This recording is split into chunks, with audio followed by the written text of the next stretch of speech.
going live. Tell me if I'm live. Tell me if I'm live. Am I live? I'm asking you guys, am I live? Yes, you are live. You have gone live. Good. I'm live. Okay. Hello, You are everybody. not alive. You are a lich. What? Oh, it's like, is that undead? Is that the joke? Yes. Is that the terrible joke that you just told to ruin my intro? Okay. Yes. Tier list stream. Yeah, we're at tier list stream. It's an RPG tier list stream. I was gonna make the list of what it was, and then when I was making it, I realized that I couldn't make it because there's just too wide of a variety of things to go over with a tier list stream. So like, I explained it to people who were already in the chat, which is why I don't like explaining it to them beforehand, because now I gotta explain it twice. But basically, I was thinking of qualifications and categories and things that RPGs would need in order to get onto the tier list. And like for instance, one of the qualifications that I had was essentially control. I said it earlier. Maybe I said it better earlier. I forgot what it is. But basically, it's like how much control you have over the story and your character, and how many builds you have. Basically, like, you know, that kind of stuff. What did you call it earlier? Player agency. Thank you, player agency. That's not a bad way to say it, but yeah, basically how much control you have. And then I was gonna have that as a category to judge the RPGs. But then I realized if I did that, JRPGs would automatically be like at the bottom of the list because they don't have that for them. It's like a normal thing for them to not have that. So, and I just kind of just kept running into that issue where every category that I came up with, or every to vote on. Or to like judge the game based on, it didn't work with different RPGs because there's just such a broad array. So basically what we're going to be doing right now is I'm going to let you guys decide what kind of RPGs are we doing. Are we doing JRPGs? Are we doing ARPGs? Are we doing Western RPGs? So let me see, how many people are in here right now? We got 14 people. Not a lot of people. We should probably wait until we get a few more people in here so we can actually vote on it. But we're going to find out exactly what kind of tier list we can do, and we're actually going to build the tier list together, since it was a lot of shit. I hope the minute's up. But let me see. Hey, yeah. What's up? It's more than up. Okay, good. I couldn't even wait the first wait, the sniper what count? Someone asked would Cyberpunk count? Depends. That probably should. It depends on what type of RPG we're talking going about. with. Yeah. Hold up. This will be fun. If it was me, I'd just do vibes. Please add Undertale. Undertale is. You gotta do Dragon Age. Let's see. Souls likes should always be on there, no matter what we do. Rouga, Souls actually, is not an RPG. for franchises, are we ranking the franchises as a whole, or is it individual games from the franchises? Yeah, it's all, as a whole. Like if it's a series, it's ranked as a whole. Usually it's as a whole, but I am aware that sometimes, especially with RPGs, like for instance, Final Fantasy, it would be weird to take that whole series as a whole because of how every game is a totally different like quality level for one, but also a different universe with a totally different story. So I don't know. We'll see. It depends on what kind of RPG we're actually going over. But like I also wouldn't rate Mass Effect 2 as like a separate thing from Mass Effect 1 and 3. Like so I don't know. We're gonna have to see. Let me see. Pimp Demon said, "Admit it, Rouga, you never played a Tales game." I have played a Tales game. I played Tales of the Abyss. I played Tales of Vesperia. Those might be the only two, though. I think those might be the only two that I've played. Maybe one more. I'm trying to think. What did I play? I don't know. But I have played a Tales game. I sure have. Let's see. Okay, we got 21 people, so I'm gonna let you guys vote. I'll be honest. I'm not gonna put JRPG on the list because I don't feel like talking about JRPGs right now. So we're gonna start a poll. We're gonna do it between. Okay, let me see. Which RPG should we cover in this stream? And I guess we'll do it between ARPGs and Western RPGs. We should do a third option where it's just all. I mean, y'all got any other ideas? I mean, do you want a third option that says just all RPGs and just fucking try and cover every single one and make this whole list a clusterfuck? Yeah, all of them. Oh, Yes, God. I say Every single all. one of Great them. idea. Just You do should that. do that. All That's a great RPGs, yes or no? Just say that. All right, Liam All are Liam asked, "What's an ARPG?" An ARPG Action. is an action RPG. That would be things like Diablo, Fate. Dark Souls. Dark Souls. But no, Elden Ring. Would you count Dark Souls as an ARPG?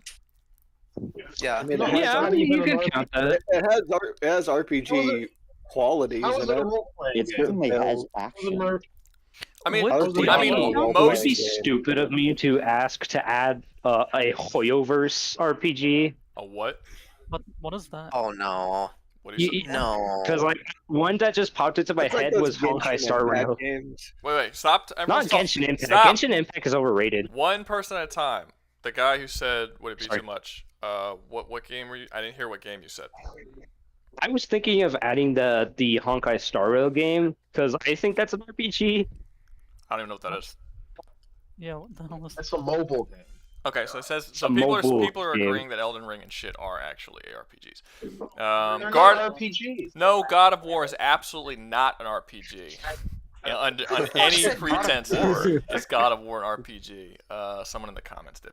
A roguelike. It's not a roguelike either.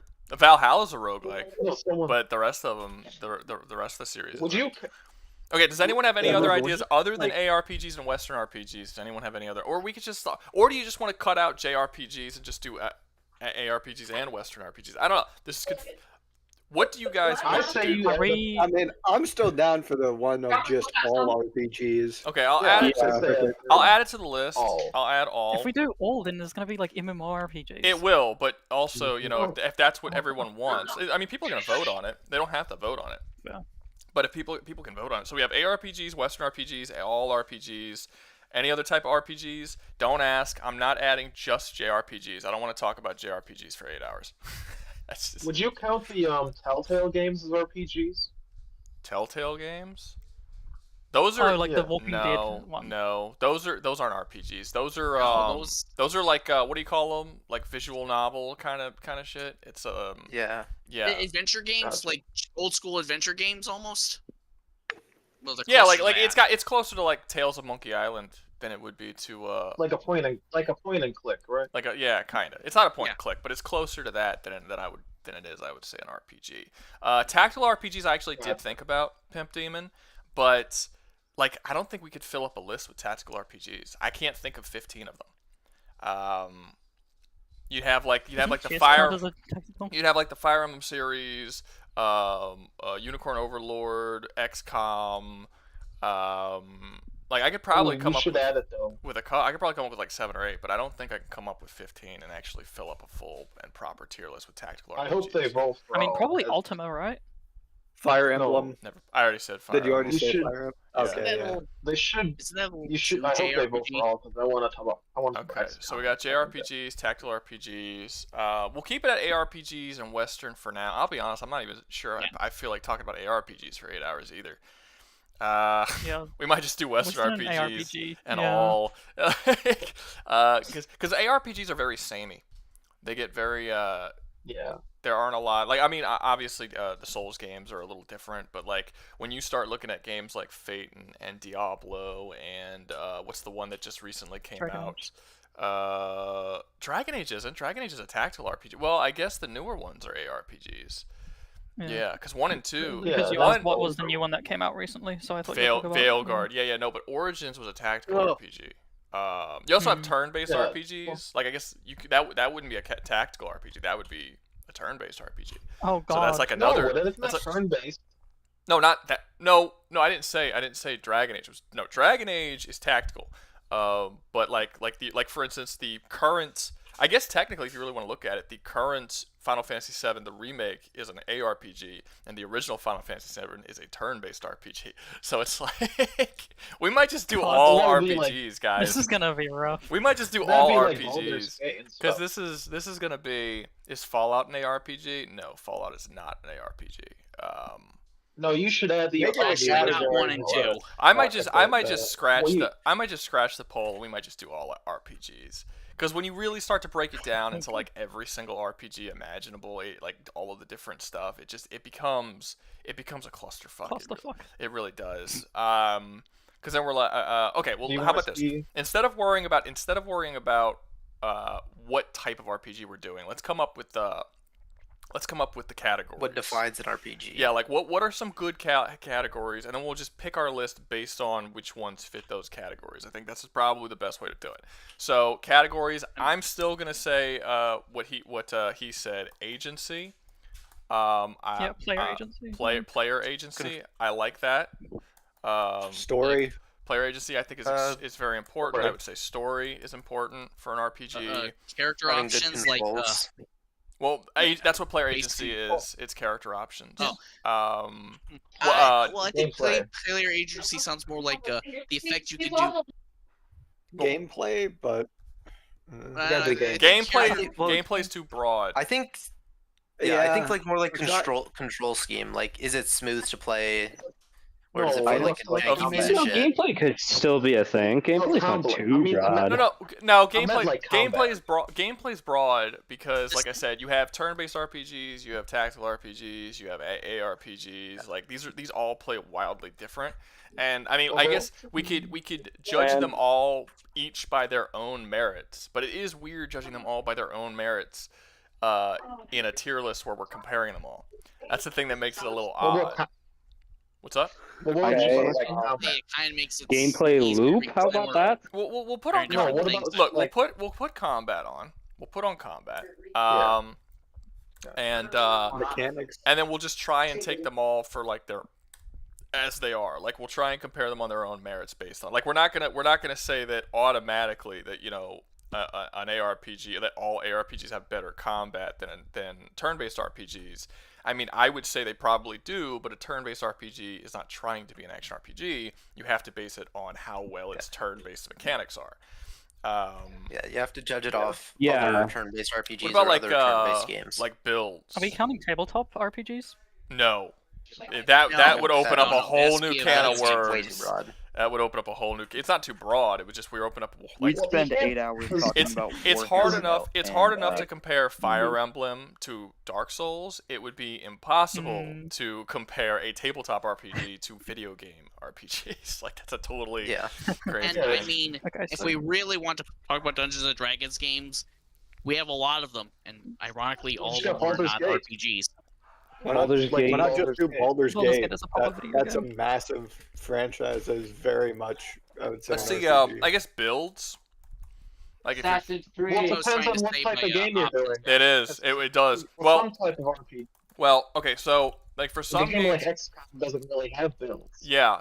Well, Really? it does sort of. It's just you would look at the builds In a- differently. It doesn't have It has In a- team makeup. So it's like In a roundabout way.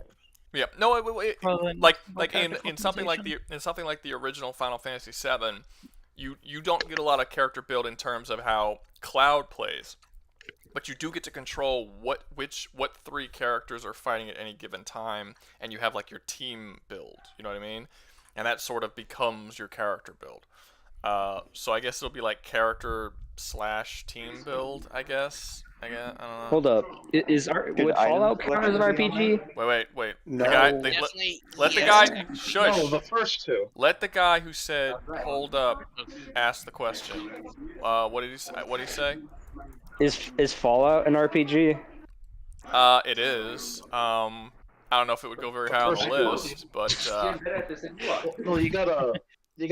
No, you can't do the first two with the last 3. You have to separate them. They're completely different games.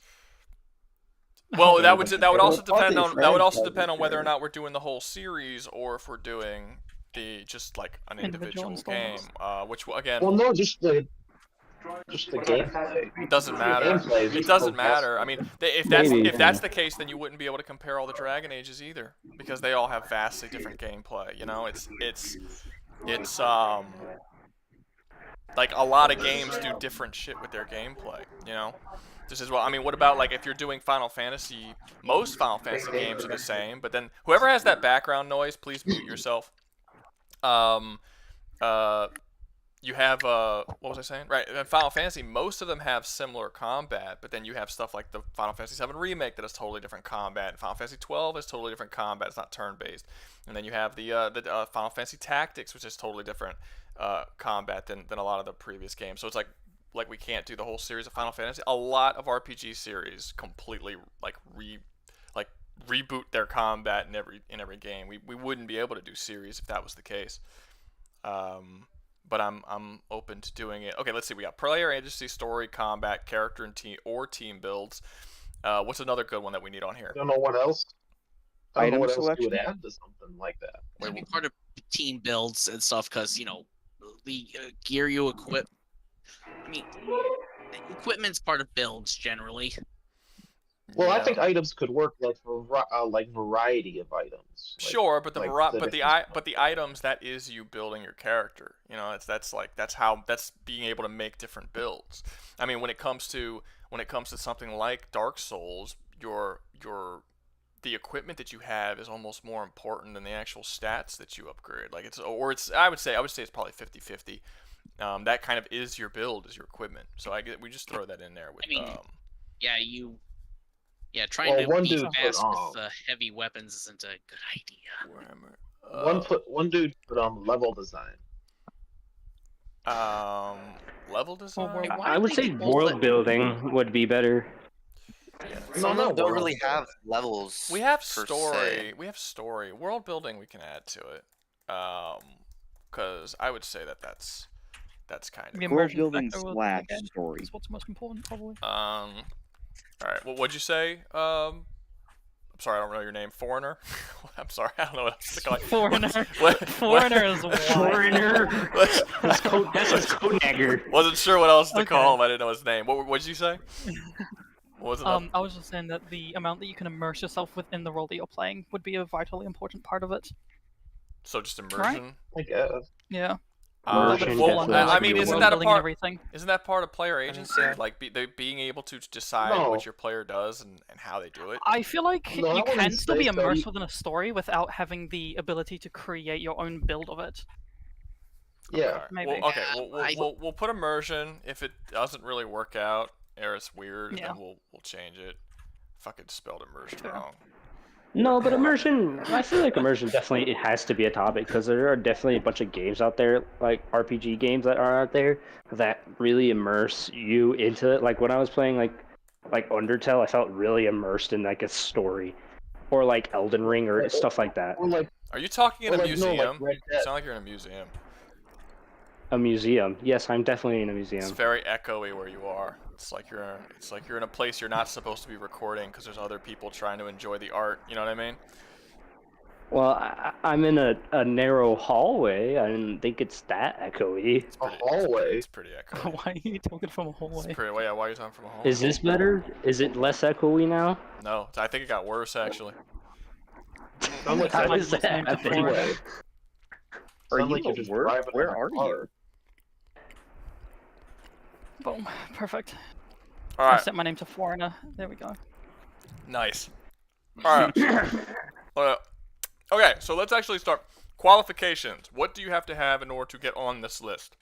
We got Immersiveness. have to no. Be an Yeah. RPG. Okay. That's not See, I can't qualifications, even say I can't even say qualification must be an RPG because again, that's so goddamn broad. But Broad, yeah. okay, Have RPG in the title. must be RPG.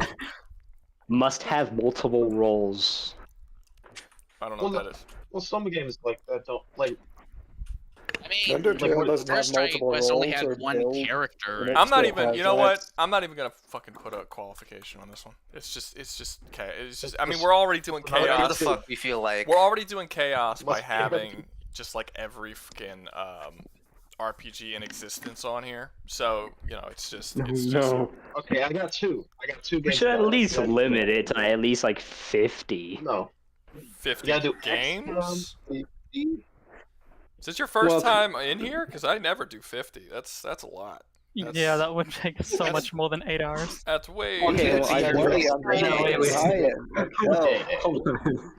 All right, That people. was- People in the comments, start listing off RPGs. I'm gonna collect them. Go. Now. List them off. Okay. Or stream only. I saw XCOM. XCOM will get added. That's how this works.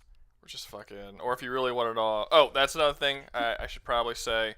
As the last couple streams, the stream will last as long as you guys are engaged. So, as long as I'm seeing super chats and different stuff like that, the stream will stay up. If like 30, 40 minutes pass and I'm not making any money and no one's doing anything, we're gonna end the stream and I'm gonna go enjoy my Saturday. So just letting you guys know. All right, let's see. XCOM, Dragon Age. Let's see.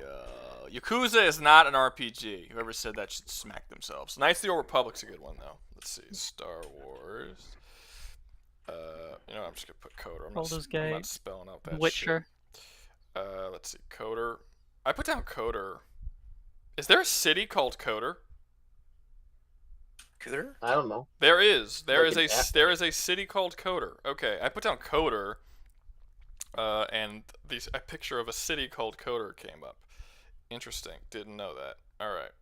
Where is it? I don't know. It just said Coder. I mean, like South Dakota, man. I don't know, nerd. Look it up. Wait, hold up. Save that. Okay. All right. I got Coder. Let's see. So many things. I would like to put I would like to put Jade Empire, but I already have Mass Effect and Coder on the list. I don't want to fill it up with BioWare games. Well, you do gotta do Dragon Age, though. That's like a classic. Dragon Age is also on there. Yeah, I'm not doing any more. BioWare games. Okay, let's see. A lot of these I don't even know. Okay, we'll do Cyberpunk. I see Cyberpunk on here. Let's do Cyberpunk. Skyrim and Fallout, Undertale, we Hollow literally Knight. just talked about Cyberpunk last week. Like for a while. But it's like in a different context. Yeah, it is in a different context. I'm still adding it. Don't judge me. Hollow Knight is not a RPG. Skyrim is on the list. Elder Oh, Scrolls. The Witcher. Let's see. The Witcher's on the list. Oh, sweet. What about Baldur's Gate? Wait, what's up? Baldur's Gate. Baldur's Gate is on the list. Seeing First Berserker Kazan. I guess I should put the Souls games. Divinity. I don't even. I'm actually gonna put Kazan and not the Souls games this time, because I think Kazan would actually rate higher. Yeah. It does more. It does a lot more of the stuff that we have qualifications for than the Souls games do. So I'm actually going to add Kazan, but keep the Souls games off. It would just be a lesser version of Kazan, which sounds weird saying that. Let's see. Undertale. Who the fuck put Guitar Hero 4? Someone is. My favorite role-playing game. You get to role-play. You get to role-play a Guitar Hero, man. But I don't get this. This could put the argument that they should put the later Fallouts because they were more popular and more people played them. Rage. Nah, this guy said Raid Shadow Legends. Shadow Legends. That's funny. Know what the funny thing is? I've never seen an ad for Raid Shadow Legends ever. I only know about it because people contacted you. No, because the only way I even know it exists is because people talk about it in the stream. It comes up as a joke, and I had no idea what it was, and people had to explain it to me. And I'm like, "What's Raid Shadow Legends?" And they're like, "Oh, "What are you, a wizard?" I see that like every week. I don't spend any time on YouTube. The only videos I watch on YouTube are my own. I spend very little time actually watching YouTube videos. What do you watch? Cable? Even I'm so, all I need. Wait, you entertain yourself with your own videos? No, I post my videos and then I have to watch them to make sure that they posted correctly. That's it. And then I don't really spend a whole lot of time. The only other thing that I watch when I'm on YouTube is like reviews for games and movies that are coming out that I want to see. That's it. I don't spend a ton of time on YouTube. I could definitely see. I could see Rouga just sitting down on his couch watching Judge Judy. I could just see it. Yeah, I could see that definitely. I have never seen Judge Judy. At least not a full episode. I've seen like clips. No, that's not true. No, that's not true. I've definitely had to like sit in a doctor's office or something and wait, and Judge Judy was playing.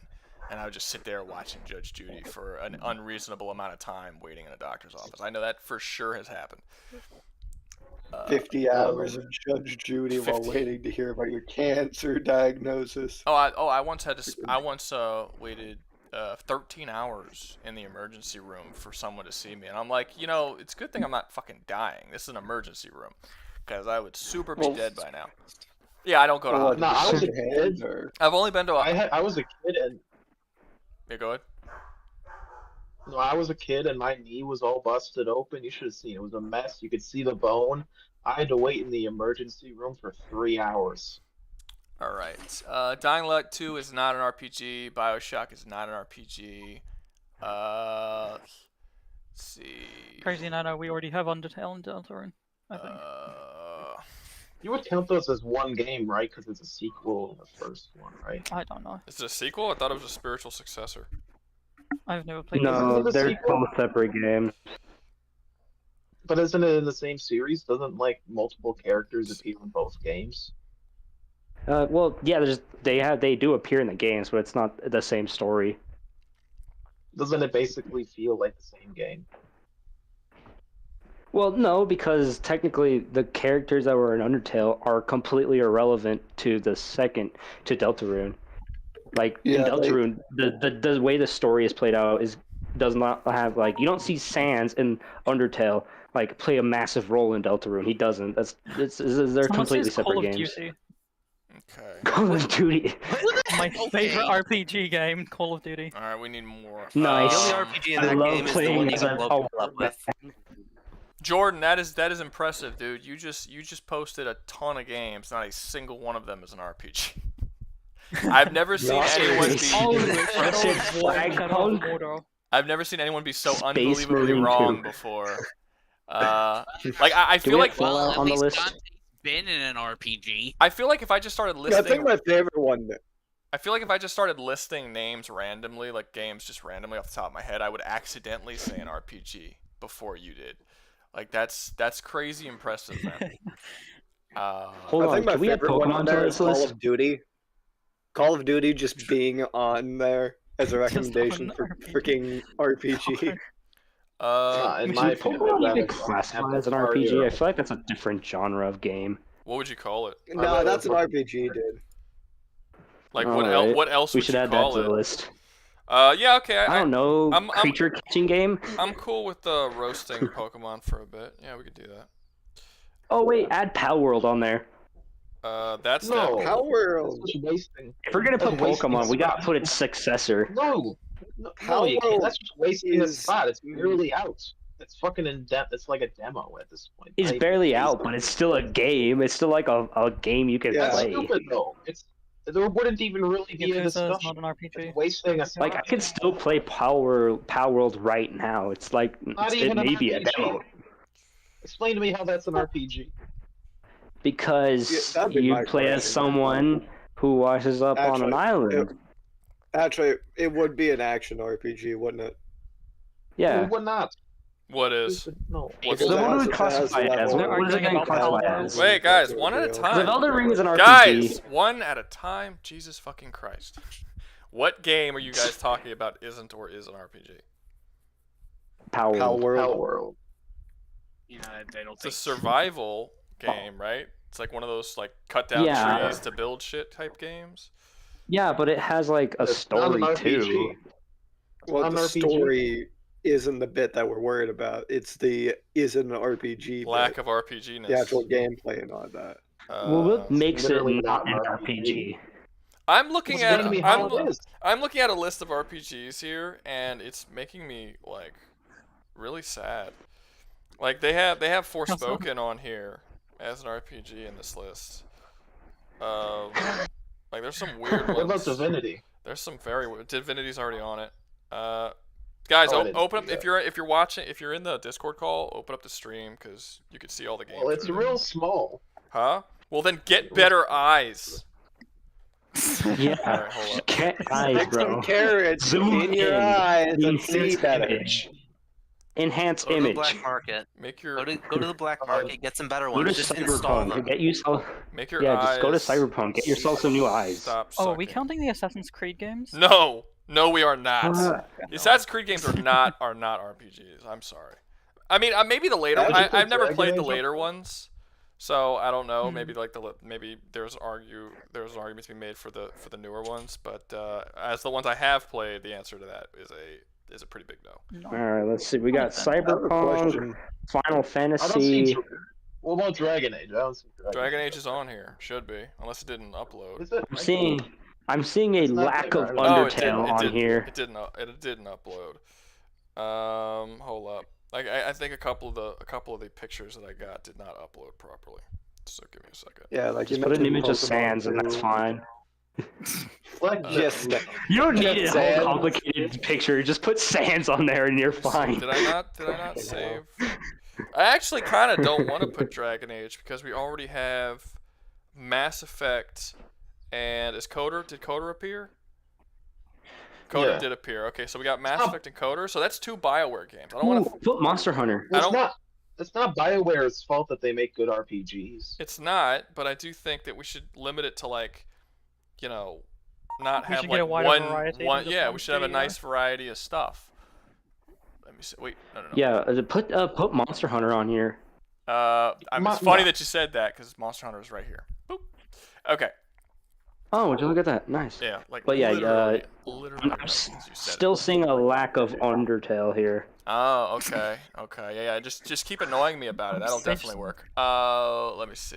That, What else we got? Wait, why did I you would add say you Cyberpunk should- twice? There's 2 Cyberpunks. God damn it! I didn't Yeah. mean to do that. It's an important game, man. We need to talk about it it's again. Whatever. It's such a good game that it needs to be here twice. You know what the It's messed one- up- So you get double it's points one for this one. SpongeBob You know what the messed up Neptune thing bit. about? You know what the messed up thing about this is? You can't delete a picture once you put it on. If I wanted to remove this, I'd have to start a new thing. So that's just stuck there Oh my now. God. Yeah, I can't undo it. What if you merge the 2 images? We're just gonna have It's two Cyberpunk from make it last week and then Cyberpunk Cyberpunks again. here. Yeah, I didn't mean to do that. Whatever. You should, They're just gonna go together. It's fine. you should add Fallout 1 and 2. I'm just saying. That'd be a good addition. No, I mean if I'm putting Fallout, it'd be the whole series. It's not just gonna be the fucking indie You first can't two. pick and choose. I just You fucking I think- hippie.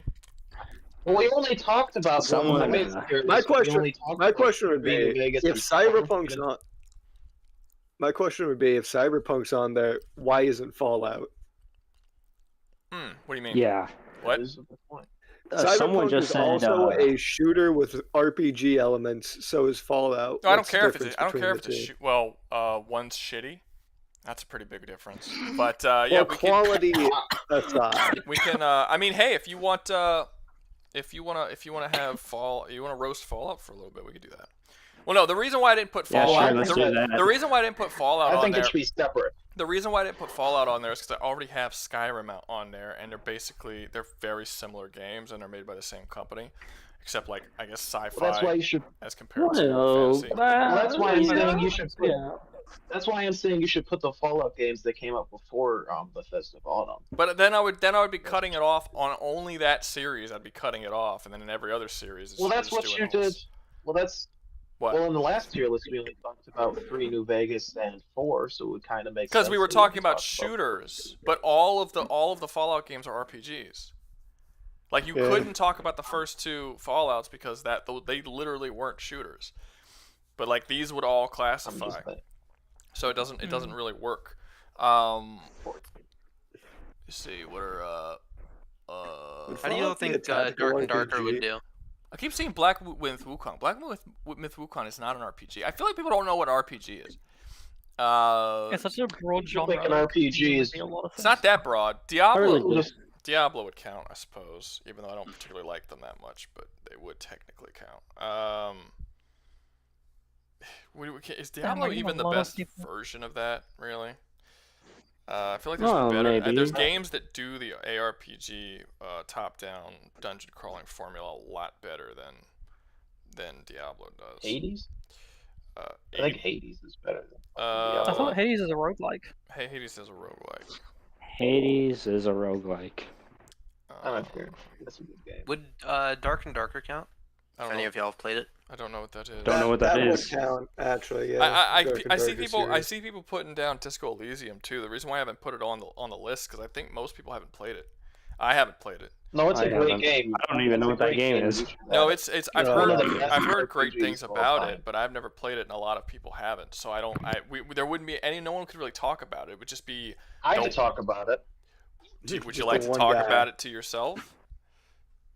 Sure, if you had it, I'll talk about Disco Elysium for hours. It's a great game. I'm not. Oh man, you just turned me off. Never mind. That's crazy. Dude, you just made him soft. What the hell, man? Let me see. Yeah, man. My bad. My bad. I'm trying to see what are some other ones that we can add before we get this shit started. Yeah, like I'm seeing such weird ones. Like, I'm looking at lists of RPGs. I'm seeing shit. I'm looking right at it and I can't remember the name of this fucking thing. The Insomnia game. Insomnia? No, not Insomnia. Sucker Punch. With Jin Sucker Sakai. I remember the main protagonist, but I can't remember the name of the fucking game.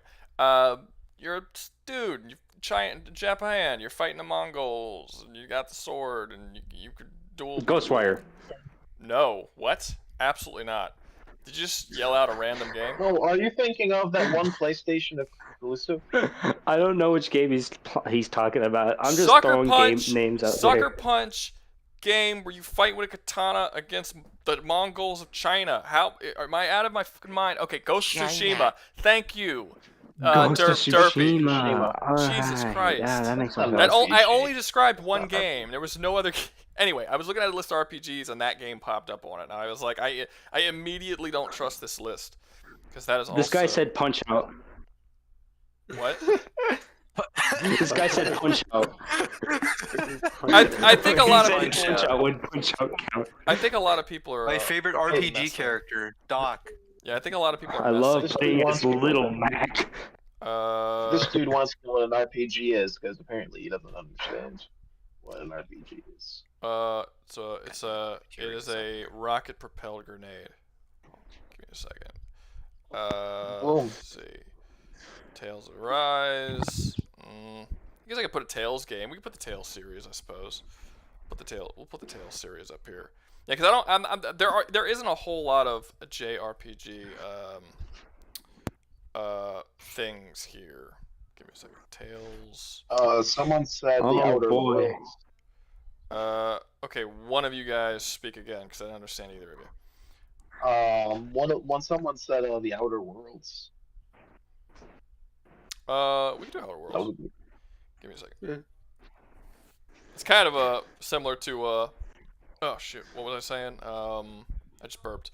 It's kind of similar to Fallout in a lot of ways. But we'll do it. Crazy Yeah, but it Nano would be really different wants enough, so Undertale. it wouldn't be. Uh, Undertale is so overrated. I don't know why people want to end it so bad.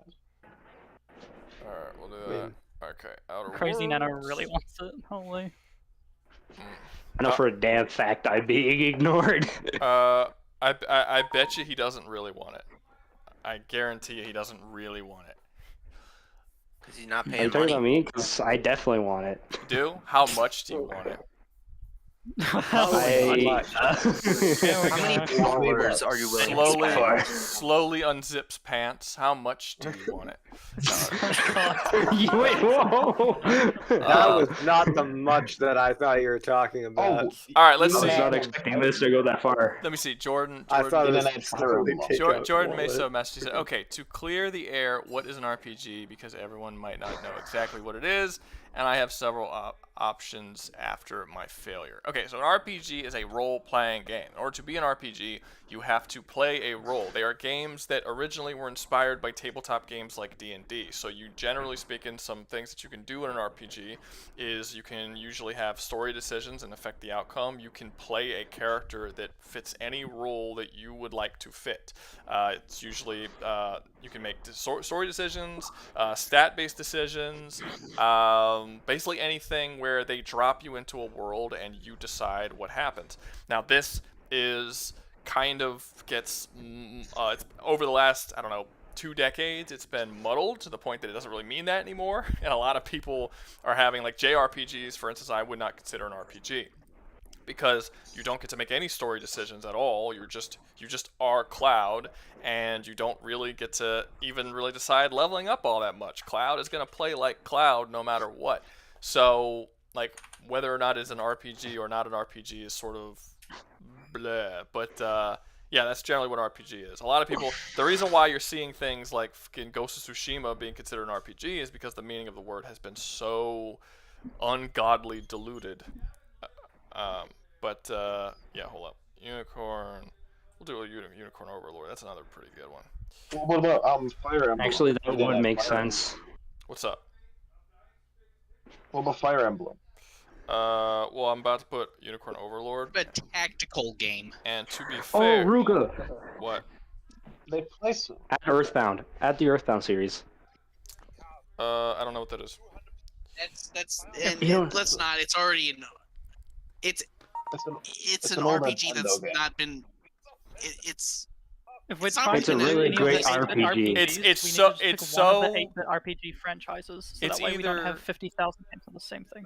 Yeah, I'm trying. Yeah, I'm trying to get a good mixture of different things. Okay, I think how many games do we have? Let's see. 1, 2, 3, 4, 5, 6, 7, 8, 9, 10, 11, 12, 13, 14, 15, 16. Yeah, we're at 16. Okay, if people want to add more, they can fucking give money and they can add more. But for now, we have 16 games. We have 16 games. That's okay. Cheap skate. You know, keep being cheap. See how your life turns out. Okay, now let's. That's so. Are you talking about me? That was so mean. Nah, square up, Rouga. Me, you in the back alley right now. Yeah, whew, I don't know. That's You'd not gonna probably go. win. That's not gonna go the way you want. All right, but It really won't. if you really want those pants to drop, fine, go for it. Hey, hold on. Hey, yo. That's one hell of a Let's wait till fight. Fishy gets here. So are the Fables You best games? bring them cheeks here, boy. Wait, hold up. So Jordan said. So are the Fables games technically a RPG game because of the choices you can make and how they affect the story? Yeah. I mean, technically, I guess. I wouldn't necessarily Fable call would them be an RPG. I wouldn't necessarily call them a good one, but yeah, I would say they more or less I mean, you are just kind of a blah whatever faceless character. You do just kind of go into a world. You can build your character however you want with different powers and things like this. I do think it has it's a little not RPG enough that I kind of barely classify it, but you can. I mean, it gets classify less and less RPG. Ooh, sorry. as the It gets series less goes. and less. Like, Yeah. yeah, it like keeps taking away more and more as it Yeah. went off. That actually By kinda pissed me Fable off. 3, you're basically just have like a gun and like a spell and like a sword or something, and Yeah, it was don't- basically you I either don't can re- have. Go ahead. Sorry, you basically had either a choice between a pistol or a rifle or a sword or a hammer. That was the choices you had. Fable 3. Yeah, like I don't actually remember if you can even level up stats or anything in Fable 3. Like I think you just give. Yes, but it had it in a weird kind of way. Like it had so many janky ideas. Yeah, I remember them getting Like worse. the I remember. pause menu. I think I was- remember it was- Fable I mean- 2 was the height of the series, and then Fable 3 kind of went downhill. Yeah. I And know. you noticed things missing in Fable 2. Like, I mean, most of the weapons were gone, but Mhm. like, ugh. All right, well, Yeah. let's get this shiznit started, everybody. I got. Peyton, we're not doing JRPGs. No, I got JRPGs in here. Pretty much avoiding them. No, that's Oh, we not do? true. I do. Yeah, I thought we were meant- I have Persona. Oh, you're right. I see Yeah. Persona. I have Persona in here. I have the Tales series in here, and I have Unicorn Overlord in here, I'm blind. And Final Fantasy. and Final Fantasy. Yeah, there's a nice mix. Oh, and I What guess Final Fantasy? if you want to count Pokemon, I You also not have see Pokemon. Cloud? I also have Oh, bloody yeah. Yeah, I also have Pokemon in here, so that might also count as a JRPG, I guess technically. Well, okay, I remember the Oh. pitch. Stardew Basically, Valley. every enemy. Is Stardew Valley an For RPG? $10. It is, but it's not Technically, a 'cause you get to make action SC decisions. game. It's very much a mellow, chill game. I thought it's It's like a still farm. an I thought it's RPG. a farming simulator. You integrate with You the get to rest of pick the who you world, and your take. choices will shape what happens to the village. Okay. Yeah, it's Alright. technically an RPG, even though it's not a good one. Rouga, you have every RPG on here. Except Here we go. Huh? What? Go ahead, say it. Say it. Except for one crucial RPG that I think you have been overlooking this whole time. I got Coder on Stop here. being a tease and say it. I made sure to get Coder on here. It's here, man. And then because he paid for it, we will put it up front and we'll talk about it first. Is there anyone even in here who knows anything about Stardew Valley? Wait. Jordan is saying some blasphemic shit. Hold up. But technically, Kingdoms of Amalur isn't an RPG because you do play as a blank character, but your choices barely affect the story. That's not true. Now, you can't affect the ending of the game. The game only has one ending, but you do get to impact the outcome. Characters die that wouldn't die normally and stuff like that. You do. It is an RPG. You're a blank slate. You do make decisions, even though your decisions don't really change a whole lot, which is a very common thing in RPGs, and it will go down in points for that. But you also get a ton of different character builds and stuff. It's very clearly an RPG. It's an RPG that focuses more on action than like the story-based stuff. But you do make decisions in Kingdoms of Amalur. Like there's like moments where you could straight up decide to kill people or let them live, and again, it doesn't feed into the main plot all that much, and most of the decisions you make are side stuff, to be fair, but there are decisions that you make. Okay, so let's get started with who's played Stardew Valley? Not me. Has anyone played Stardew Valley? I played it once, I played it for an hour. No. Just that's fine. Has anyone played enough of it to actually talk about it? If the answer is no, we'll push it back, and then we'll just, later on, if people come up who have played it, who can talk about it, we're not going to just force it on the list if no one's played it. So has anyone, played a decent amount of it? Okay, I'm going to take that as a no. So we're going to move it back a couple of spots.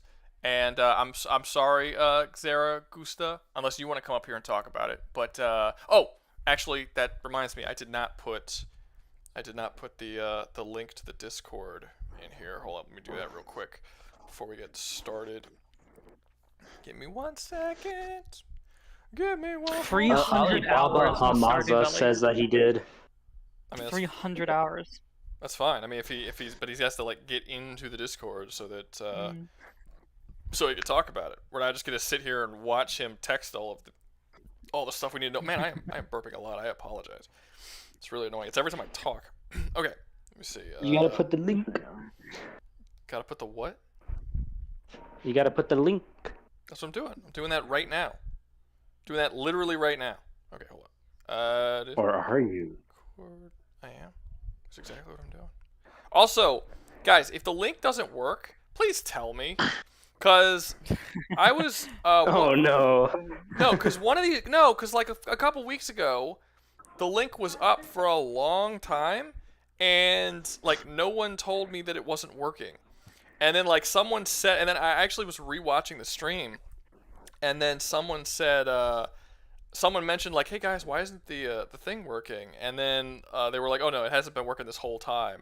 And I'm like, wait, hold up, no one ever told me that it wasn't working, so that I could fix it. That's irritating. So here we go. Paste. Mott wants to start crapping on Pokemon. We will. Don't worry. All right, pin message. Okay, so the pin message will lead you to the Discord, and when you're in the Discord, you could jump into the stream VC if you want to talk and stuff like that. Okay, groovy. Let's see. How about Jedi Fallen Order with Kyle? But that's more like a Soulsborne or Dark Souls game with how hard the enemies are and how they with Kyle. His name is Cal. Kyle Katarn. I was about to say it probably autocorrect. It autocorrected him because Kylo's a bullshit name, or not Kylo. Cal. Cal's a bullshit name. I wouldn't count that as an RPG at all. I would count that as an action adventure game where what decisions do you make? Well, it's not even. There's no decisions. There's no really character builds. You're a Jedi. You use a lightsaber. That is. But also, I probably wouldn't add that to the list simply because we already have Coder on here, which is the definitive Star Wars RPG. And I don't think that. No, I don't think. I mean, that's just straight up not an RPG. That would be closer to something like God of War. I would actually argue that even God of War, you have more choice over how you level up than you do in Jedi Fallen games. Order for sure. Yeah. All right, let's see. All right, let's get started. Okay, so first up, like I said, if anyone comes up who knows Stardew Valley and wants to drop in and talk about it, then come on up. Because as of right now, we don't have anyone up here who's actually played the game, and I don't want to just like randomly place it somewhere. Okay, so first up, Cyberpunk. I feel like we just talked about this because we had like a 40-minute conversation about it last week. But, wasn't that last stream? Yes, it was last stream. So push it back. I mean, we could. You can talk about other games and then back to Cyberpunk. Yeah, I'll push it back because we literally just talked about this one. I'll push this Cyberpunk back here, and this Cyberpunk this one specifically right here in front of Pokemon. There we go. So now there we go. So now we get to talk about it twice at 2 different points. All right. Ooh, Coder. Who's played Coder? I have. I even played the MMO one. Okay, everybody else are gay. All right, Coder's really, really cool. That's crazy. Yep, top tier RPG. Did other people who've played Coder agree? Top tier RPG, one of the greatest RPGs. I don't see why you didn't just recommend it rather than just calling me straight up gay. Oh, super gay, dude. Oh, and here's a face full of cum. Oh, and it's what? I would have played it, but now I don't feel like it. It's and of course it was based off of a D&D template. Yeah. Well, back at the time, back then in like the early 2000s and the 90s, all games were based on the D&D template. Most RPGs were based on that template. That was this. Oh wait, Doug posted, Oblivion ought to be on this list. It actually has rules. It is better than Skyrim. I'm hoping. Well, it's Well, it's not just Skyrim. That's Elder Scrolls in general. Well, yeah, Elder Scrolls is on the picture of Skyrim, but it's just Elder Scrolls. We're gonna talk about the whole series.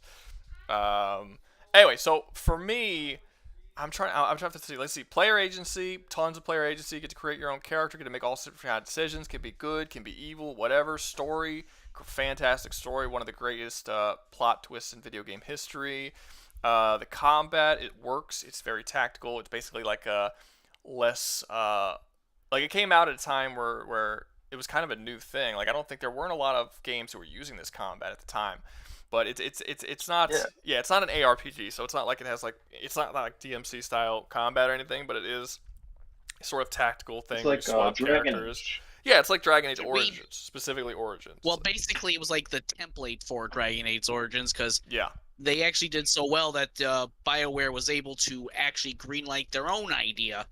Yeah. So I think that kind of gives you how well this did. Yeah. No, it's great. Character / team build, same. I will say, it's not the greatest in terms of character. Well, no, it's pretty good. Well, okay. So here's the thing: there are other character builds. Like you don't actually have to play this game as a Jedi. You could play this game with a gun the whole time. The problem is that nobody does that. Have 6 classes, technically. Yeah, but nobody does that because the best classes and the coolest classes are the Jedi. I don't think I've ever met a single person who's played this game not as a Jedi type character with a lightsaber. I actually took someone's advice and kept my character at level 2 until I could become a Jedi.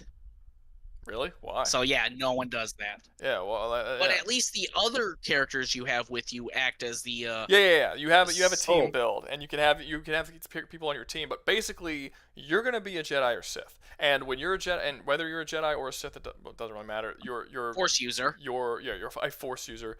Your build is basically: do you want to be more Force based, or do you want to be more like lightsaber combat based? And that's your build. So I will actually say Counselor or Guardian. Yeah. So I will actually, and then a Sentinel. Sorry, I like using their terms. Yeah, and then Sentinel's like a combination of both. But like that's it. So yes, there are character builds. You can be a gun user, but it's by far the like less effective than using the force-based characters, and and really when it's the force-based, you only have the 2 decisions. So I will actually say that the character build opportunities here are actually way less than a lot of the other games on this list. Having said that, they're kind of forced into it because it's a Star Wars game. Like, there's only so many things you can do with the Star Wars shit. So I kind of give them a little bit of a leeway there. Can I quickly say some things about the MMO game? Because wait, at least give me a you're second. able to play. Give me a second. Okay. Let me see. M. Porky, is capitalism going to sway the outcome of this? Yeah, all lists, always. Capitalism is the way to go. But and Porky, you are showing your lack of love of the capitalist system with that $2.01, sir. I am. I'm kidding, by the way. Jordan, I am playing Coder right now on Xbox One. It was $5, and I just finished the epilogue. I don't play it every day. Oh yeah, It's good. You're about to get into some stuff. Just be aware that it's going to take some time before you become a Force user. That was always the thing that aggravated me about the story of both Coder games. Like, it takes like 3 hours of gameplay before you actually get to become a Force user and get a lightsaber. It takes way too long. That has always annoyed me. Like, I wish you would have gotten in the ship at the beginning of the game, crashed, and then when you crashed, boom, then you could become a Jedi. But no, there's like this whole planet that you have to get through, where you have to do there's like a race you have to do, and like a bunch of stuff. I forgot what Trip. Do you remember the name of the first planet you're on? No, damn it. The first planet, was that Alderaan? I think it was Alderaan. No, it was not Alderaan. It was not Alderaan. No, Was it Alderaan. Coruscant? You go on Alderaan later. No, it's Coruscant's where you actually get to become a Force user. But I don't remember the name of that first planet. No, it was not Coruscant. It was actually a different planet. Yeah. No, Did you know I thought you do become a Force user on Coruscant. Yeah, you go to Coruscant, and then later in the game. Coruscant, it's a different. It would be weird because that planet was completely destroyed. Remember, and plus it was not 100% city. Coruscant was destroyed. no Coruscant. No, the planet that you become a Jedi. It's not destroyed. There's woods outside you go. No, Malik eventually comes down and just. He destroys the Jedi Temple. He doesn't destroy the planet. Not that I'm aware of. They don't say he destroys the planet. I think it was not Coruscant. Okay, if somebody can tell me what planet that is, I thought it was Coruscant. Maybe it's not. Now, I will say the best planet in that game is Korriban. Korriban. Yeah, Korriban. Korriban is the coolest planet where you actually get to go to the Sith Academy. That shit's awesome. That's the coolest thing. All right. Yeah, so I would say let's continue. World building, really good actually. People don't know this, but the first ever thing that like started world building for Star Wars was this game. Because before this game, we really only had the movies and a couple of comics. I mean, a couple of novels here and there. We might have had a comic. Actually, I think there was already some tabletop RPGs beforehand. No, but they didn't really build on the world in the same way that Coder did. Like Coder actually went back in time and told us a whole new era that became, as far as George Lucas was concerned, it was completely canonical to his story, because BioWare actually I don't know if BioWare went to George Lucas or George Lucas went to BioWare, but one of them went to each other and they're like, hey, you want to make this Star Wars game? And they're like, yeah. And he gave them a choice. He said, you can either make a tie-in game that ties into the new movie that's about to come out, which I think was like episode 2 or 3 at the time. It might have been one or two. It wasn't 3. It was one of those. I think it might have been 1. I don't remember. But like, it will tie into the movies, or you can make a game that takes place thousands of years in the past, and basically, and basically do like that kind of game. And the creators were like, oh, dude, but like nothing existed back then yet. Like, there was no canonical shit back then, so they decided to choose the past stuff so that they could basically do whatever they wanted and sort of build the universe from scratch. So in terms of world building, I would say really fucking good, because everything you know about this era of Star Wars came from this game and the sequel, the second one. Like, they did all the world building. They built the I'm having a brain fart. What is this era called? The Old Republic, dumbass. The Old Republic era. Yeah. They built the Old Republic era in this because it did not exist before these games came out. So I would say world building's amazing, and immersion. Again, that's a weird one. I don't even know why it's on the list. I mean, I guess it's immersive. I don't know. I guess it's an RPG. Like, I feel like the immersion breaks the moment I go into a fight and it becomes tactical. You know what I mean? Yeah, like, your immersion. I would agree with that. Your immersion's done. So it's like, I don't know why. I don't think immersion should be on here as a category, because I think that most of these games are going to be unbelievably immersion breaking. I mean, I would say that's true, especially when you look at some other games that have like menu-based combat now, like, the Like a Dragon series, or things like that, to where it's like you're still moving around. It's still kind of. You know what? I feel like a dick. Someone earlier put Yakuza as an RPG, and I said that's not an RPG, and I totally forgot about the last two. that are RPGs. But the ones before that, I was thinking of the ones before that, and those weren't RPGs. But I guess technically they would count the newer ones. Wait, give me a second. We got some don't stuff. you feel silly? We got some stuff. If you're open to adding 1 or 2 more games, I have 2 suggestions: Kingdoms of Amalur: Re-Reckoning and Warhammer 40k Rogue Trader. We have Kingdoms of Amalur on here already. It's right here. You might have to say this, but they don't understand that it's not just the game. They think it's just the game. They don't know it's just the series. Yeah, it would be the series. It would be the series. But I mean, Rogue Trader. Well, they don't get that. Well, I mean, I suppose, but Rogue Trader, like, how many Warhammer 40k RPGs are there? Most of them wouldn't qualify. Like, the shooters wouldn't qualify. I guess technically the Inquisitor is an ARPG in a way, kinda, sort of. But most of them are like tactical. Yeah. I mean, we can add. I haven't played Rogue Trader, so I can't talk about it much. But we can add it to the list if you guys want to add it to the list. Give me a second. I have, but I probably won't be the best source. I mean, I did play it, and well, it'll. No, you can't be a Space Marine. Sorry, everyone. You can't be a Space Marine in Rogue Trader. You can have a Space Marine in your party, but not be one. You're a Rogue Trader. It should be. Yeah, It should be more or less self-explanatory that you are a Rogue Trader. Okay. True. And then let's see, what's this next one? I got my lightsaber the first time I went to the Jedi Temple, not on Coruscant. I forgot it, but I dual wield my lightsaber with a Viro blade while also being a Sentinel. But it was during the days of Revan was recently dead. Why would you dual wield with a Viro blade? The lightsabers you don't have 2 sabers? No, but the lightsabers are inherently better. Well, you don't have a second one. He hasn't gotten the second. Well, okay, I don't remember how long it took you to get the second one, but I don't think it takes long. So he must have just got it, because I feel like because you get the option to have a second one very, very quickly. Yeah, once some wannabe Siths come after you, can take one of theirs. Yeah, technically, if you want, or when like someone like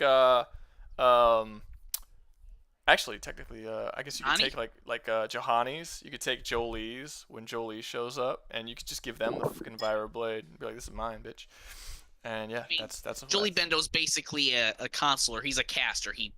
He's good at zapping people with lightning and healing. Yeah. Okay, so I would say, I mean, we're starting off pretty strong here. Wait, what's up? A. What? No, I'm saying it should be an A tier. Yeah, I would probably say A, because you don't have a wide variety of character builds. But everything else is so good. I mean, for the time, it was probably the best RPG that had released up to that point. But we're talking about nowadays. We're not talking about when. Well, I'm just talking about in general. I mean, it still holds up. Like, if you play it today, it still holds up. It holds up, but it's not. Wait, should I say something about the MMO? Because hey, at least there you get to play as technically non-Force users. I would actually say that the MMO would turn it down quite a large notch. To be perfectly honest. Oh. I'll play an A simply because of the MMO. Okay. To be honest with you. Yeah, I mean, does anyone think it should be anywhere other than A? No, A is real solid for it. Okay. Yeah, I mean, play it, I can't speak. But you did anyway. Fucking foreigners, man. All right. No one else is talking. All right.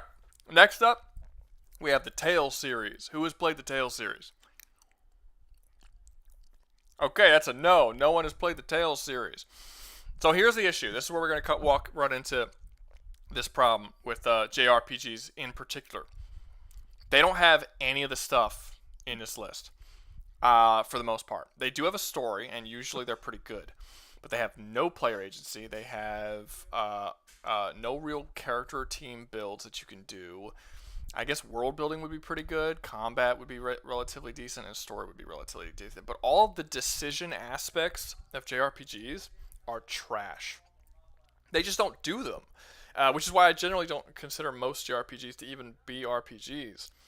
But the question here is, like, should that hold back an entire genre of games for this tier list? Yeah, because it would. I would.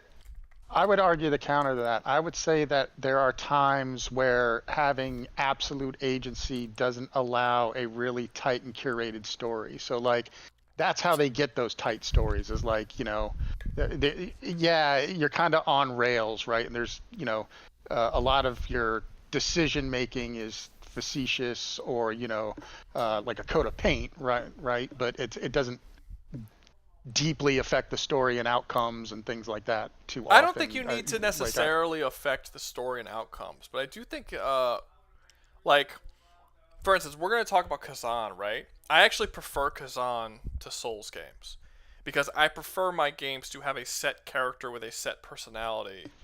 I'm always going to prefer characters like V from Cyberpunk or Commander Shepard from Mass Effect than I will the protagonist from Baldur's Gate 3. Because I don't give a shit about the protagonist from Baldur's Gate 3. He's not a character. I don't have any attachment to that person. He's just like an empty, vacant shell. So personally, I prefer when they have their own character. But that doesn't mean that they have to take away all player agency. I mean, you could still build the character out in certain ways. There should still be a lot of control over the stats and stuff. There could still be small decisions here and there. But JRPGs just aren't interested in any of that. I know we're kind of talking about JRPGs as a whole, but Tales, like, it doesn't let you do anything. Like, for instance, Tales of Vesperia, which is the last Tales game I played, your main character has a weakness that he cannot use magic. In a series where characters have swordplay and magic, your character can't use magic, and you're stuck in that. Your character can only use a sword or axe. You only have two weapon types you can use: a one-handed sword or a one-handed axe. That's your entire fucking makeup and build for this character. The stats just sort of increase naturally. You don't get to put points into stats as you level up. You just are this dude. And that's not an RPG at all. I mean, it's a fun game. I like it. I like the story. I like to sit back and watch the story play out, and I like the characters in the story. But I do not think it qualifies as an RPG. It doesn't let you control anything. So I kind of would have a hard time. On the list, so you just gotta.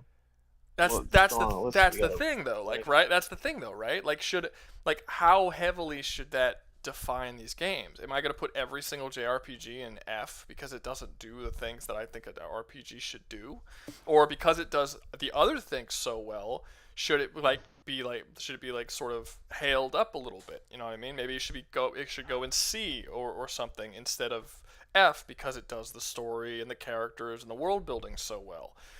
I would say you could make the argument for like it makes up for it because you're evaluating as a whole, and as you've already said, like painting with a big brush, JRPGs kind of don't allow that type of agency, but it is they do allow it. Genre. They do allow it. They can do what they want with their gaming. It's just that they just don't care about it. Yeah, well, that's what I'm saying. Like that cultural build, like of how those RPGs are built, like it's just like a different flavor of it. And I think that the other qualities that they accentuate instead of those qualities make up for it. Now, I mean, I think it would be very hard to get into an A or an S tier with that sort of flaw, but I think they're still valuable as RPGs. Like it's just I don't think they are RPGs. Like if we put the Norse God of War games on here, I would put that down super low too because I don't think it has enough to qualify it as one. Like I think JRPGs have the same situation where I don't think that they do enough to qualify them as RPGs. Just in general. Wait. Let me get. Jordan posted this a while ago, and I didn't put Coder in A. At least the graphics are bad, but I have more fun playing this than most modern. Oh, you're gonna have a lot of fun playing that. That's a fun game. If this I think you're making it sound like it's your first time playing it, so I'm assuming it's your first time playing it. Yeah, you're going to enjoy it. It's a really solid game. And yeah, it's already in A. I know that's super late, but whatever. I don't know because it does story well, and it does combat relatively well. Not my favorite, but it does do it relatively well. And the world building, I feel like I can't put it any. I think I'm kind of leaning towards maybe a C. I don't know. What does other people think? Do other people think that the lack of player agency and builds mean that it should go down lower? Like, am I crazy for thinking that it should go down lower for not having those things? No, I agree. I completely agree with you, Rouga. Okay. All right. Does anyone think it should I think go? it's a little. Go ahead. Oh no, I was just about to say I think it's a little harsh, but like I understand the opinion, but I think that it's just kind of like a slightly different flavor of the same thing. But it's not the same thing. Dude, that's the issue that I'm having. I don't think it's the same thing. I don't think that you can compare a story-driven game where you level up to an RPG like Baldur's Gate or Coder where you literally build your own character. Like what makes Tales of Vesperia or any of the Tales games an RPG other than the fact that you level up and stats go up? Like, other than that, what makes this game an RPG?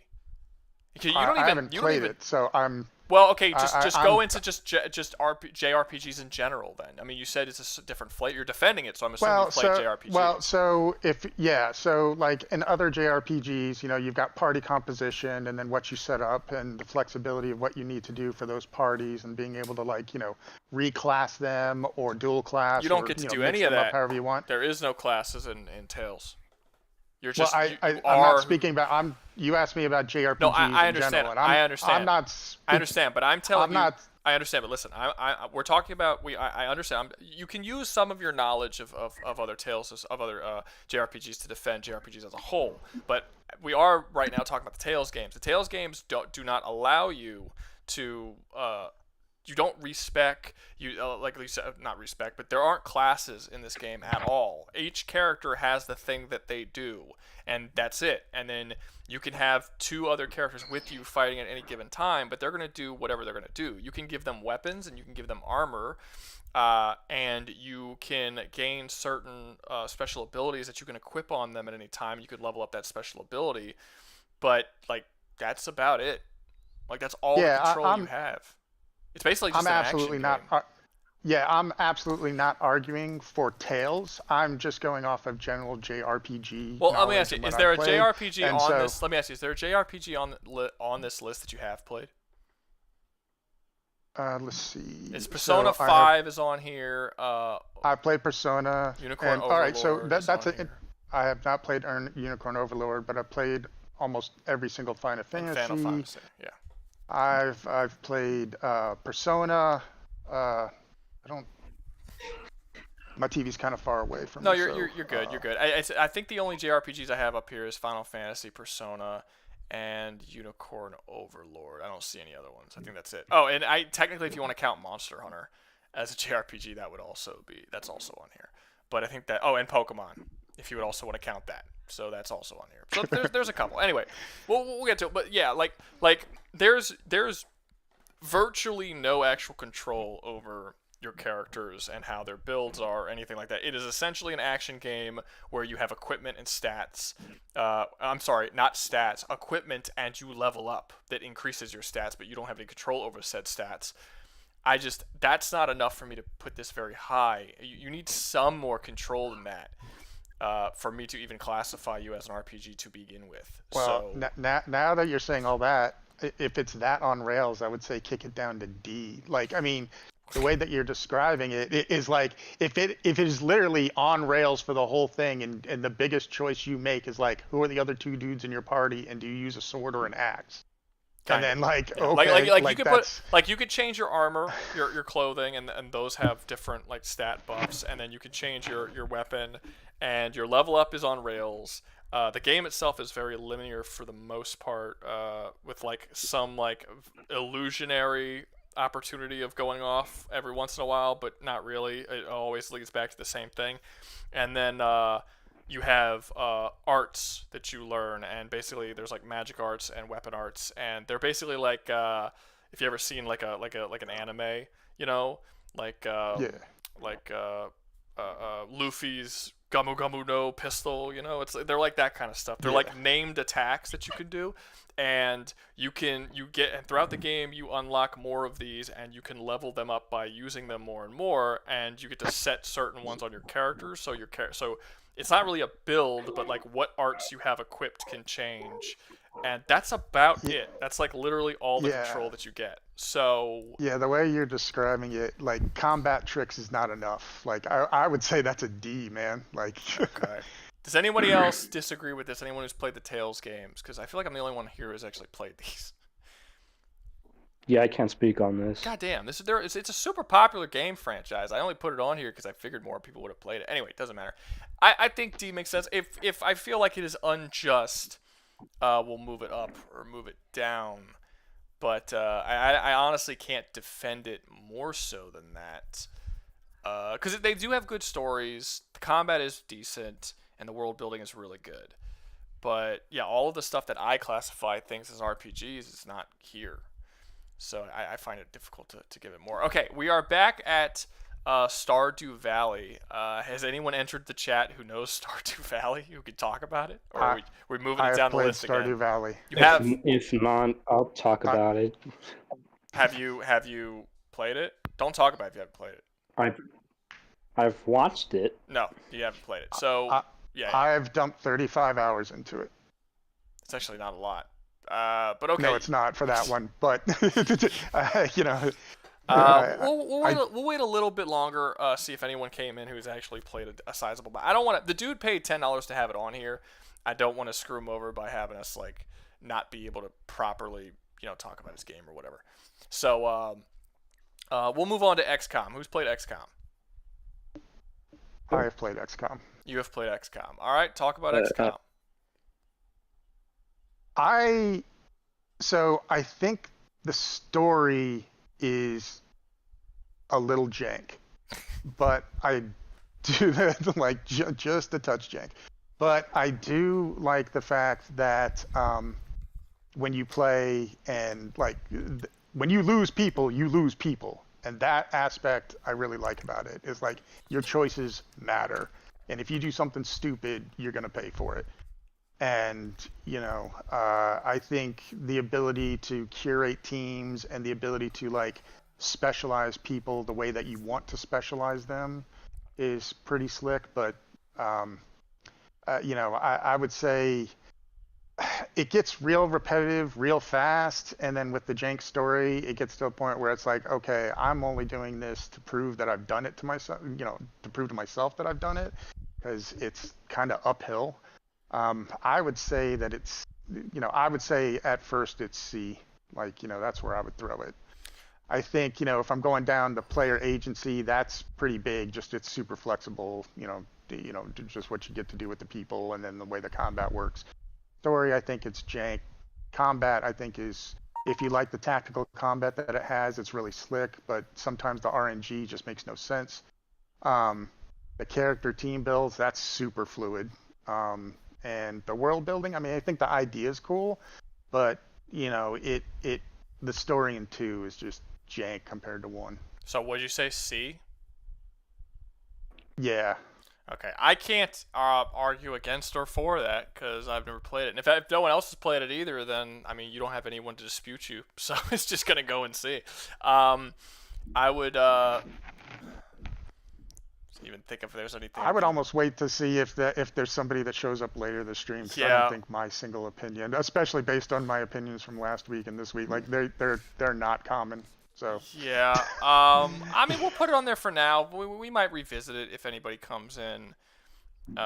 Someone did say I would say the story in 2 is better than XCOM 1. Yeah, a lot of people are saying that they've played XCOM. Then come into the chat. The link to Discord is right there, and you can talk about XCOM. But I don't. There's nothing you can do from down there, guys. You got to come up here and talk about it. And then you can come into the Discord stream, give your opinions on XCOM, and we'll move it around based on whatever. Because the dude even said he only has about 35 hours in the game, so he hasn't actually even played it that much. No, I have 35 hours in Stardew. Oh, I'm sorry, my bad. Where's the guy that said he had 300 hours? Why is it that guy should come up? Yeah, I don't know. He was here, but he was deafened and muted, and then he left not long ago. Why was he deafened and muted? I don't know. Did I deafen and mute him? Weird. No, it wasn't a server mute. It was like a self-mute and self-deafen. Oh, okay. Because he could have asked me, and I would have tried to unmute him. My bad. Okay, whatever. I don't know. But yeah, guys, if you want to talk about XCOM, then come on in the Discord and talk about it. Don't just say that you've played it from the chat, because that doesn't help us place it anywhere if you're just saying that you played it. All right, we're moving on. We're back to Cyberpunk again. Should we move it back again, or should we do a Cyberpunk? Just get it out of the way. Keep kicking this can down the road. Just keep kicking the can down the road because we just did it. Keep kicking the can. We'll kick the can. We'll Sean. kick the can down the road one more time, and then we'll kick. We'll actually kick. I don't want to have two JRPGs right next to each other, so we'll actually kick Persona down the road too. There you go. Look at that. Get a nice spread out list. Okay, so Final Fantasy. I know people had to have played Final Fantasy. Don't lie to me.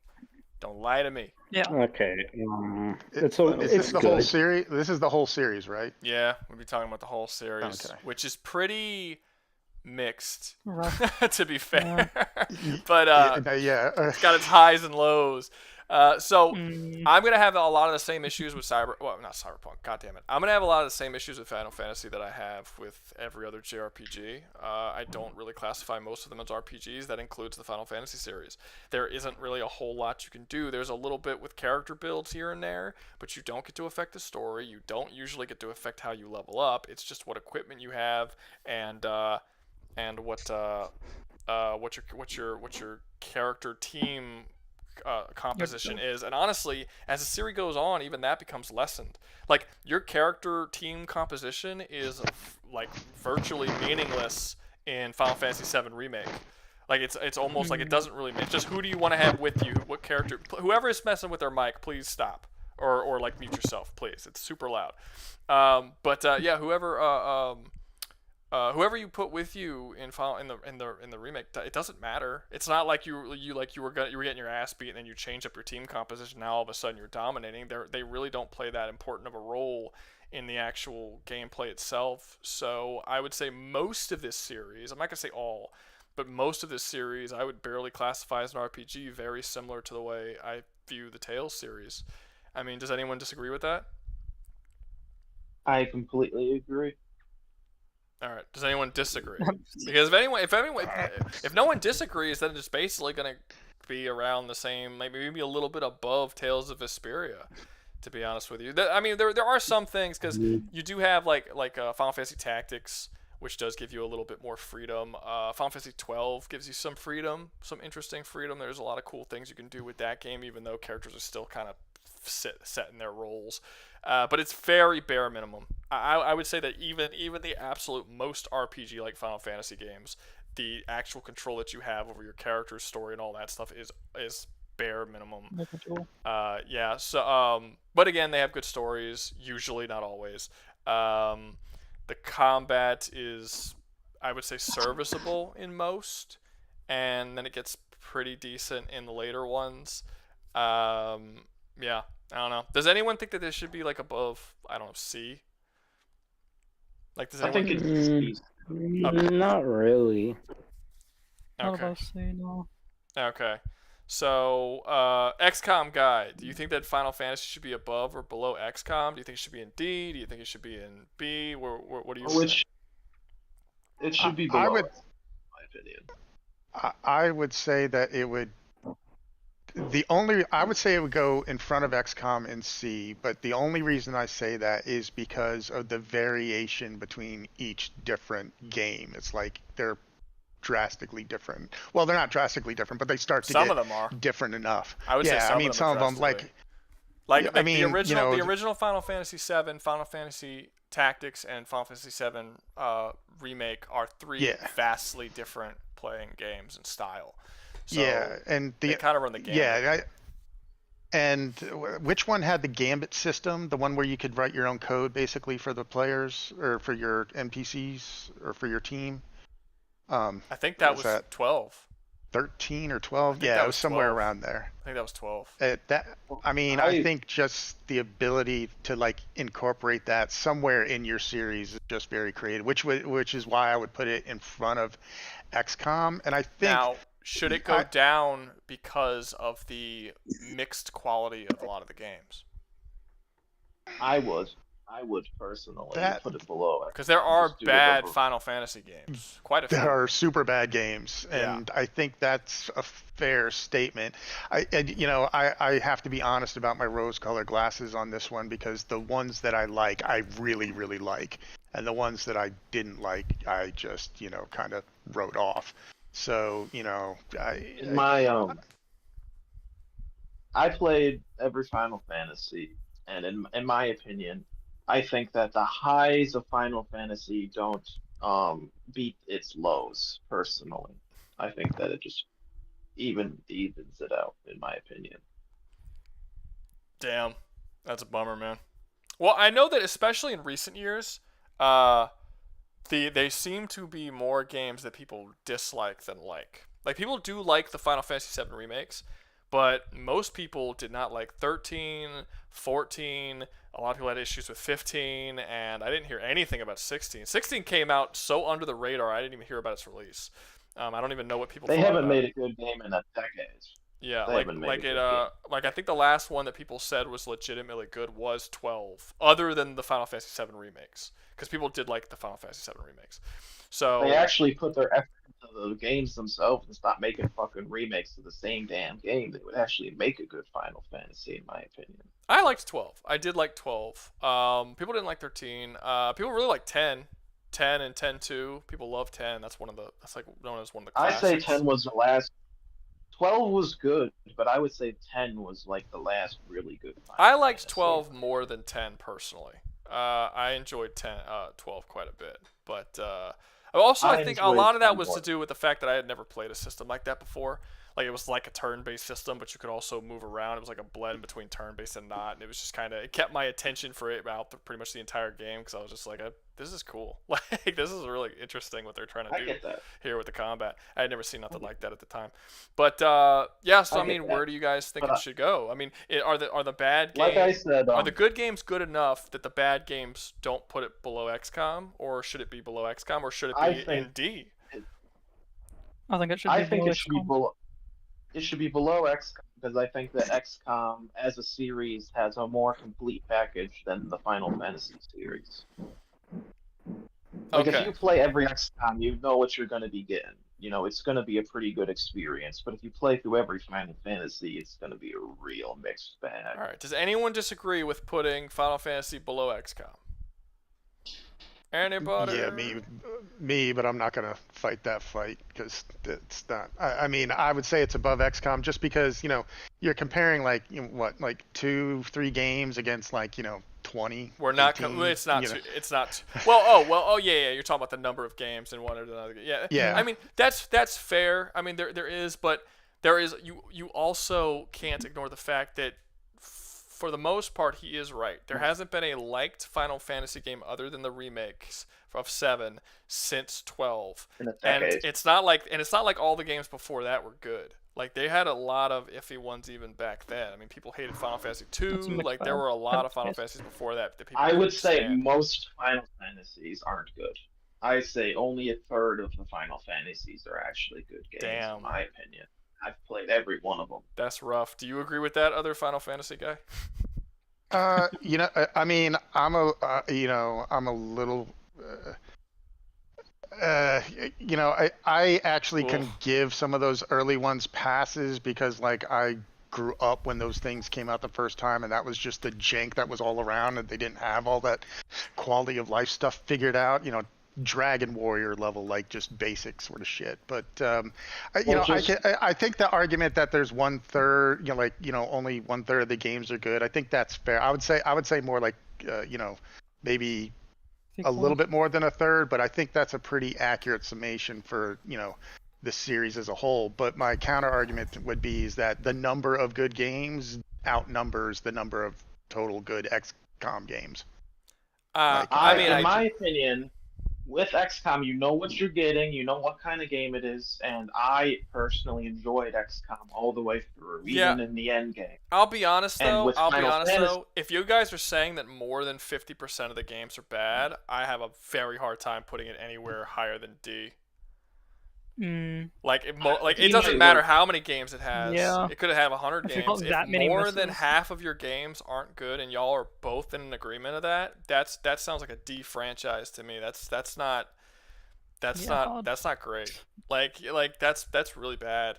I mean, maybe you can make the argument that because Final Fantasy has more good games than XCOM, if like 70% of their games were good, I think that argument would stand and it would be good. But if you're saying like not even a third or maybe just over a third of them are good, that's a really bad percentage. You would fail in literally any test in the country.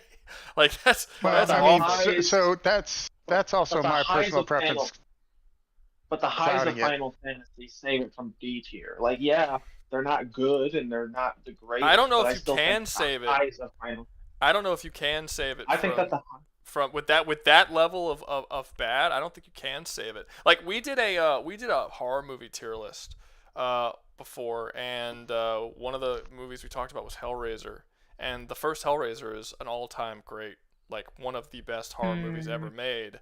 And then you have the 7 other. Two actually is not bad. 3 is meh, but it's okay. And then after that, they just turn a total dog shit. I mean, we had that one really low on the list. We had that one at like D or F because of how bad the series ends up getting, despite the fact that that first one is like unbelievably good. Godly. I feel like it's kind of the same situation here. If most of your games are bad, I don't see how you could be higher than D, regardless of how good your best games are. Like you. So my statement against most of the games being bad, I would say that I don't think they're bad. I think a fair amount of them are just like long in the tooth. Right, like it's just like, man, when this was made, this was hot shit. But right now, this is. Well, to be fair, they weren't hot shit when they came out. Like Final Fantasy II was hated when it came out. A lot of those games were hated when they came out. Like it had a lot of rough patches at the time. And it's not like there weren't great RPGs when those games were coming out. It's not like Final Fantasy was the first ever RPG to be created. I mean, this was around the same time of like Spirit of Mana and things like that were coming out, and those were really beloved RPGs at the time. It's just Final Fantasy took a really long time to get its footing just in general. They weren't even, a lot of things they were doing, they weren't even the first people to do them. So it's I don't know if you can use age as the excuse there when they weren't even good at the time they came out. And isn't the tier list about how good they are like right now? It's not taking into account how good they I don't really care about that. I mean, I think that if a game is good, it'll hold up. Like you were saying that Coder doesn't hold up. I disagree. I think Coder holds up fantastically today. I mean you could say the graphics are bad. I mean you could say that the graphics aren't as good, but who gives a shit? People love Minecraft. What the hell does that mean? I mean, the game is solid. A good game can survive bad graphics. A good graphics can't save a bad game. That's just how it is. Yeah, but I mean, it's like time does not matter because there's no time limit on fun. That's all games have to be, is fun. If the game is fun to play, a good story in 1995 is a good story today, and something that you are having fun doing that was fun in 1995 is still fun today. So it doesn't matter. The only thing that you're really going to be limited by are graphics, and as we see with things like Minecraft, graphics really don't matter all that much. In fact, a lot of people really love the whole retro style and making modern games in a retro style. So I mean, who gives a shit? But yeah, honestly, I would have it like. Here's the thing. Y'all are talking about like the number of games, right? The Tales games. I want to say the Tales games have more games than Final Fantasy does, and I don't think there's a single straight up. No, there is. There's at least one really bad Tales game, but the vast majority of them are good. Like there might be one there. I know there's one. There might be 2 that are bad in a game series that's got like over 20 games.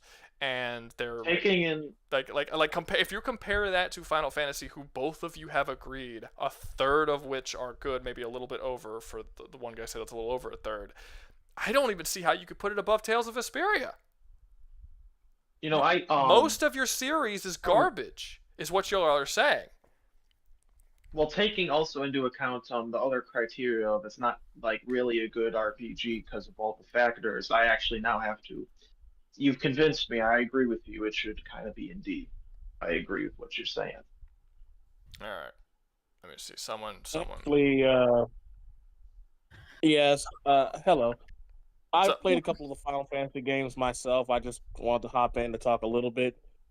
I do agree with the ranking. It was just that there are a couple of things I did want to talk about, specifically certain games in the Final Fantasy series, like you have 10 and 12 with the Zodiac Age edition of the games, where there was a little more diversity in the build of the characters, with the Zodiac Age giving you more options for how you want to build your characters, since they didn't have to specifically stick to one idea with the board system. And then with 10 was the only one where it kind of, by the end of the game, most of your characters were practically almost exactly the same with anything they could actually have. It just they had different start points. That's most Final Fantasy games, is where you start off, your characters have a certain way they play, and at the end of the game they're better at doing that thing, but they still just do that one thing. That's most Final Fantasy games. Cloud is always going to play like Cloud. I definitely would. Yeah. Like, Cloud's always going to wield a big definitely do agree sword, with and he's that. always going to be a fast, hard-hitting type of character regardless of what you do. You're not going to turn him into a tank all of a sudden. Like, it's just So, not. did Tales have any sort of like side games or mini games in it that would make it comparable, like the Blitzball or the card games or anything like that? No. I don't see how mini games would even. No, but a mini game I wouldn't really give it points for having mini games, to be honest with you. That's not something that I would. No, I'm not. It's not the mini game itself. that have mini games. Yeah, no, I'd put it in the world building category. The It's Witcher like gets fleshing S. it out. The Witcher gets S because you could play Gwent. It's like Gwent pushes it over the hill. I can actually. At work. I still play Gwent on my phone. To be honest with you. People really liked Gwent. Yeah. I had a friend who only played it for Gwent. He kept his save game from beating the game because he likes to go on and occasionally and play Gwent. He's collected all the cards in it. And I'm like, you're not going to finish the game? He's like, no. I'm just going to play Gwent. I'm like, all right. He's got like 400 hours of Gwent. I almost bought a physical copy of Gwent. I almost bought it. I didn't. But, okay, so as of right now, I'm putting it in D below Tales games. If someone can give me a legit reason, but I don't know an argument that you can give that'll combat 2/3 of the games not being good. I don't see how you can possibly combat that. You've convinced me. Yeah, that's. I don't think there is. Like, the only one of the series games that the mini games actually had any relevance was 10, and that's only because you had to play it to unlock one character's final ability by playing all of the Blitzball tournaments and getting ranked 1. Mm-hmm. That was the only time it was relevant. Yeah. All right. So yeah, we're gonna put it in D. We're gonna put it below the Tales series for now. Back at Stardew Valley. Wait, what's up? Stardew Valley. What's up? Next game, it's Stardew Valley. Let me see. Yeah, wait. Damien Doe said, "Would BioShock?" Yeah, BioShock's not an RPG. We went over that earlier. I mean, we can add it. I don't even get the thought process. I mean, we can add it to the list and talk about it at the end of once we get through the tier list. But it's really not an RPG. It's a first-person shooter. It would be. It has 0 RPG mechanics at all. I don't know why. You're not the first person to say it, but I honestly don't know why people keep bringing it up, because it's like there's you don't even get to pick your character. There's not character creation. There's no character. Really get to pick who you are. There's actually that's something that we probably could have put in here too, is character creation. But there's no character creation. There's no builds for it. It's a first-person shooter where you have superpowers. No backstory. There's like it's not. Yeah, there's no. You don't even level up in that game. You just get new weapons and and you upgrade your weapons and stuff. It's a shooter. That's just not an RPG. Yeah. All right. Now, so is anyone here yet who has played Stardew Valley? I feel like we're just gonna keep pushing this back because no one's played it. But is anyone here right now that played Stardew Valley? And if you're in the text chat and you've please join. Don't just say that you've played it in the text chat. Come into the Discord and talk about the game, because you're not helping down there. You gotta come up here, get on the stage. And talk about the game, because otherwise we're just going to keep pushing it back until we run into somebody who's actually played this fucking game. Okay, I guess I'll push it back again because I don't see anyone oh my God. saying anything. Lordy. There's a bit of a delay. I feel bad because I do pay $10 for us to add it to the list, and nobody's here who could even fucking talk about it. So I'm not just going to Who's the guy who added it? Like I said, I played it for an hour. That's not enough. It's not enough to give a good to defend it in any way. Okay, we're just gonna put it. We're gonna put it back a couple more games. Who even paid for it to be added? Somebody. Jordan, I think. Was it Jordan? Am I wrong? Who was it? No, he was talking about Coda. No. It was Xeragusta. Wow, that is nonsense. Zero, are you here? I don't know what that is, but yeah, Xera. Yeah, Xera can come up and talk about it if he wants. There's a link right there. Anyway, doesn't matter. No one's here. We're pushing it back again. Let's move on to Divinity. Who has played Divinity? I love Divinity. Divinity is fantastic. All the Divinity games. Divinity is so good. It's such a good game. Okay. It's such a good game. Yes. I should say I know virtually very little about this game. Haven't played it, but because of this game, I have had to change the name of my book series. You were gonna call it Divinity? Yes, I was, and that's why it's Divinity's Legions now. Yeah. Nice. No, this is a great game. You do not want to compete with Divinity with your book series. I'm just gonna let you know that. Yeah. Divinity's so solid. Yeah, no. Player agency, fucking top tier. Story, top tier. Combat, I would even say top tier. It's got really, like you can do tactical combat not well. This game does it really, really well. Character build and team builds, very, very solid. World building's amazing. It's an original IP from the developer. I hope so much that Larian Studios' next game is Divinity 3, and they make it with the same budget that they had for Baldur's Gate 3 and make it like that. Oh, that would be so good. The whole time I was playing Baldur's Gate 3, I was just being like, man, I wish this was Divinity. Because I like the world of Divinity more than I like the world of Dungeons & Dragons, like considerably more. And I've always said that the weaknesses of Divinity have always been budgetary reasons. Like, it always bothered me how when you would talk to people, the camera wouldn't zoom in to like show their faces and their reactions and stuff. It would just sort of like be up in the air and you would just hear them talk, you know? And then when I saw Baldur's Gate 3, it zoomed into their faces and like they had normal conversation. I'm like, yes, put this in Divinity. Come on. Like that's one thing that really annoyed me about Divinity. But it was always because of a budget thing. It is a AA game. It's not a AAA game. But for a AA game, this is one of the best RPG series you can play. And that's not even talking about like a Dragon Commander and the other games that are also really fucking solid. Even though Dragon Commander is not really an RPG.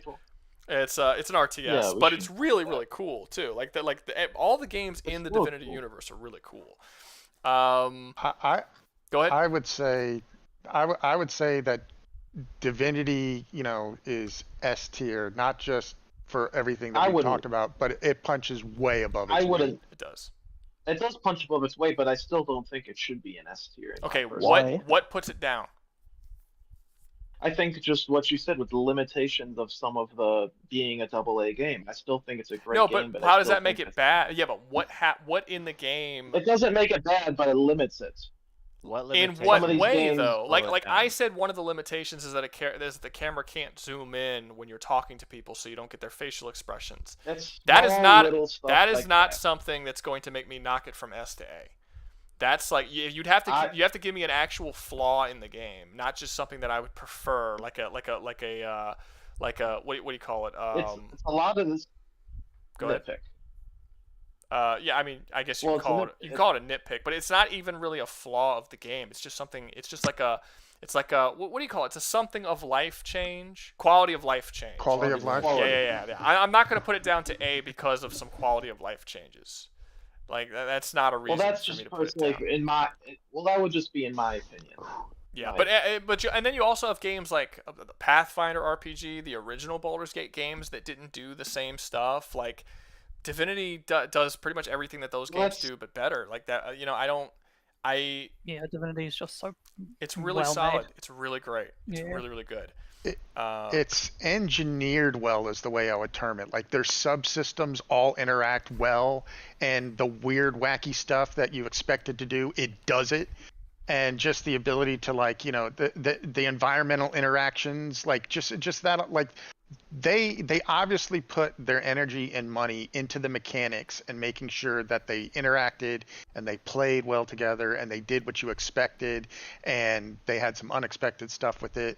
And the fact that, even some of those mechanics are tied off from like only certain characters can use them, or they only affect certain characters. Like in the second one, there's areas where like, those death clouds, well, man, you're running around as a skeleton. Those aren't a fucking problem for you. But, anybody else, you're insta-dead. And how it's powers just like, react to one another is really cool. Yeah. Yeah. I mean, the only negative I could even come up with, like that I would say, like thorn in my side, is just how some of the combat just turns into the surface of the sun. It's just fire everywhere, like just fire, but that's also fire. All it is fire. But you can also also plan around that and get rid of, like, it's an extra challenge of the game where your positioning is extremely important. So yeah, there's that one fight in the second one where you're fighting a whole bunch of beetles and then everything turns to fire and then you're up on the wooden planks and then it's you can also solve it. You can also solve it with rain. Rain, like, that's completely out. Not all fire can be put out. Rain, yeah, it can rain. No, not all fire can be put out. You get the demon fire or the hellfire. It doesn't go out. Yeah, but they don't usually put you in situations where the entire field is filled with demon fire. Like, they don't usually do that. It feels like it sometimes. Can the demon fire be put out with the blood rain? I don't remember. No, you have to use. I think you have to bless it. You have to do something a bit more convoluted, but I just can't remember the exact. But I know there's a way to do it. So like I think you can use rain. Water. I think you can use rain, and then you could bless the puddles that the rain causes or something. Yeah, I think there's like something you can do. I do know you can get rid of it. It's not like impossible, but it just takes a bit more time. Yeah. No, I always like the build. I'm trying to remember the build that I usually used in 2. I believe it was like a warrior 2-handed build. And like the fucking blood shit. I'm forgetting what type of magic it was. It was like a death knight. Kinda, I guess. It was like a bloody healing death knight that healed when he murdered. Yeah, that's what me and my friends would call it when we would play. Fucking cool, dude. It's good. It's good build. No, it's a really cool game. And also it's one of the I don't know. Most people don't know this because they don't play this way. But it's a game that's way better if you play with one of the preset characters. It's way better. No, yeah, I did. Larian's just so good at making these kinds of movies. Yeah, I was actually really bummed out because when I played Baldur's Gate 3, I thought it would be the same situation since it's the same company. So I picked one of the characters, and it was nowhere near the same situation. But like in the Divinity games, if you create a character, you feel so disconnected to the world. Like no one knows you. You don't know anyone. You don't know where. All the locations you go to. Like it's like a new experience. If you play if you pick one of the established characters, you have a storyline that you can follow. Characters interact with you. They know who you are. You know who they are. It's like it just feels like a really solid story. The same as that. It doesn't, not to the same extent. It's not nearly to the same degree. Yeah, it's way better. I think that's just due to I think that part of the reason why it doesn't feel the same like in Baldur's Gate is just due to the nature of the story. Well, Baldur's Gate's locked off by acts. It feels like a lot of some characters don't really have a story till you get like the last act. It's definitely more so is Divinity. I mean, it's not necessarily acts, but like you start off in Divinity 2 and you're on the ship, and then which is also something all Larian games start the exact same way. It's just on a ship, yeah. On a beach. Not necessarily a ship, but you're always on something. Well, no, I guess you could call it a ship in Baldur's Gate 2. But you're on some kind of ship, and then you crash land. You're on a beach, and then you have to go to some town somewhere. In Baldur's Gate 2, it's a ship to a beach to a prison. I'm sorry, not Baldur's Gate 2. In Divinity 2, it's a ship to a beach to a prison, and then in Baldur's Gate, it's a ship to a beach to a town. It's like it's always they love that opening. It's a good setup for an opening. On the way. But there is, that's true. But yeah, like Divinity 2, you start off in the little prison area, and that you take a couple of hours doing that, and then once you're out of the prison area and you get your own flying ship, then you can go to that next town area, and like that's kind of its own sort of act, sort of. But it's like there are locked off sections, not like it's an open world or anything. But this game's great. I don't know if your biggest issue with Divinity is that it's quality of life stuff because of budgetary restraint, I can't put it down to A for that. I don't like the way the team system works with armor. That's more of a personal. Divinity 2 is the team system. Divinity 2 is really good. So like because they have magic and physical armor, so if you go like one magic character or 3 physical characters, the one magic character just struggles the whole game. He doesn't struggle necessarily. Well, the idea of the magic characters, you're not supposed to be going up to people like face to face. Like that's the idea. No, I meant damage-wise, because you have to do a different health bar to everyone else. Actually, I want to point out, and this is just from my play with Divinity 2 and a little bit I've played, you can do amazing with just having two characters with magic just because of the combination of effects that just can go from a simple matter of I'm gonna blow up one person to I'm gonna blow up the whole fucking map. Yeah, like the idea is, I mean, you shouldn't ever get to a point where you're getting fucked up the whole game because the mages have low physical armor. Sure, well, even actually that's not necessarily the case because you can actually make a tanky mage in that game. Mage. But that's actually not even necessarily true. But generally speaking, the mage characters will have more magic armor and the warrior characters will have more physical armor. So while I guess you could say the physical guys will shred you if you don't have heavy tanky armor, you're going to be shredding them too because they're not going to have the magic armor that you do. Like you could shred them from long range, and you could shred them in massive areas that they are not capable of. Magic users of that game can be straight up fucking broken. I mean, you just teleport all over the place, and then AOE. Like they have insanely especially long. That one. If you build them properly, that power you have that gives you like. Yeah, your range is tied to a stat. So like even most archers can't shoot as far as you can shoot magic if you build your character properly. Like, oh no, you fuck dudes up with mages in that game. I meant so if you have like 3 physical characters and then 1 mage, the physical characters will be killing people so much quicker than you because you're just one person. No, I think you're building your magic wrong improperly if that's the case, because if that is like if you're taking your magic user and you're wiping out all the tanky dudes on the field, you could do it very, very quickly because they don't have magic armor. Very few. You are ripping through their health very quickly, and like I said, you could do it in large areas. Like I think this might be an issue with you not entirely knowing the best ways to build mage characters. Because there's some broken. I mean, and shit. If you don't like the lack of physical armor, there's shit like rock armor, which is a geomancy ability that just gives you a bunch of physical armor on your mage. So it's like, no, there's definitely stuff that you get. The game gives you so many options that there's really never a time where you're like, well, this class of character can't do this, because yes, it can. Like your mage characters can literally run in with the most armor in the game if you want to build them that way. It's just about like how you want to build them. I also want to add in like the availability of the different builds for team composition as well. If you're having problems with mages doing anything and you're running a 4-person team, it's so easy to kind of go drop that down to 2 people, run Lone Wolf on both of them. Next thing you know, because of the boosted stats they get for Lone Wolf alone, they're mopping the floor and everything. I never liked Lone Wolf. I always felt a bit weird trying to change the builds for double up stats. I never liked Lone Wolf because, it's less characters. I don't want to do that. I want to play with more characters, but also, oftentimes I would play the game with a friend. I usually played that game multiplayer, and when I played it multiplayer, I'm like, I gotta have my waifu with me, and you gotta have your waifu with you. So I would always have Sabine with me, and you could take whatever other hoe you want off the ship with you if you want. But I want me and Sabine are gonna be over here doing our thing, and like it always felt weird, you know, having like lone while like just me and you, like where like it's just this fucking sausage fest. Let's get something else over. I don't know, but yeah, I never really tried Lone Wolf. I didn't want to. Because I think that the benefits that you get from Lone Wolf do not outweigh the variety of shit you can do with having more classes on the field. That's basically. I will say it doesn't. It does earlier. Later in it doesn't. It doesn't early in the game. It does about mid game when you get a good build, but that's having to deal with the sacrifices you make. You get a lot of stuff early for wiping stuff. Mid game, you get the diversity if you're having issues. But then that goes back to the whole thing that it's the greatest gift of Divinity being the diversity of builds from having 4 comp to just having 2 comp.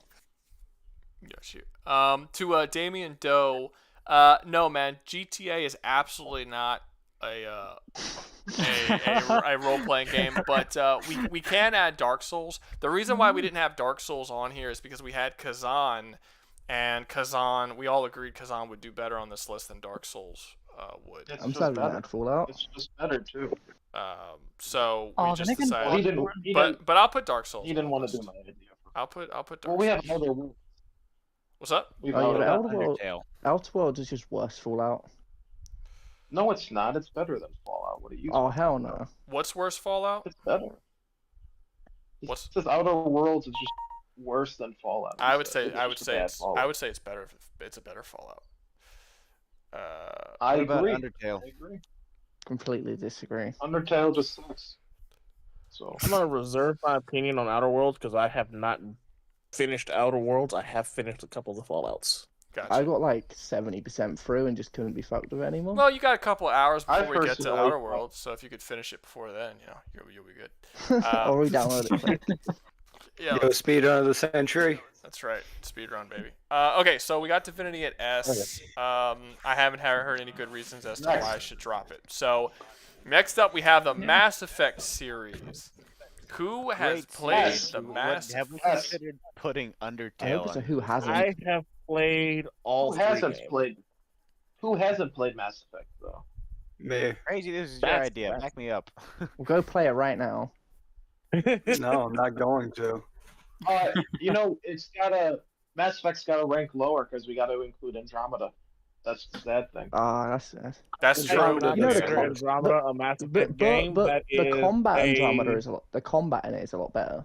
But the story and the choices are just not up to snuff. No, they're awful. Yeah. It's terrible. Well, I'm gonna be honest. I you- dislike Andromeda so much that I don't even consider it a Mass Effect game, even though it's a Mass But it Effect game. is. I dislike. But it Andromeda is. that It much. feels like what it is. A spin-off game made by a completely different developing team. That's what it feels like because that's what it is. I would say that. Okay, so let's look at the categories first. As far as player agency, there's not a ton. There's a little bit. Yeah, Not a lot. I mean, it's a third-person shooter. You can have the real things is do you use tech abilities, biotic abilities, or do you shoot people? That's all your classes are a combination of those three things. It doesn't really change how you play all that much. It's just like, am I going to shoot you with a bullet, or am I going to fire a biotic blast at you? I'm still doing the same thing. You can mix them a bit more. The game, you do have to give it credit though that the Story game has. choices though. Yeah, the game does. The game is limited, but the game does have dialogue choice options that does kind of affect the world around you. No, it does. That's what the actual Yeah. decision-making aspect is really, really well done. And actually, again, I've said this before. I'll say it again. Personally, I prefer RPGs where your character that you play as is a character. I don't really like playing RPGs where your character's like the main character of Baldur's Gate or Fallout, where they're just no one. They just are whoever you want them to be. I greatly, greatly prefer playing as a character, and Commander Shepard is his own character. You get to decide how you want to play your Shepard, but Shepard will always be Shepard whether you play Renegade or Paragon. There are specific character traits that he has that you cannot go away from, which I actually think improve his character and make you people are invested in the character of Shepard. No one is invested of the main character of Baldur's Gate 3.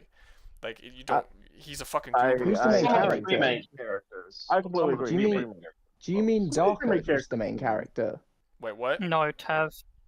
Yeah, that's the Dark Urge. Dark Urge Origin is Tav. No, I mean Dark Urge is one possible Urge, playthrough, but it's one possible playthrough. Yeah, the game even tells you not to.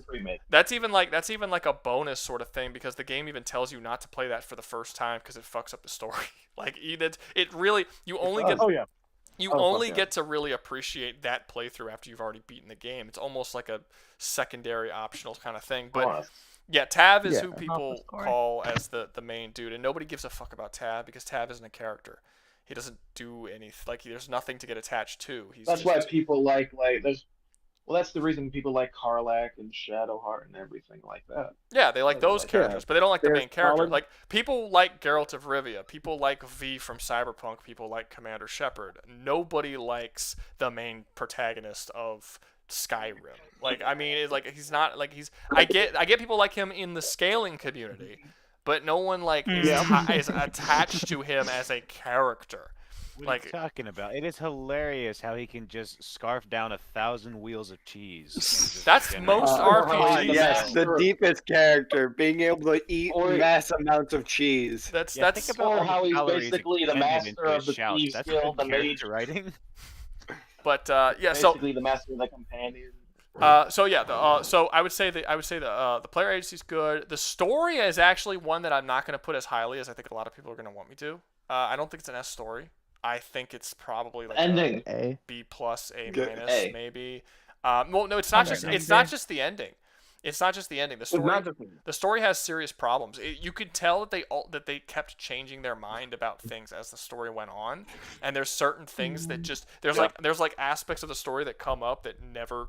Like we never see it come to fruition because they change their mind later on, or like certain character like for instance in Mass Effect 2 there's a scene where you're supposed to go with when you go to recruit Tali, and she's on that planet, and that planet is being killed because the star is aging too fast, and she can't find out like why is this star aging so fast, it should not be dying like this, and this seems like it's building up to something big, and they never bring it up again. Even though they establish in that mission that all across the universe all across the galaxy there are stars that are dying significantly faster than they're supposed to be dying, and that's because some BioWare developers years after the fact came out and said that the reason why this is because initially the ending of the game was supposed to be tied into that. Like the fact that stars were dying was the reason why the Reapers had to come out and basically wipe out all of humanity, and they had to keep doing this every 50,000 years because as biological life forms got more advanced, they all discovered dark matter and started using it as their technology, and dark matter was killing all stars, which would eventually stop life from being created in our galaxy anymore, and all life would cease to exist. And that's why the Reapers were coming in and so cool and collecting. But they changed. Where is that in my Mass Effect? Yeah, they changed their mind. That. They changed their mind for the ending of Mass Effect 3, so that entire plot point was just written out of the story. So now you have this no idea about that plot point. I'm really disappointed all of a sudden. Yeah, so now you have this one storyline that is brought up with Tali where it just doesn't go anywhere. We have no idea why that star was dying. Never brought up again. And they just sort of keep it hanging out there. And there's a lot of stuff like that, shit that's just kept hanging. There's also stuff where like you're like capable of making decisions, but there's like the beginning of the series, Mass Effect 1, makes it very clear that your good decisions and your bad decisions both have their benefits and their cons. Like neither one is punished or thing. By the end of the game, if you aren't making Paragon decisions throughout the game, you're fucked. And it just decides to screw you at the very end. War support. Yeah, and that was not the case for the first game or the second one, but for the third one, they're just like, yeah, you know what? If you weren't Paragon, screw you. And I was like, that was a really big because actually, I definitely felt that. Oh yeah, because when you were a renegade, you killed more people, and by the end of the game, they decided because they changed the ending of the game, and because and I guess you can say it's because of the ending that the story isn't as good, but it's not like the game was amazing and then bad ending. It was like so many plot points just don't work because it doesn't culminate in the it just doesn't go anywhere, and it's so I would say story wise, dude, I'm even leaning towards maybe a B, maybe a flat B. I want to add this point in because this is something I remember from Mass Effect 3 where they tied in the importance of, I think even the multiplayer had an importance to the story of you had to do the multiplayer to help build up some of the that was the original. Yes, if you play the Legendary Edition, it doesn't do that anymore because everyone hated it. But and when the original game released, it forced you. If you did not play the multiplayer mode and you just played the story mode, you literally couldn't get the best ending in the game because you couldn't, because you earned reinforcements for your war through the multiplayer.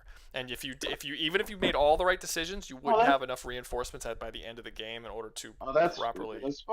Yeah. So to be fair, that made Renegade playthroughs more viable.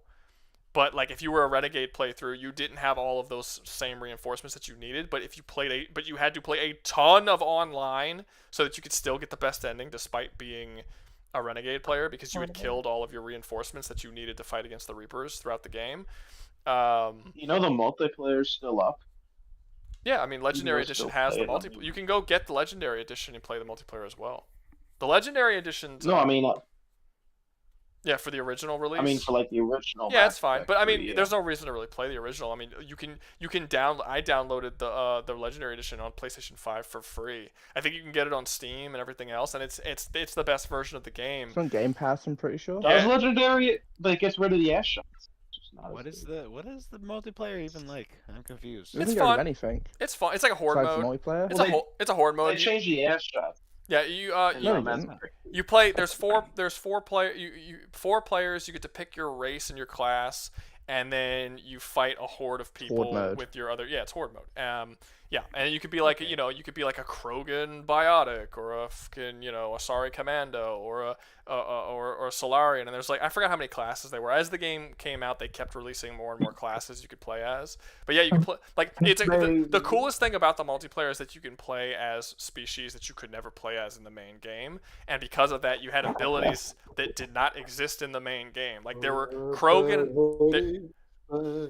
Can you stop singing while people are talking, please? Sorry, I didn't know the mic was on. You're good. Yeah, no. But like there were like the Krogan had moves that even Commander Shepard couldn't have in the main game because he's not a Krogan and stuff like that. So that was kind of cool. But yeah, outside of that, you have the Volus and even the Bartarians too. Yeah, you have to play as all. I think all the species made an appearance. But it's kind of the same situation with Doom. So like Doom, nobody cares about online in Doom games. Nobody gives a shit. But in Doom 2016 and in Doom Eternal, they kept trying to have online modes, and no one played them. And everybody was like, "Why'd you like waste time on this?" And they just couldn't get it to work. So now in the Dark Ages, they're like, "We're not putting it online in it." And everyone's like, "Thank you." Like nobody wants it online in Doom. And it's kind of the same thing with Mass Effect, where it's like nobody asked for an online mode in a Mass Effect game. Nobody wanted it. Nobody cared about it. But yeah, I guess someone played it because it's still up. So that if they're still paying to have the servers up, I guess somebody's playing it. Probably like 50 people playing it. I'm kind of an outlier in some of these, but those sound interesting to me because I played the original Doom multiplayer with my brothers, and that'd be cool to see that for the newer games. But I can understand that. Well, in Doom 2016, they thought that the multiplayer was generic. And like it wasn't doing anything different. It didn't feel like a Doom game. It just felt like some whatever online game with a team-based shooter. And then for Doom Eternal, they made it a little more unique, where now it's one Slayer versus 3 demons, I think, or 2 demons. 2 demons. One Slayer versus 2 demons, and you got to pick your demon and play as a demon. And the coolest part of that online was that you got to play a demon, which no one could do before. And that was kind of fun, but like, for a little bit, like it was okay fun. Right. But the thing that annoyed me about it is that the online mode was really the only like solid way of unlocking the alternate costumes for the main game.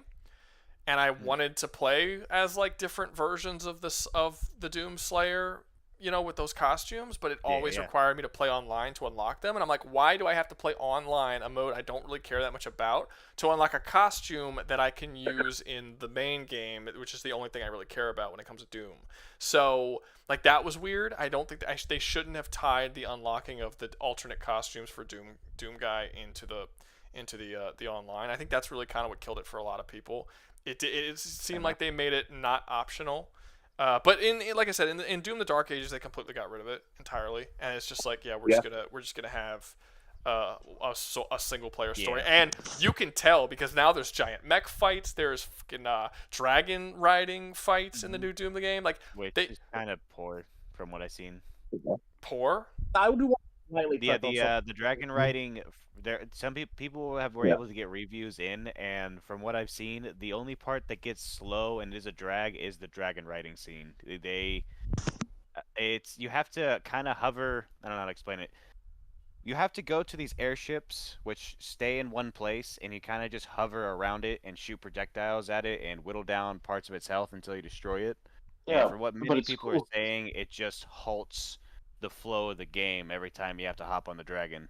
Oh. Guess we'll find out. Yeah, but you're riding a dragon, so it's cool as fuck. No, it would be cool. It is cool. No, it would have been cool is if it played like this game wasn't that good, but does anyone remember like an Xbox 360 game where you get to ride a dragon, and like the concept of the game is you can actually jump off of your dragon onto another person's dragon, kill them, and take his dragon from them, almost like you were hopping from like vehicle to vehicle, like in not Sleeping Dogs. What was that other game? It might have been Sleeping Dogs actually, but yeah, it was a dragon riding game, and you had this mace with like a chain on it. Legend of Dragoon? Hell no. What? No, Did you just guess? I know what he's this talking was for about. Xbox No, Legend of 360. No, this was Xbox 360. I think it was called Lair or something like that. But he was you Dragon Commander. No, that was no. Dragon Commander is a Divinity game. No, so you would no. This was just an action game. You were a dragon rider. You flew around fighting other dragons. But one of the cool things you could do is you could jump off the dragon, swing your chain onto another dragon, then climb on that dragon, fight the dude who was riding it, kill him, kill his dragon, and jump back off onto your dragon. I'm like, they could have done something like that with Doom, where it was like you were fighting other dragons. In the dog fighting. Yeah. Like dragon dog fighting would be really like War Thunder. What's up? Did it play kind of like War Thunder? Because I know I've seen something like that. War Thunder's a playing game, right? For with planes. Yeah, War but I Thunder, remember seeing it's something like that planes was and like the. I remember seeing something that was designed More like that. Battlefield, that jumping involved out planes into other flying people's. on dragons instead. I don't remember the name of this game, but it was for Xbox. It was one of the first release games for Xbox 360 to sell the Xbox 360. Let me see, Dragon Riding. Okay, then what I'm thinking of is a completely different game then. What I honestly would think would save the dragon portion for Doom Dark Ages is if they would just actually have the airships you go after be mobile, and the dragon, instead of it coming to a halt during the combat, you actually have to do like flybys and Would it be projectiles as you censoring go past Ages it. of I Ashes? think that would be a far more rewarding experience, and it wouldn't slow it down as much. This is gonna bother me now. Kind of basing it off Would it be of Century Battlefront. Ages of Ashes? No, I think it starts with an L. Battlefront. I think it starts with an Starts with L. Yeah. This is gonna annoy the fuck out of me, because it was a game. It released it. I think it released it with a it was one of the first release games for Xbox, and I remember it looking really cool. But then when the game came out, everybody was like, it's not that good. And I was like, oh, that's a bummer, because I would have liked to ride dragons and shit. But I'm not seeing it anywhere. It was a very forgotten game. I don't think Lair. Lair. Lair. Just fucking found it. Okay. Yeah.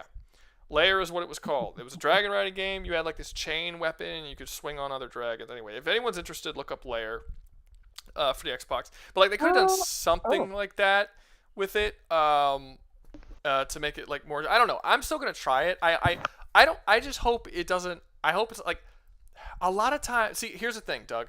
I don't 100% buy that, because they said the same thing about the platforming sections in Doom Eternal, which I thought was bullshit. I thought the platforming sections were done really well. They did not take a lot of time. They were very, very quick, and I think that they were just challenging enough to be fun. I like the platforming sections, but a lot of people complained the platforming sections were just slowed down the combat of the game. A lot of people suck at platforming. I don't actually. Yeah, I thought the platforming was fine. It's simple. It was really cool. I thought it was fun. Them. So it was like I'm gonna play the game and see. Maybe they're right, but I do think it might be one of these things where it's like we just want to shoot things, and you're having us do something that's not shoot things, so we're gonna hate on the game now. I'm okay with them having that's totally understandable. Various... But from what I had seen for like flying mechanics goes, I don't like. Of course, I just saw it. The dragon itself, when it gets into combat, it has to like do a lock-on thing, and it becomes stagnant in the air, and you're more or less like going left and right and hovering. I've seen that too. Like I said, I'm just gonna have to play it and find out, because I mean, as far as we know, the dragon sections might be like 10-15 minutes long each, and it's like that's not enough for me to get mad at a game. You know what I mean? That's like true. If you got me in the air for 2 hours, I might complain about it. But even not that great dragon flying mechanics, I can deal with for 15-20 minutes if it's just something to kind of break up the general gameplay of running around and hitting people with a giant fucking hammer. Fair enough, yeah. You know what I mean? So it's 30 hours. Yeah. Yeah, like I could deal. It just really depends on how long it is. Like the robot fighting section looks really, really fun. for a certain amount of time. I wouldn't want to do that for the whole game. You know what I mean? So I don't know. We'll see. I'm not hating on it. Let's get back to Mass Effect. I don't know why all these streams always get to Doom for some reason, even though Doom's got nothing to do with it. I think Mass Effect is solid. I think it's good. I think it does a lot of this stuff really good. And I think there should be some sort of bonus points for it for doing the whole you make decisions in the first game that lead on to the second game. Like, that's just an ambitious idea, just in general. I think the world building's great. The universe is great. I love the characters. I do love that idea. It has some of the best character interactions of any game ever. Like, I can't think of a game with better companions than Mass Effect. So, but because the story kind of thing, because of that ending, because of 4, it can't go at S. I would say probably A. I would above or below Knights of the Old Republic is hard. I guess the question is, how much is Andromeda hurt it? About the Old Republic. Wait, Andromeda hurts it a lot. If I'm not going to lie, wait. One guy at a time. One person. Andromeda is not it's not good, but it's like a fine game. It's not bad. It's just forgettable. So I wouldn't say it hurts it. I would say that it doesn't hurt it super bad, but it does hurt it a little bit, but not as bad as if it was like a It does have better combat though. As a concept game, it's decent as a concept game because it does the same thing as like Dragon Age Inquisition, having a much more open world to mess with. That I think was a great idea, but the execution of Andromeda was. I don't think that Mass Effect should have ever had an open world. I don't understand why anyone would want to put an open world in Mass Effect. The thing that the creators of that game fundamentally misunderstood what people like about Mass Effect. It's not the shoot. I mean, Mass Effect 1 has garbage gunplay. It is, if you just took the shooting into account, it is the worst shooter I have ever played. It's so bad, it sucks. But I don't care, because the thing that you play Mass Effect for is for the story, the characters, and the decision making stuff. When I play Mass Effect, I do not want to run around collecting fucking collectibles in an open world for hours on end. That's not what I want to do. I want to interact with my companions on my ship, and I want to experience this story. That is what I am here for. I don't like why would you put me in these large areas where I have to be for hours on end not experiencing your story? It is the thing that I bought your game for. Like, it makes no sense. I didn't want to go around looking for collectibles. The game sucks. Sorry. I don't like Andromeda. No, I agree. I was just But that's why it goes below Knights of the Old Republic in low A. Yeah. I would say it probably goes below Knights of the Old Republic because, well, Knights of the Old Republic, I would say Knights of the Old Republic 2 is not that great. And at least not compared to Knights of the Old Republic 1. But there's so many cool ideas in Knights of the Old Republic 2 that it's kind of... And it has a more know which one I played. It has a more complete story, in my opinion. In Knights of the Republic 2, as compared to Knights of the Republic 1, or as compared to Mass Effect? Mass Effect. I think. Mass Effect does have a complete story. No. I think it's satisfying, I guess. With a lot of the plot holes and a lot of the plot holes bother me. The plot holes do bother me.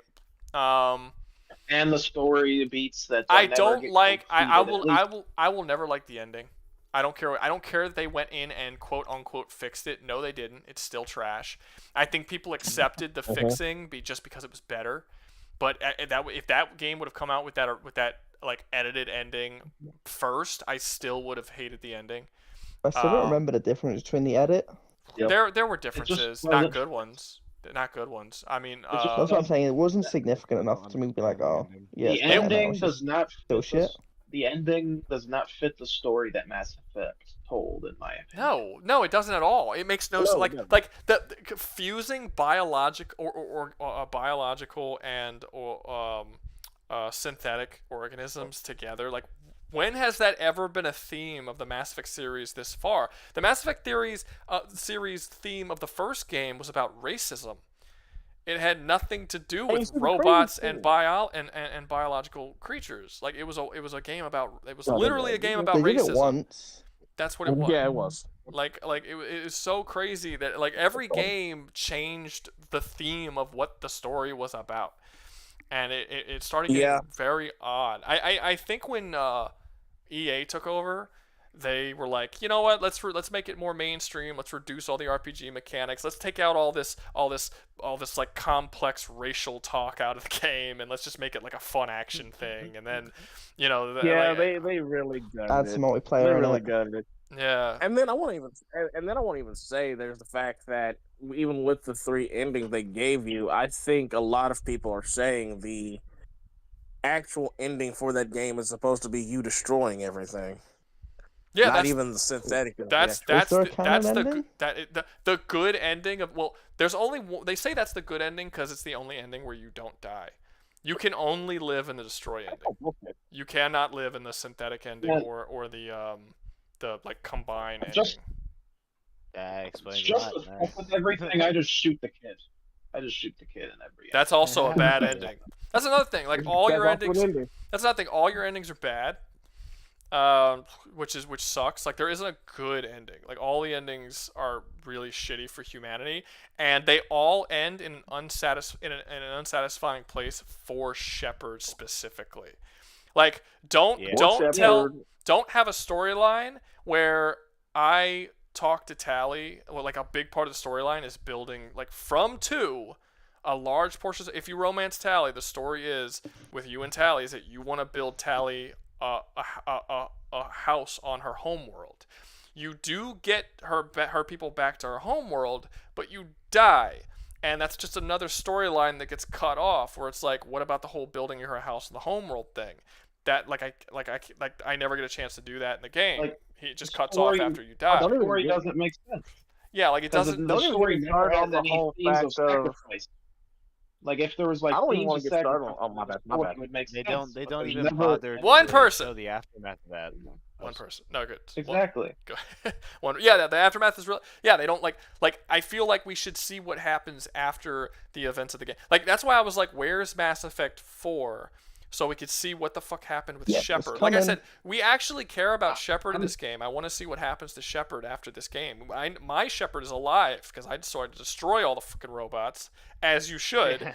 And because my Shepard was a racist, and I got mad when they said I couldn't stop. I had to stop being a racist after 1. No, I want to keep being a racist. Whatever, fine. I guess Shepard got a fucking change of heart between games. But yeah, it's like I want to see what happens. Go ahead. I'll be kind of scared if they actually did do a 4th and they do continue Shepard's story because I don't want them to do it now. No. I don't want them to do it now. I was saying after 3 came out. They're doing it. I know, but they're not. It's not. Look, there is not a single person who still works for EA that worked for BioWare when they made Mass Effect 2 and 3. The people are surprised that Veilguard was shitty and nothing like the previous Dragon Age games. Not a single person that worked on Dragon Age Origins 2 or even 3 is still with the company. They all left during what's that shitty live service game they had BioWare making? Anthem. They all left during Anthem. Oh, yeah. The main writer and the mind behind the Mass Effect series, Mass Effect 1, 2, and 3, was what was his fucking name? Corey something. Shit, I'm forgetting his name. Anyway, he was behind the 3 games. He got so pissed off at EA during the creation of Anthem and what they had him doing that he left the game. He was the writer of Neverwinter Nights, Coder, the Mass Effect series. Like a lot of those, he was the head writer on all of those games, and he's gone. He was their main guy. The co-writers and stuff on those games. They're no writer, not a single one that made BioWare what it is today, that made BioWare known for its stories, is still there. That's not an easy thing to replace. So, like, no Mass Effect... you're doing something wrong with the brand. Yeah, like Mass Effect 4... in this environment. Mass Effect 4 cannot be as good as the previous games because all the writers are gone. And EA is too cheap to hire really solid writers who are capable of writing good stories. They won't spend the money on it. So that's why you get shit like Veilguard. And as far as I'm concerned, the Dragon Age IP is dead. And the people have been saying for a long time, every time a new every time a new BioWare game comes out, everyone says the same thing, like, oh, hey, this is BioWare, this is their chance. Like, is BioWare truly dead? They were saying that for Dragon Age Veilguard. They were saying that for Anthem. They're saying that for Mass Effect 4. Like, hey, if they fuck up Mass Effect 4, that'll be confirmation that BioWare is dead. No, BioWare has been dead for over a decade. People just haven't figured it out yet. Like it died in Anthem because literally all of the people who worked on those games left at that time. It's been dead. We just haven't figured it out yet for some reason. Like, it's gone. Mass Effect 4 Veilguard is free already. Yeah. On PlayStation, it's crazy. Yeah, they made it free. Yeah, it's free. They made it free. Been out for like 5 months. Yep. And no one's even playing it. They made it free months ago. No one's even playing it, even though it's free. Yeah, they made it free on Steam as well, and the player count went up by like 15 people for like a day. And then it went down again. Like, it was. Your game's like not even a year old, and you're giving it away for free. It's pretty bad. Yeah. No, they need to learn. I tried playing it. I'm hoping they need to go. They need to go. Casey Hudson, that's his name. Jesus, that was gonna bother me.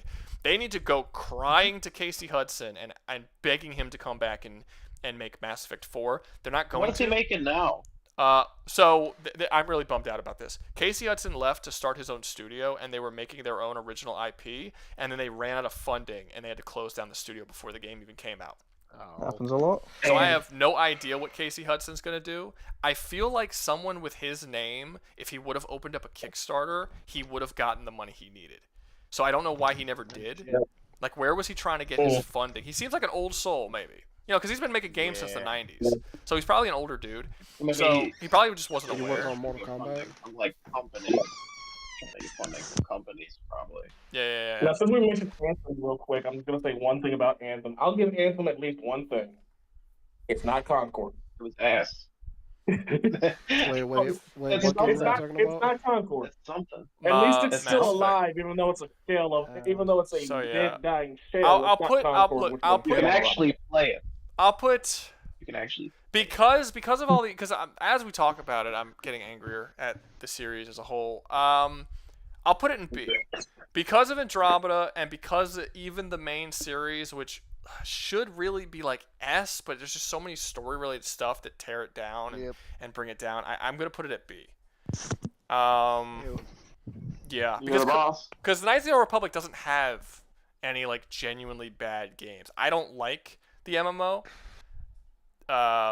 But it's not. It doesn't play bad. It's whatever. It's fine. It's just not as good. It's not. Well, when the MMO first came out, that was like good times, But for you, I didn't like it. I think that the story of the MMO was not up to par of the stories of the main series. And I think it's way too greedy. It's unbelievably greedy. I always thought the stories were really good. Like, I always thought you get invested. Did you play the original Coder games? I've never heard of that in my life. That's why. That's why you think that. Go play the original Coder games and then go play the MMO and see how good the stories are. All right. What's next? We're back at Cyberpunk. Should we push it back again, or should we finally do Cyberpunk? Maybe kind of. Send it to the end. About yesterday. Push it back. Send it to the end. Push it at the end. All right, we're pushing Which one? Put Cyberpunk. Both of them back to the end? No, we'll keep the one before Pikachu. Before Pikachu. Yeah, we'll get back to it when we hit Cyberpunk, but Cyberpunk is too early right now. Okay, yeah. All right, back at Stardew Valley. Okay, who has played Stardew Valley? I've played Stardew Valley. For how long? 35 hours. God damn it. Okay. Does anyone in the chat played the text chat on stream? Has anyone played Stardew Valley that can come up and talk about it, or we gonna have to push it back yet again? 30, did you say 35 hours? I saw someone in the chat say that they did play it, but they are currently playing like Helldivers 2 right now, so they couldn't join. Okay, so Exegusta saying as the guy who paid to put Stardew Valley, he can swap it out for Kingdom Come Deliverance or Bloodborne as an alternative. Kingdom Come Deliverance is more of an RPG than Bloodborne. Do Kingdom Come Deliverance. Okay, because we already have Dark Souls and Kazan up here, so that would be like 3 Souls. I've played Kingdom Come Deliverance. Okay, I've so also played Kingdom Come Deliverance. a lot of people have played Kingdom Come Deliverance. Okay, we'll do Kingdom Come Deliverance instead of Stardew Valley. And if we do eventually have someone that comes up to do it, hold up, let me get Kingdom Come. Kingdom Come Deliverance. I've actually never played this game. I think you'd love it though. I have several friends of mine who keep saying, "Why haven't you played Kingdom Come? This game is right up your alley." Why haven't you played it? I don't know. You don't want to? No, it's not that I don't want to. I just I don't know. There's every time it comes out, there's always something else that's coming out around the same time that I want more. Like Kingdom Come Deliverance 2 came out, and there was something else that came out around the same time, and I just wanted to play that other thing more because I hadn't played the first. There's one. a lot what came out around that time. What came out around that time? Dude wants to add. I know Veilguard, but obviously that was shit. Hold up. Give me a second. Didn't come out around the same time. Veilguard came out like 6 months before. I guarantee you, I was not. I did not get Kingdom Come Deliverance because of fucking Veilguard. I could promise you that. Let's see. Deltarune, Undertale, and Borderlands should be on this list. You're paying $5 to get 3 games. Aren't you trying to fucking double up, bro? I was gonna say, you think only one of those games was my idea. Crazy Nano's been trying to get Deltarune Undertale in there, but he's broke. Yeah, but he's cheap. So it just is what it is. It wasn't on the initial 15. Like I said, if we get to the end, and I might add it. Maybe, I don't know. We'll see. But let's see. It was Monster Hunter and Yakuza, and Civilization. What came out around it? No, I didn't play any of. I didn't play any of those. There was something else. I don't know. Wait, Wilds? Wait, no. Wilds just came out. Well, I put in February, and that's when it came out. No, I don't know. So it was something. There was something. I don't know. It was something. Anyway, for the people who've played Kingdom Come Deliverance, talk about Kingdom Come Deliverance. It's brutal. It's good. It's super good, but man, it is. What do you mean? It's not brutal. Like hard? I mean, it's got the combat. Well, okay, if you go for what's the top? What's the top? One person at a time. Let the stop. Let the foreigner speak. Go ahead, foreigner. That is the most American thing I've ever heard. Here's what it is. It's accurate. Go ahead.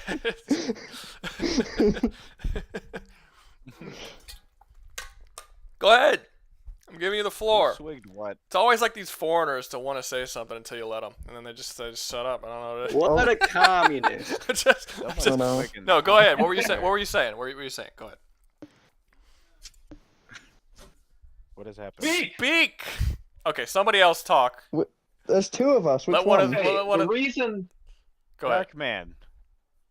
Okay, the reason people think that Kingdom Come's combat is hard is because it's not intuitive.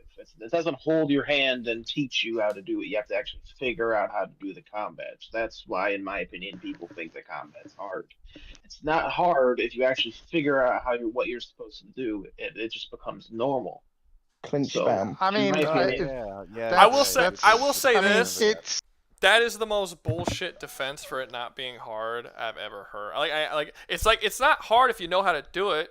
Well, no. I mean, flying a plane's not hard if you know how to do it, but if you don't know how to do it, it's really freaking hard. Like that's how difficulty works.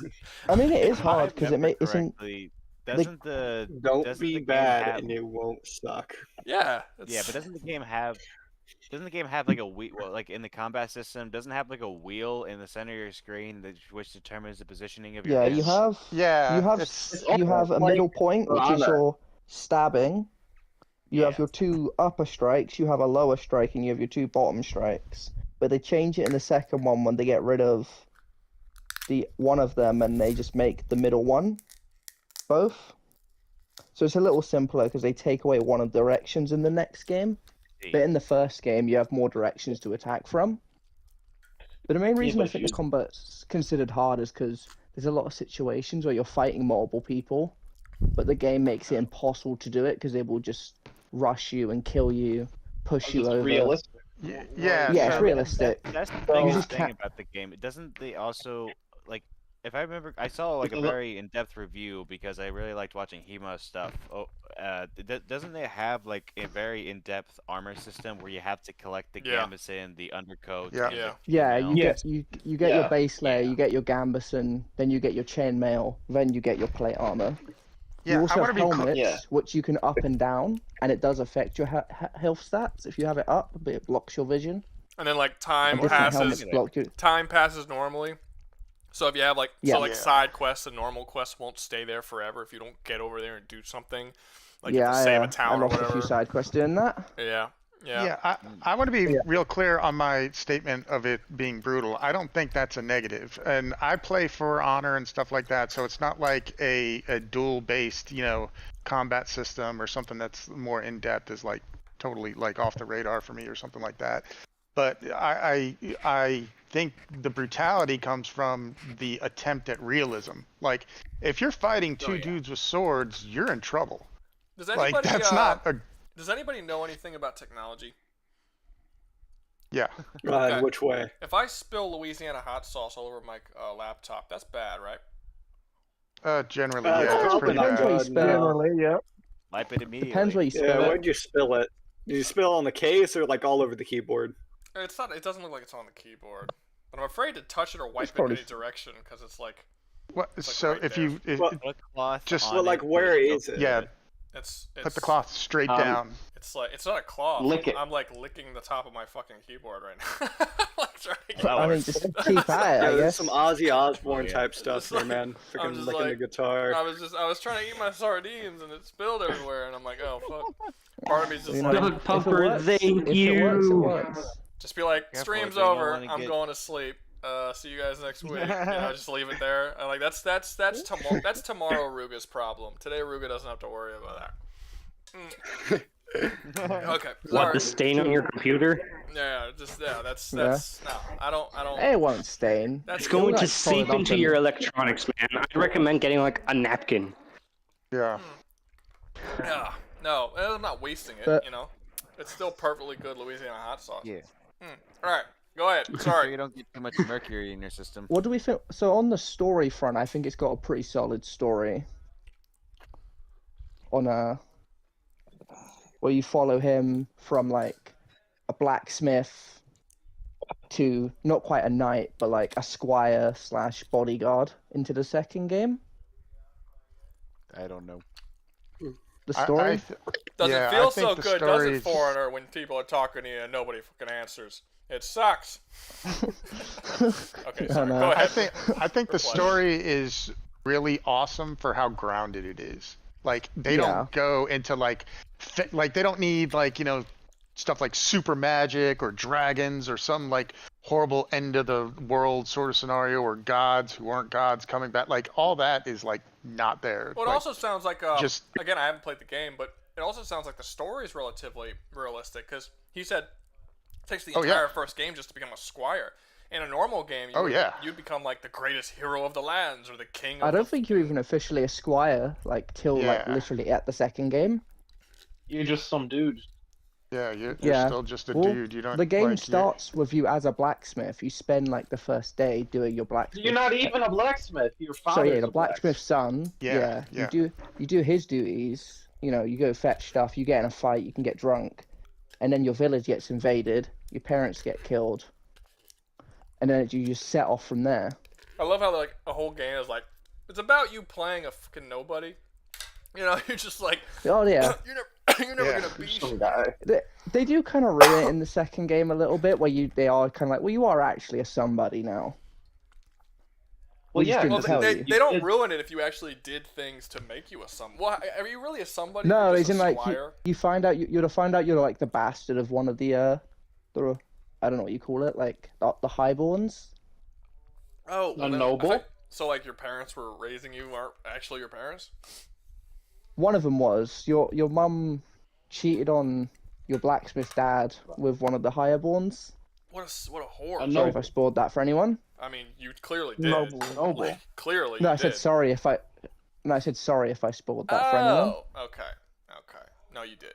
Oh, okay. The game's been out for a while, so You did. You absolutely. Dude, it's been out for like 2 months. that's a true. while. That's not in game universe. Not a it's while. In game, that's not. It's a that while long. for me. That's not for you. What are you fucking a year old? Like, what you mean? 2 months isn't long for anybody, man. Months is like I can finish one game in 2 months. What? How fast? I get to play games at my work, so I guess it's a bit different. Yeah. What fucking job you have? Security. God damn. I'm not gonna say it, but you guys know, right? The other Americans in the stream, they know exactly what I'm talking about. Okay. All right. So where should I know? Because you're not American. What the fuck? God damn it. Okay. Weirdos. What a communist. Where should this go? I think communist. I think it's B. You're not the communist. I'd say A. A? Yeah, I would say A also. England says like communism at the moment. Everyone is agreeing A. So is everyone agreeing that it overall is a better series than Mass Effect? And no, it's not. What? Oh, it is way better. It doesn't than have Mass a bad Effect. game. Is the difference over It is Mass not Effect. better than Mass. But Oh, it it's doesn't have way a better bad than game. Mass Both Effect. the games are great. Why isn't it better than both Mass good. Effect? Because Mass Effect, you don't have the same level of companions, and I don't feel that's Hans Capon is a great companion. You don't have as many. No, it's not nearly as good as Mass Effect, though. How's the waifu selection? That's the most important question. Okay, in the first game, it's lacking. White women. But the second game, it builds up quite a lot. Nice. Okay. Yeah. They got in trouble for that, but it's all based in Why would they get in trouble for that? It's a fucking European. Because they wanted diversity in the game, and they asked, "Are you going to put a diverse cast of the game?" To no, it's based in Bohemia. We're all white there. Yeah, no, that's dumb. Yeah, I know. You can be gay. Game gets problems with yeah, that. you can be gay. You can be gay in 16th century Bohemia, very historically accurate. What are we even talking really about? Happily among other people. We're talking about are you watching the stream? Kingdom Come Deliverance. I am watching the stream, but I'm just getting confused on what topic we're talking about right now. Because it sounds like a lot of gayness. No, we're talking about Kingdom Come Deliverance, and then we were talking about white women, and now we're talking about both simultaneously. So that's yeah, we're comparing the companions. Hey, Rouga, did you see that donation earlier? Wait, what? What'd you say? Did you see the recent donation earlier? Yeah, Doug. Yeah, I saw it. Yeah, I'll definitely add Borderlands to the list. No, but no, the first game. I'm didn't about have to the best absolutely companions. crash out. But the second game really builds on it, where you have an entire, you literally have a gang. You build a merry gang of people you spend the game with. Yeah. Okay, well, we were talking about Mass Effect. Were you here during the Mass Effect conversation? Half of it. Me? No, the guy who's saying that Mass Effect is better. Oh yeah. I was there during Mass Effect. Yeah. Okay, so you know why we put Mass Effect at B? We put it at B because it has a bad game and a lot of the story points don't add up and all that stuff. If Kingdom Come Deliverance doesn't have any of those problems, then I think it's reasonable to say that it would be above Mass Effect, even if you like Mass Effect more. I just don't think that if it doesn't have the flaws that Mass Effect has. Bro, I don't think that the story is as good. Never mind. I don't think that Kingdom Come Deliverance has as good of a story as Mass Effect does. But we talked about the flaws that Mass Effect story have, how it's literally been retconned multiple times, how they were going down certain paths, certain plot lines just get dropped completely. It's like the story has issues in Mass Effect. It's not perfect. It's got a lot of problems. But I was always engaged with Mass Effect's story. At Kingdom Come Deliverance's story, I felt at points that it was a bit boring, to be honest. Really, the whole time I was playing the game, I felt really engaging. Yeah, I thought it was a bit boring. Every character is very has a big character. Like they stand out to you. There isn't really one character I'm like, oh, I didn't really find them entertaining. You have a drunk priest. I mean, they have good you got personality, yeah. But I guess in my story and narrative. I guess the game I play, I just found it a bit dull. I'd agree on the first game. The first game's characters aren't as interesting, but the second game they have returning characters like the father, the priest you run into for 1 or 2 missions. Do your he decisions becomes in one the of the first main game get to import into the second one? No. Do you get to make That- yeah, that- important decisions in the first game that actually like change the ending at all or change the direction of the story? No, Barely. I don't think so. Really? Not really. No. Not really. Even though You're- there are In the certain even though there are certain missions that you can straight up just not like fail to do because you don't get there in time, that doesn't drastically affect the outcome of the game or like where People will be No, upset you're- with you, the but it thing doesn't. is- the thing about it being realistic is since you're a peasant, you don't really affect a lot. You're just Yeah, you don't there. have as great an impact. The second game it changes it a bit, where like things can change But if you're still- late. Still, Or in the second do, like- game, the ending doesn't really get drastically altered by the things that you do. I have not done the two drastic different endings yet. Yeah, so but I don't know both how endings- different the endings Second are. game? I don't know about that. Well, I know the main difference is a lot. You can go a very murderous route in one game, That's fair. in one ending, or you can do a very like. Well, they're both very murderous, but it's basically are you good murderous or bad murderous? I feel like if you're living Yeah, in but the medieval times and you're a knight and all doing all this stuff and like there's no way not to be murderous.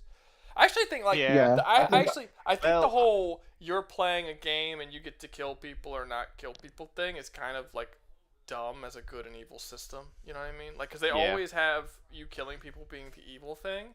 And in certain contexts, it's not. I would actually say, especially in the medieval Murder- times, most contexts, it probably would not be the evil thing to kill the people that you're trying to True. fight against. So I don't know. I've always found that a little odd, especially considering that a lot of these games have you killing people throughout the entire story, only to get to one major decision where you have to decide not to kill Yeah. this one dude, even though you just killed 500 people on the way to him. Yeah. So it's just like, There's- what? Like, And why are we also- doing this? with the story, a lot of your choices don't really matter in the end of it. Well, I It mean, has a there are story some to big tell. ones. There's one that comes to mind, Not which really. is well, Not in really. like you do see the effect that like the early on when you meet Hans Capon and you finally get into the castle which you turned away from, and you go to like you meet the Baron whatever, and he asks you to go to this place to try find someone, and then they just start murdering everyone there. You can like turn on them, or you can just watch it happen. Yeah, but it doesn't really have a major decision at It the does end because the where it characters will goes- come back. If you turn on them, it changes. Like I don't know how much it changes, but I know Not I didn't much. turn on them. So wait, 'cause I don't didn't you know what have to do. don't you have a romance option in the first game? Yeah. Yeah. Okay, so Yeah. what happens in the second game? You just like forget she exists. No, you basically in the second game, the first game ends with you traveling as a messenger with Hans Capon, who's like actual like nobility, and you're basically his wife cheated on you. bodyguard. And the entire second game is based in a different region of Bohemia. So you're just cheating on the babe you dated in the first game. Yeah, basically. But there is actually, if you don't cheat on her the whole game, being a simp, you can actually say at the end of the game, I'm going to go back to her. It's Oh, not yeah. being I'm a gonna si- say not I'm one loyal line to of my that. wife. First off, I'm loyal not to my cheating wife. on your wife or girlfriend does not make you Well, a you know, simp. well, it depends. You know, what really, like part in like the end of the first game, you're just like you did it once or twice, and that's about it. At least in my playthrough. Yeah. I just think that word simp You is get being one thrown line of- around a lot. You know, like it's really weird. There's no love in life. You're a Like I've simp. heard people, You don't cheat on your girlfriend, simp. I've heard people be called a simp because they're like they tell like their friends or whatever, or like, hey, no, I'm gonna go spend time with my wife and my kid or whatever. A simp, and I'm like, what the fuck are you like? That's What? not a simp. Like y'all are like throwing around that word really easily, you know. You don't want to Yeah. fuck 16 women and want to be loyal to your girlfriend of 5 years, you simp. Like what? Simp. Yeah. What is this? That's what, yeah. If you played the first game, Relating that is to one thing where it someone. affects it. Okay, I'm Because not now, asking. like, Now, just to be clear, I'm not asking any of these questions for like quality questions. Like if you can't, like, it's not a negative because you can't take your shit over into the next game. It's just I just thought No. I just figured No, because but- of the nature of the game that it would have multiple endings, and I was curious how that would. It has relate two to- endings, There's but there's it's two more endings. it's more just like big choices or things you did. Gotcha. Okay. And you basically get called. You get called a bad person, because my character like made one mistake, and then every moment, they're like, "Oh, you know, you did that one fucked up thing though." Every time someone talks to me, and I'm like, "I want to do the right thing." Like, you did that one fucked up thing though. Yeah, that's And I'm nice. like, I know. Very vague though. It doesn't actually mention the specific bad thing you did. It just says. Well, it's the part where you go. You know what a wedding was? Yeah, I I know know what a in the wedding in the early, you know, when you go there again with the Baron's men, and then they start murdering everyone. If you don't do anything and just let them murder like literally everyone, like the women, children, everything, you just let it happen. And then if you try to do the good thing for the rest of the game, like when the leader of the bandits wants to like burn a town to bring the people out of the fortress, like people at that moment, they'll bring it up and be like, you know, you've done bad things too. And at the end of the game, when you speak to your dad's ghost, he'll say to you about, you know, you did that thing that one time that was pretty bad. So where do you guys? Very So that we're not keep talking about this. Where do you guys think the Kingdom Come Deliverance should be? You think it should be below Knights of the Republic or above Knights of the Republic? Oh, below it. Below it. I'm Below. still But standing still at my. A. Above Mass Effect. Yeah. The guy who's signing for You guys can Mass put it where you want. The guy who's signing for Mass Effect would have to explain to me why Kingdom Come should be lower, since Mass Effect has so many flaws, and apparently none of y'all agree, or none of y'all think that Kingdom Come has flaws to that level as Mass Effect does. I get that you enjoyed the story as you were playing it more, but that doesn't disqualify things like Mass Effect Andromeda or the massive issues that the story has, even if you enjoyed the story while it was going on. It still has massive issues. I just think it's an overall better story. But even with the flaws and even with the plot holes, I feel like it was a more engaging story. Engaging doesn't mean better though. Like I could say that you know, Star Trek Into Darkness was engaging, because it is. It's constantly moving. It never gives it time to breathe. It's like go. It's very engaging. It keeps your attention. But the story was dog shit. Like absolute dog shit. Now I'm not saying that Mass Effect has a dog shit story, but that just because it tells itself in a way that keeps your interest does not necessarily mean that it was better or better told. Yeah, Mass Effect has a lot of issues. What is the plot? What even is the It's just plot the companions. to Kingdom Come Deliverance It exactly? feels like. I know you're a peasant, but what is it? His story? What is his goals? What is going on? So the start of the game. Yeah, No, the start of the game, you're the blacksmith's son, and after like a day or two is doing that, your village gets invaded by, I cannot remember where they're from, but like a Hungarian warlord. Well, right. And he kills your entire village. Huh? Kumarians. They're like Chlamydia. Doug, why did you ask that question? They're going to describe this story for 45 minutes. No. The start is basically just some guy, general from Hungary, with a bunch of people, kills your entire family and your mum and your dad, and you're just trying to get vengeance. And that's it. That's his main like goal. Survive and get vengeance. Cool. But that's okay. Just because it sounds simple doesn't mean it's bad. There could be some really there's more to it. I mean, like so be going on for like 45 minutes. Yeah, that's the gist. I mean, technically, you know, some of the greatest stories of all time are just revenge stories. I mean, fucking The Count of Monte Cristo is a great story, but it's just a revenge story. That's all it is to it. Lord of the Rings is simple if you basic it down. Yeah, it's just throwing a ring it's in funny, a I never knew about that story. Yeah. I never knew about the story in The Count of Monte Cristo until I played Fate Grand Order, and then it got me interested in reading it. Oh yeah. There's a movie that they made, a pretty decent movie with the dude who played Jesus in The Passion of the Christ. What's his name? I don't remember. I don't remember. Mel Gibson. No. Yeah, Costello. He directed it. Yeah, I know. Yeah. Something Costello. Yeah, he was in The Count of Monte Cristo. And funny enough, I saw that movie like a year or two ago, and it's been years since I've seen it. Probably not since it released. And I was watching it, and his son in that movie, The Count of Monte Cristo. Yeah. His son is Henry Cavill, but like when he was 17. And I was like, small. what? Like, he's not buff at all. Like, he's still a handsome dude. But I had no idea. He's still pretty, yeah. Yeah, but, like, I saw that movie when it came out before I knew who Henry Cavill was. And now he's Superman. But it was like, I couldn't believe I was watching the movie. Like, that's Henry Cavill. It's like, holy shit. He's like a little kid in this. It was just, I thought it was funny.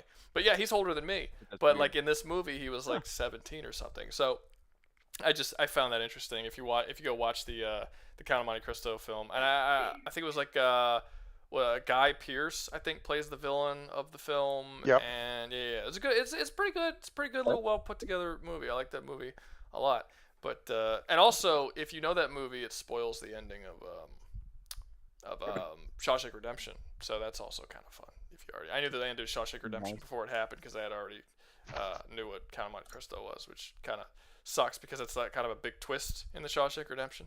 That should be another tier list. We should be like Oscar, like I don't know, like go through the Oscars the past 20 years and just fill it up with Oscar nominated movies. Be like, what's the best Oscar nominated movie? That'd be another cool one to do. Anyway, so everyone, not everyone, but most of you are in agreement that Kingdom Come belongs in A below Star Wars, right?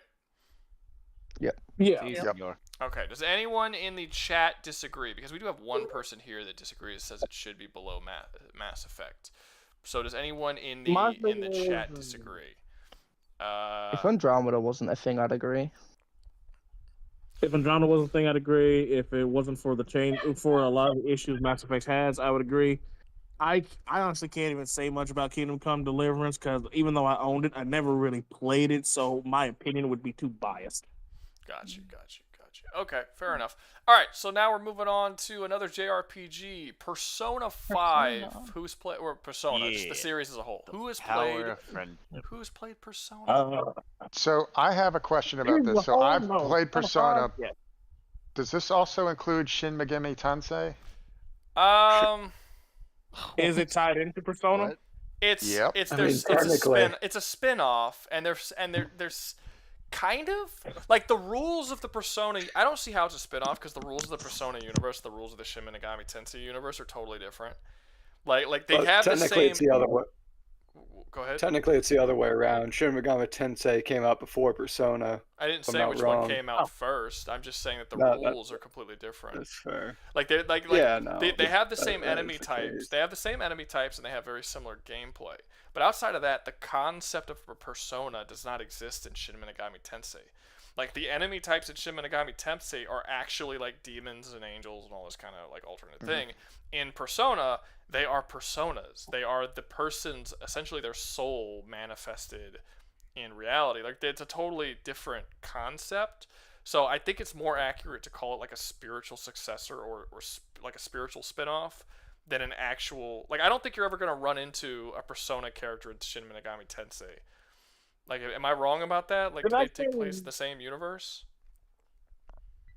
I don't know. I'd have to look. I'd have to do some research to find out myself. But for just what we do know, I would have to say that they're different.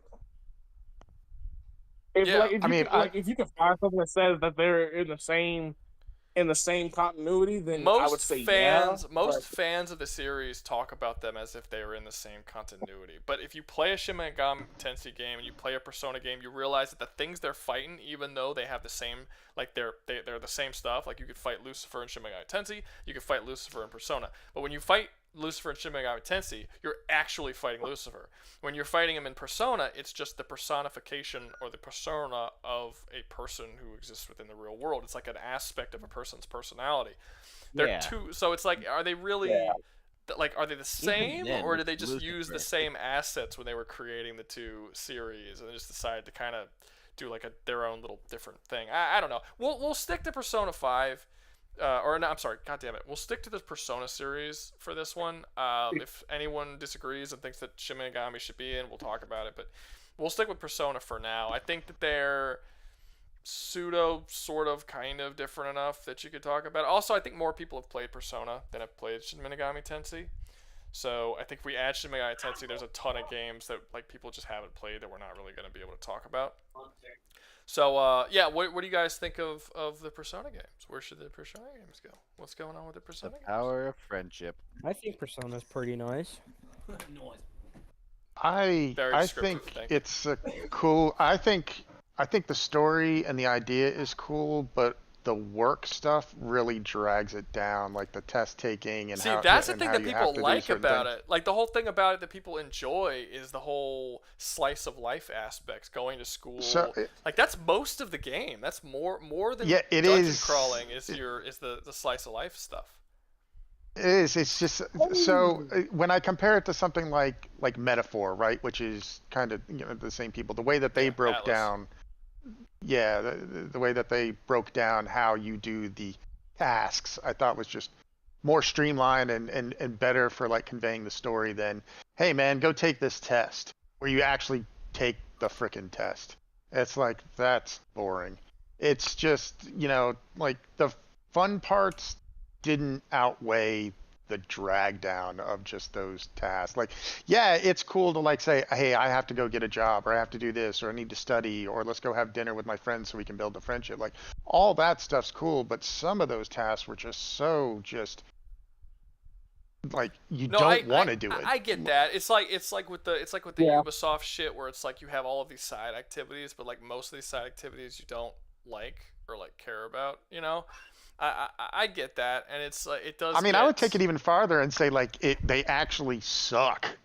Like they're not fun at all. Not to like, be honest with you, I'm struggling to remember most of the side activities. Like I know you can eat the burger at the big burger place. I remember that one.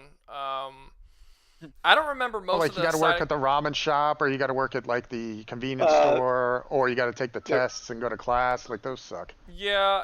Well, I don't remember there being were there mini games tied to those, or did you just do them? There's the baseball one. Remember? The baseball. I remember the baseball. That's a mini game. But I think for the ones he was talking about with the ramen shop and all that, I don't think those are mini games. I think you just go and that's it. You just do it. So the thing with those that he's mentioning, those actually were based on your stats. So if you had like specific stats up, and the stats were kind of, but it wasn't a stat like to if you wanted to finish the big bazooka burger or whatever it was called, the Big Bang burger or whatever, you had to have I think you had to have guts up to a certain highness, otherwise you couldn't finish the actual burger. And if you couldn't finish it, then you wouldn't get as big of bonuses from doing the activity. So the higher guts, the more I get that. That's cool. But no, I get what he's saying. Like there's a lot of activities that were just not that. But I mean, I think that's kind of a part of the whole.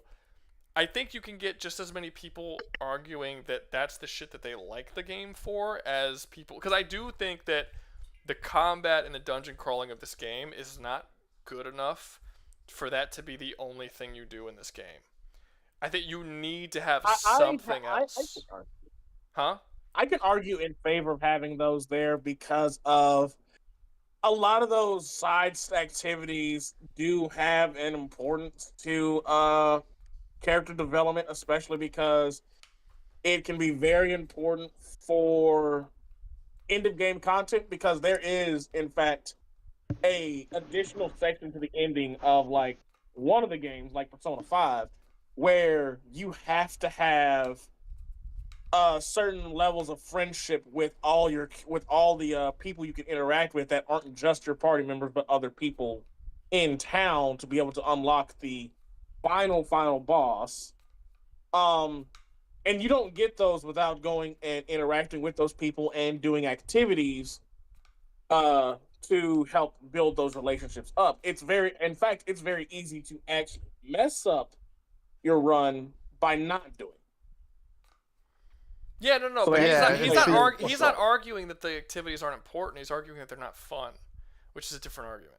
It doesn't matter how important they are if he doesn't enjoy doing them.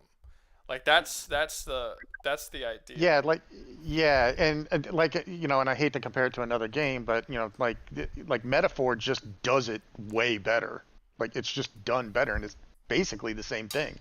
Like your relationships with all your people, you have to max them up. You have to go, you have to get your stats up, and that's done through interaction.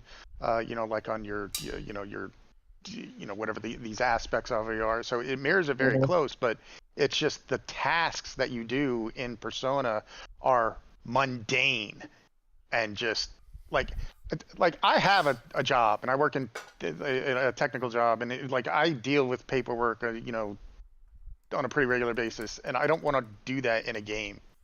Let me see. And well, yeah, I can see where you're going with there. I think the fun in the activities just comes from the relationship building aspect of it, and then if you don't really care about the activities because that's not itself doing enough, then it's just having to have an enjoyment for slice of life stuff. And not every slice of life thing is something that can just be enjoyable to watch, because I don't want to watch an anime that's slice of life unless it can get me invested. So why would I want to mess with a game that does slice of life stuff if it doesn't get me invested? I get where you're coming from. Yeah, I mean, I'm not saying all of them are, because some of them are fun and stuff like that, and not all of them suck. It's just, like taking a science test. Just what the hell? Like, come on, man. Like, I'll say that. I hated that section. There's a section of the game where you have to take certain tests, and they'll ask you like actual questions that you would learn in school, and you have to answer them. And if you don't answer them, you don't like get the bonuses from it. But if you answer them correctly, you get the bonuses from them. But all that does is make you Google on your phone what the answers are that you don't know, and you should never be required. They're not something that you would. There's not something that you learn throughout the story of the game or information that you like. It's outside information. So stop. You know what I mean? Like why would if I have to pull out if there's the only way to get through this is to pull out my phone and look through it on Google and shit, you did something wrong with the design of your game. I would agree with that part. The tests were bullshit. I thought it was so stupid. And the fact that you miss out, it would be one thing if there were just kind of fun questions, but the fact that it actually you actually get buffs and shit from doing it properly, and it hurts you to do it poorly. It's like I have to do this right to get a good playthrough or whatever. Yeah, no, that was super, super annoying. And I'm waiting for people to vote, but I did put a vote. Are the side activities of Persona fun? And it does look like 50% of people are saying no, and the other 50% are saying they've never played. So basically everyone who's played this game is saying no, they're not fun. To be fair, there's only 2 votes, so maybe that's not fair. I'll wait a little bit. But one person says that it's a no. It's not that fun. Also, I should probably say there hasn't been any super chats in a while, and there's only 17 people in this stream. If it doesn't pick up and people don't start engaging a little bit more, we'll probably do 1, maybe 2 more, and then end the stream, because this is kind of a slow night. But I don't know. Are we gonna do the super chatted games? What's up? Yeah. Are we gonna? Yeah, we can do that. What were the super chat games? We had Hogwarts Legacy. We had Rogue Darkest Dungeon. We had Rogue Trader. We had Darkest Dungeon, and we had Stardew Valley wasn't one of them. We had Stardew Valley was one of them, but we don't have anyone he swapped it out. And then Hogwarts Legacy. Hogwarts Legacy was added by someone. I put it to the end because it's not an RPG. But they did give money for it. So honestly with you though, like with Hogwarts Legacy, it was $2. That's not enough for me to stay up another 20 minutes to do it. So that's just generally not, that's less than minimum wage. But so maybe we won't even do that one. I can't talk about Darkest Dungeon. We'll try. We'll get through a couple. But like I said, if it doesn't pick up, we'll just be done with it. Okay, let's see. What were we talking about? We're talking about Persona right now, so let's finish talking about Persona. Yeah. I kind of agree. I kind of agree with what you're saying with the side stuff. It's some of it's cool, but a lot of it isn't cool and kind of a waste of time. Actually, the entire game has a big issue with loving to waste your time. Like the tutorials for this game are 40 or 50% of the game. It puts you on rails for so long before it opens up the game and actually allows you to explore it freely. I just remember playing, and I was 6-7 hours in, and I was still getting tutorials, and it was still guiding me and forcing me to end my day early and do all this stuff. And I'm like, Jesus Christ, how long have I been playing this game? And I'm still in the tutorial sections of the game. It is very, very slow paced, and it does not respect your time at all as a game. Oh, yeah. I don't think I will never play any Persona game more than once. I'm never gonna play through Persona 5 for a second playthrough or a New Game Plus because of how much it wastes your time. Oh yeah. Has anyone ever played a Persona game a second time? I have a friend who has, but aside from that, no. Yeah, I don't think most people I have do. played the second time one. Like I've played Mass played Effect at least. I played Mass Effect 1 probably 3 or 4 times. Mass Effect 2 I played maybe 5 times. Mass Effect 3 I only played once for obvious reasons. Once I hit that ending, I'm like, I'm good. I don't need to play this. I'm done with this series. I just didn't want to play again.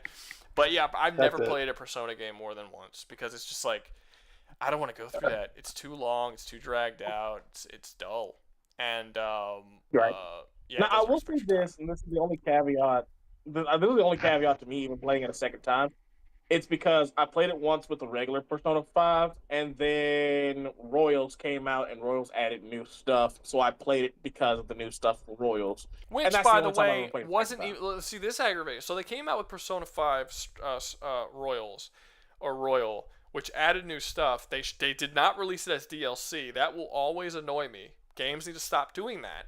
Because that requires you to go out and rebuy a game a second time instead of just purchasing the DLC. Capcom likes to do that a lot. They like to force you to go out and buy new versions of the same game you've already purchased instead of just releasing that same stuff as DLC.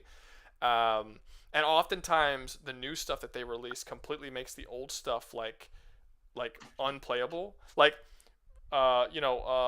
Street Fighter 5 Ultra or whatever makes Street Fighter 5, the normal one, unplayable because they literally change all of the way. They actually open up new servers for the game and they change the way that like older characters fight completely, making them better than they were before, and they stop supporting that old game. So they kind of force you into rebuying another game that you've already played when really the additions are like DLC worth kind of stuff. Anyway, I'm not going to go off on Capcom. Oh, that's cool. But also, when they made the sequel to Persona 5 Royal, Persona 5 Strikers, they didn't take in account any of the stuff that they added for Persona 5 Royal. So, like, that new character that was there wasn't in the sequel to the game. That new area, like, nothing's referenced. Like, if you romance someone in Persona 5, the base game, they're not, that relationship isn't referenced at all in Persona 5 Strikers. It's like they completely forget that that Royal has even existed. So to me, Persona 5 Royal is just a completely non-canon edition that's just like this fun, like here's some extra stuff that doesn't mean anything. So that's actually a funny thing you mentioned that, because I actually have a friend who plays all the Persona games. He owns all of them, and he told me exactly how they do that stuff. And quite literally, if you just want to play the canon games, you don't get any of the remakes or any of that, because all the remakes that they do, like Royals, Strikers, stuff like that, even if they add extra content, it's not canon. Yeah, I also want to bring up, Royal came out after Strikers. Yeah. I don't think it did it? So, it did. It came out in 2022. Strikers came out in 21. That can't be right. Yes, I remember. Came out after Strikers. Are you serious? I remember Strikers coming out. Now, are you talking about the American release? Maybe the American release. Because I remember when Strikers was announced to come out. I was annoyed by the idea that Strikers wasn't going to have the character that was in Persona 5 Royal. Like before the game had come out. Like it was like this thing. So maybe the Japanese, I might be wrong, maybe my memory's messed up, but I'm almost positive before Strikers came out, I heard about that and was annoyed by it. I'm mostly doing this based off of like the Steam page release date. Yeah. Maybe it did come out for whatever reason and a year after, which would be odd, but still. What I'm reading here is that Persona 5 Royals was worldwide released in March of 2020. And the Strikers was released worldwide February 2021. Yeah. So I didn't listen to any of that. Yeah. Sorry, I was paused. So you're saying Royal came out after? Okay, I'll take your word for it. I mean, if you're reading it off of, I just remember them announcing it and me being kind of annoyed. So I don't know what was. Maybe my memory's just messed up. Whatever. Anyway, point is, yeah, all the stuff they added apparently isn't canon or anything like that, and that's kind of annoying. But anyway, where should we let's set it somewhere. Where should we put this game? D. D? D. Goddamn.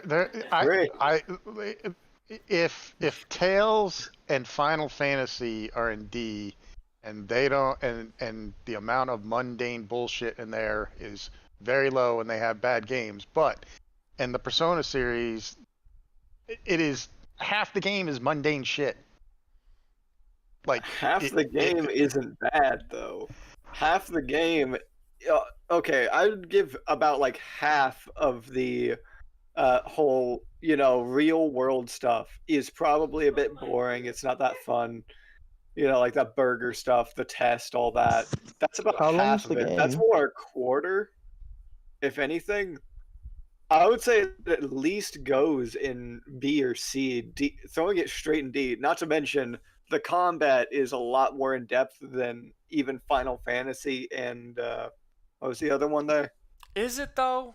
Tales. Is the combat really more in depth? It's got very it has a lot simplistic more tactical stuff. Combat. It's not really. I mean, all of your characters have very specific builds that they have. Certain characters are stronger, certain characters are better at dodging. Like, all of their stats are set. You don't get to upgrade them yourself. They all, like, even weapons. I would say weapons are more limited. With Final Fantasy, you have a large assortment of weapons that you can give your characters that could like not like, but like in Persona, there is a best weapon for every character. Like you, yes, by the end of the game, your characters, all of your characters across the board in your Persona game are going to be almost the exact same as my characters, other than maybe their armor or like their clothing that they wear. But they're going to be wielding the exact same weapons, both gun and a melee weapon, and they use the same elements. They like everything's basically the same. Like there is but you have a lot of that. You have a lot of diversity in your personas. The main character, you're allowed to get multiple personas that you can switch through during the battle. Even if you use one primarily, that doesn't mean that you can't. You are, sure, that's true, but that's only the case for your character. That's not the case for any of your teammates. But I mean, really, all you end up doing is swapping to whatever. It's like Pokemon. All you end up doing is swapping to the element that's strong against the element you're fighting against, and that's it. That's about as complicated as it gets. I would actually say that it's very simplistic. I don't think it's any more simple. I would find it hard to put Persona over the Tales series, personally. And another reason I put it into D is that, and I keep bringing this up, but I know it's a different game, but Metaphor just does it better.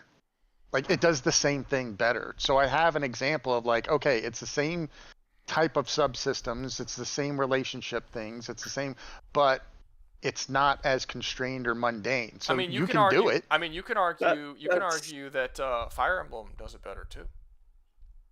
That's fair. I suppose when I was thinking of it, I was thinking of the stuff that you'd end up being able to do in 5 in particular, with the whole linking attack after attack to try and do a sort of combo thing, and being able to cool. do all that. That's cool. If you hit them with their Pokemon weakness, then you can string an attack with another person. Yeah, I always thought I was thinking of that in particular. That's something, which but I mean, I wouldn't games. say that's enough to make the combat more in depth or tactical than a lot of the other tactical based games that we have down here. I mean, not necessarily. I mean, I'm not going to put it below Final Fantasy, because most Final Fantasy games we've already agreed are bad.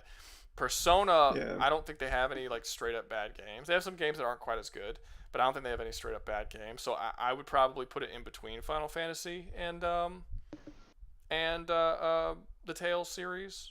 I think that would probably be a relatively comfortable place for it. I'm fine with that. I think I agree. Yeah, does anybody disagree with that?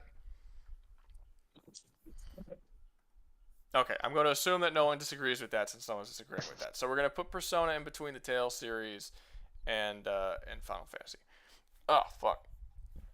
Stomach's bothering me. Okay, alright. So, Now, like I said, I was gonna end it after 2 more games because we didn't really have a lot of engagement here, and a couple of people did jump in. We only had like 17 people in here earlier, but yeah, there hasn't been a whole lot of super chats. Hasn't been very engaged, so I was gonna end it very quickly. But we did have some people who did want me to add these games, so we're gonna get through the next 3 or 4 games relatively quickly, and if engagement doesn't increase, we're gonna drop it. So let's not waste too much time on these. Because a couple of these actually don't like Hogwarts Legacy doesn't even really fit on this list, but someone paid to have it on here, so they gave me $2. So yeah, we'll spend a little time. I actually don't even think most people have played a lot. Like, has anyone here played Rogue Trader? Nope. Okay, no, so we can't even talk about it. You have or haven't? Yeah, I haven't. I haven't, and I've been playing it, but I haven't played a lot of it. So what little I can talk about would be information I've looked up.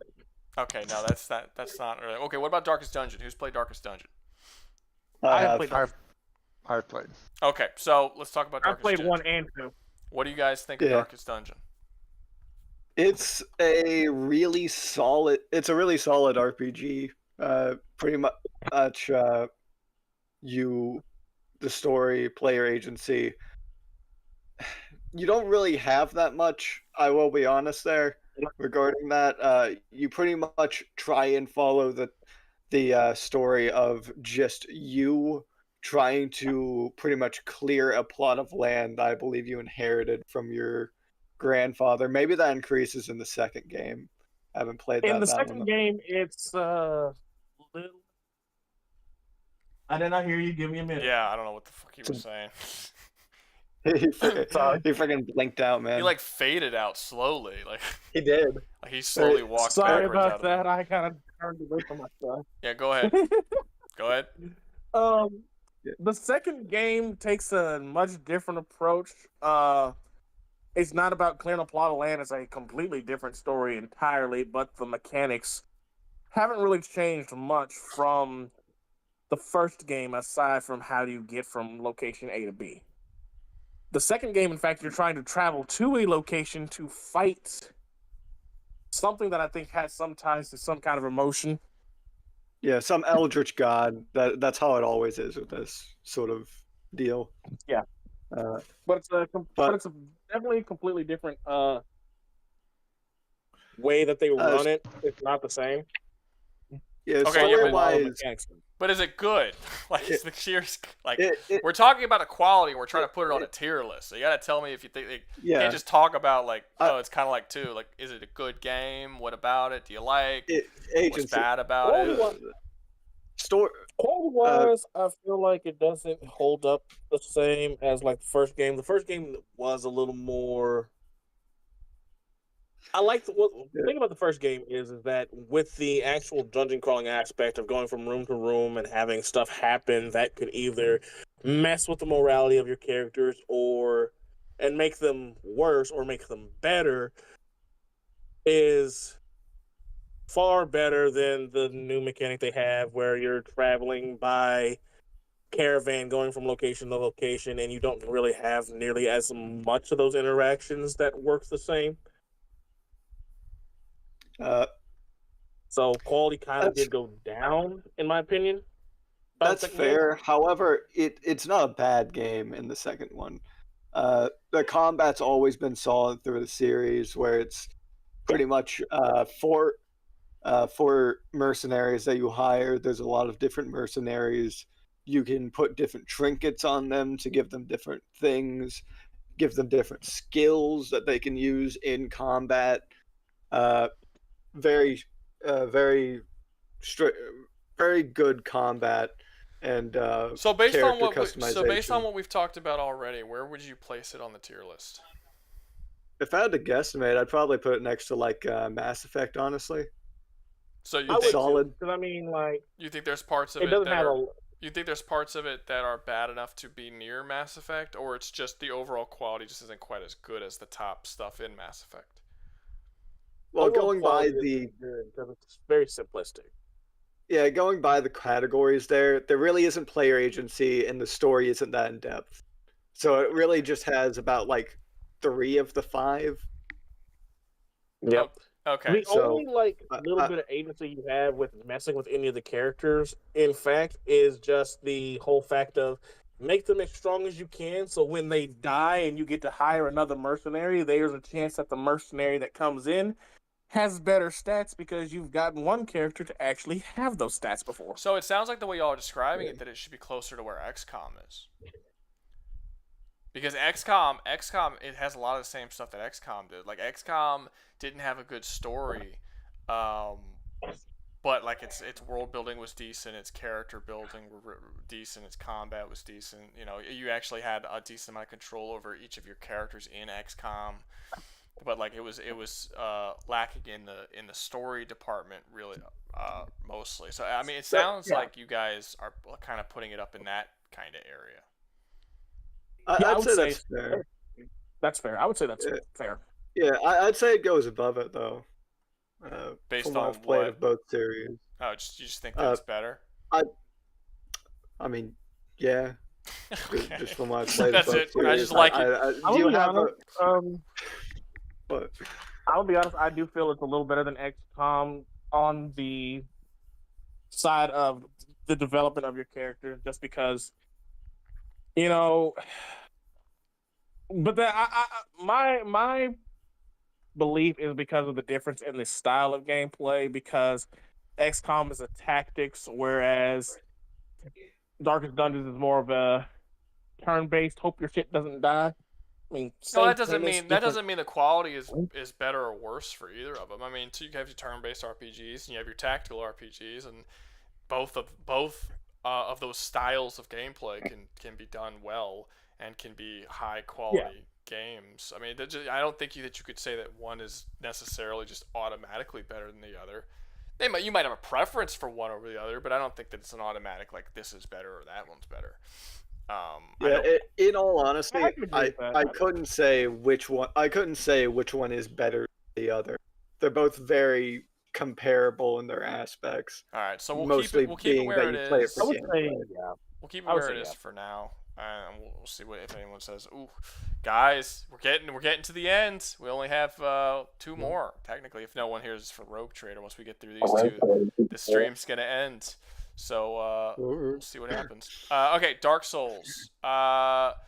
People know my opinions on Dark Souls in terms of its combat, but surprisingly, like people think I hate the Souls games because I think that they have bad combat, and I stand by that. I think Souls games have very bad combat. Having said that, that doesn't necessarily mean it's a bad game. I mean, there's a reason why I've played pretty much all of them. I still think it does the world building really well. The character builds, I don't really think they matter because the combat is so simple. I don't think it has a story, but like the thing that makes the game fun is I think the world building, the level design, and the exploration, and like kind of getting lost in this world and sort of feeling like this guy in this like just very interesting place that you feel like you want to explore, and that's what you spend most of your time doing is exploring, not necessarily fighting. So I think that overall the game is pretty good, but much like the JRPGs, I do think it lacks a lot of things that make an RPG an RPG.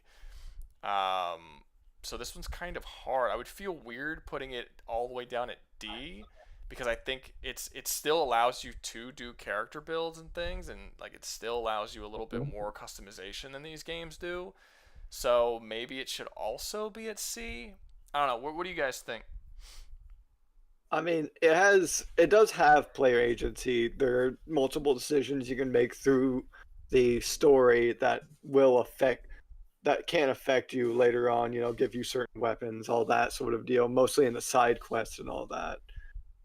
It changing the end, I don't think that it really ever does that until the 3rd game, though, in the actual Soul series.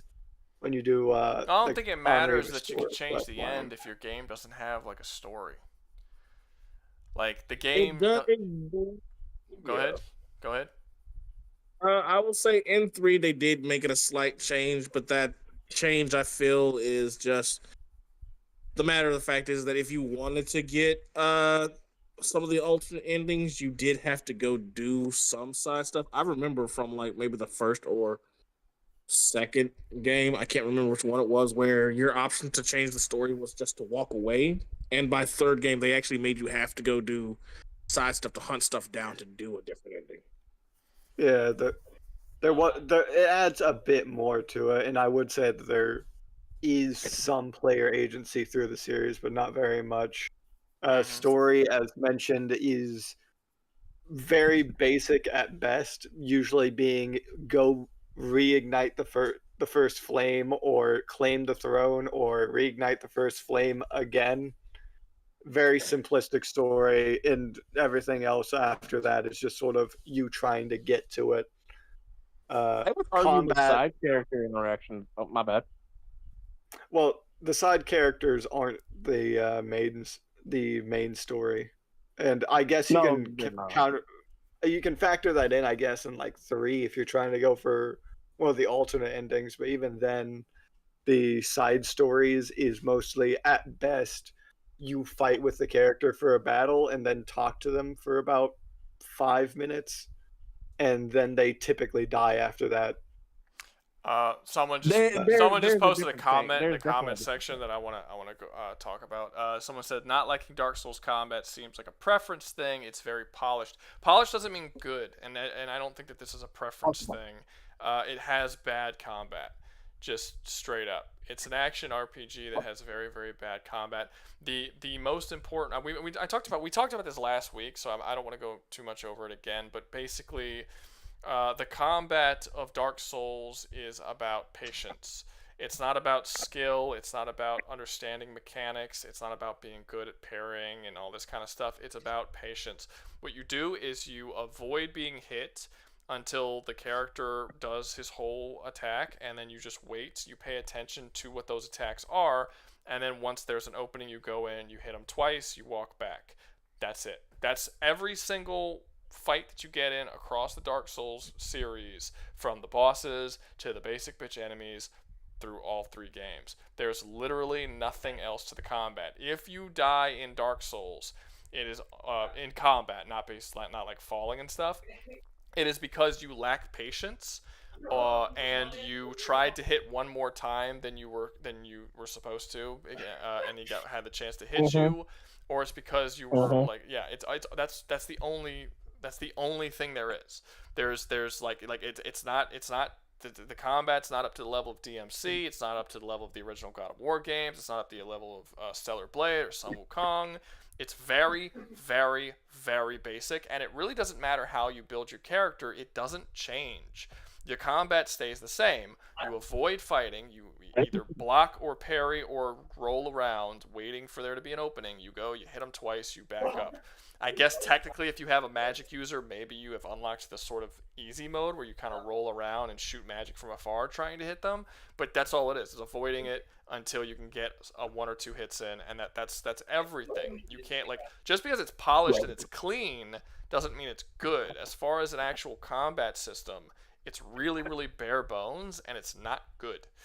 Like I said, I'm not going to go into too much detail because I talked about this last week. But go ahead. What were you saying? I agree with everything that you said about the combat system, especially because you can look at other Souls-like games. Kazan is way better. Kazan is way better. Kazan just recently came out. It's better. It's better combat than Dark Souls is. That one's way better. You have Elden Ring, which kind of follows the same format. I think it's the exact same. Yeah, I think it's the same as I think Elden Ring. I think as far as the FromSoft Souls-like games go, the only one that doesn't have the issues that I just talked about is Sekiro. Every other one does all of the same shit that I just said, and they all have bad combat. I don't even think it's really arguable that they have good combat, because the people actually tried to argue it last week, and every argument they came up with was very easily shot down. It was like, yeah, but you don't understand. It's because you can't just run in and just hit all nonchalantly. And it's like, yeah, but you can't do that with any other game either. I think there's only one time where I would disagree with this. Go ahead. There's only one time I'd disagree with this in a Souls game, which is Bloodborne, which is the what is widely considered one of the better Souls games. But the only reason why I would say it's different is because it has a unique system in it where when you first take damage, sorry, there's a what buffer game? zone What game are you talking about? You're talking about Bloodborne. Bloodborne. Yeah, Bloodborne is faster paced, which helps. It also gives you the gun that allows you to parry, which also helps because it makes it more. So you're more engaged during the fights. But at the end of the day, it also rewards you for being more aggressive. Because you can heal yourself when you hit them. But it's still overall, it's still a faster version of the exact same thing. It's still about waiting for an opening. That's why I said the only way I disagree is only for Bloodborne. Well, that's what I'm saying. It's still the same. Even for Bloodborne, it's still exactly what I described. It's just a faster paced version of it. But it's the exact same thing. I mean, like if you compare it to something like Stellar Blade, which I had when we did the action games tier list, we agreed that it was an S as far as the combat goes. That game is faster paced as well, but like it's not like you can't hit the ball. Like it gives you the opportunity to alter the pace of the fight with your own combat skill. You can parry, you can counter, you can dodge. Sure, that's all necessary. But if with enough skill, you can beat those fights in 2 fucking minutes because you're the person who's controlling the pace of the fight. You don't control the pace of the fight in any Souls game, at least not the ones that are created by FromSoft. The enemy controls the pace of the fight, and oftentimes you are standing there waiting for an opportunity to hit, and it's not engaging. I think that it's inherently not engaging. They don't give you the tools necessary for you to control the pace of the fight, and everything is very slow. Like I said, Bloodborne is a little bit better because they up the pace, but it's still at the end of the day the same thing where you're spending most of the fight waiting. Whether it's dodging or parrying, rather than a proactive style of combat that lets you have all of the agency. I understand. Yeah. Yeah, it's just I was gonna say. Yeah, go ahead. I was gonna say like even Elden Ring is the same thing. The only thing with Elden Ring I've seen that makes it a slight difference is just the fact is you have builds that could, if done right, walk into the boss room, point stick at boss died. Yeah, like I'm not gonna say that just makes that boring. I'm not gonna say that the combat. I'm not gonna say that the combat doesn't have its enjoyable moments, I suppose. But the fact is that I don't think that people who really enjoy combat systems in video games, who really enjoy playing those combat systems, like DMC, like Stellar Blade, like Sun Wukong, would ever argue that any of the FromSoft games, Souls-likes, have good combat. Like, the only people who think that combat's good are people who don't play a lot of combat-based games. Like, I just like if you're comparing it to other RPGs, like The Witcher, then I guess it's fine, I suppose. It's okay, whatever. But it's not. But as far as if we're talking about action games, it does not compare. But the problem that I have with that is that the game spends most of its time like in action. Like that's what you do for a large portion of the game. You know, I would actually say that something like Coder does its action better than something like Dark Souls does, because Dark Souls, in the category that Dark Souls is putting itself in, which is action games, because that's how its combat is, it doesn't compare to others in its same genre. Whereas something like Coder, it's a tactical RPG, actually does do its stuff to the same degree, or at least a comparable degree to other tactical RPGs. So it's really just the category that Dark Souls is in because of the way it's designed. It just does that thing worse than other games in the same category, which is why I say that. Yeah, I mean, really bad. But yeah, I mean, I agree, because I mean, you even have games like what people have said is basically Dark Souls with gun, Remnant, and I don't get that one. That's not Dark Souls with guns. That's got. I mean, yeah, if you die, you drop your like money in the game. Fine, I guess. And there's kind of like a bonfire sort of thing. But that game, when I played that game, that was way more like Warframe. Like it's a third-person shooter, pseudo RPG kind of. But it's more so a third-person shooter. And it's not. I don't think that comparing that to Dark Souls makes any sense whatsoever. It's got way more comparisons with Warframe than Dark Souls. It's like Warframe. I'm pretty sure. Who the fuck is calling from across the room? Walk up to. I don't know. Someone's yelling from across the room. Like, walk up to the mic. No, but what were you saying? Somebody was saying something. I would have to say. I would have to say regarding Dark Souls, it does do well in the character builds. It has a lot of variety, even if it doesn't complement the combat very well. But I see that's the problem. That's why I don't think it matters. Like, the character builds don't matter if no matter how you build your character, you're playing the game the same way. It's an illusion of a character build. Yeah. Like, it doesn't matter how you can build your character if it doesn't change the way you play the game. Exactly. Hell, I actually have more interest in dealing with the NPC side characters than the actual main story of the game, which is, I should be interested in your main story, not all the side, not your side characters that I feel are a better story than your actual story. That's fair. World building still is great, though. I mean, no, the world building is amazing. The level design, thing that this game excels at is the world building, the level design, and just generally the environments. The monster designs are cool. Looking at any of these games are awesome. Like, the reason why I would have stopped playing, I probably wouldn't have even finished Bloodborne if it wasn't for the environments of Bloodborne and the designs of Bloodborne. Like, just looking at these environments and what you're like, that's kind of a big part of playing through the game. It's a lot of the experience of playing through the game is exploring these really cool environments. Same thing with Elden Ring, same thing with Dark Souls. These are really cool environments to explore. But that's kind of the main thing that they've got going for them. Because I don't think the RPG mechanics are particularly good. I don't think the combat's particularly good. There's no story to speak of. Lore is not a replacement for story. And, yeah, I mean, I just don't... Yeah, I mean, there's a reason I play the games. I do enjoy them. But I don't think they stand up as an action game, which we've already talked about a week or two ago. I don't remember when we did that tier list. And they don't really stand up in scrutiny as an RPG either. Not when you compare them to other RPGs of similar, thing. Like, I don't think build-wise they're not going to compare to Skyrim. They're not going to compare to Divinity. They're not going to compare to a lot of this stuff that we're going to go over, or I guess that we were going to go over if I wasn't going to end the stream soon. Because of lack of engagement. Funny enough, actually. What's up? Yeah. Go ahead. I was going to say, funny enough, Dark Souls is probably the one game that I personally feel well, I'll take it back. It's not Dark Souls. It's more so speaking of Elden Ring, but it is a FromSoft-like game. And I guess it kind of transitions to others. I feel like the agency of having the different endings actually hurts the game more than it actually benefits the game.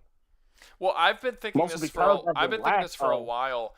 I think that having a created character almost always hurts the story of a game.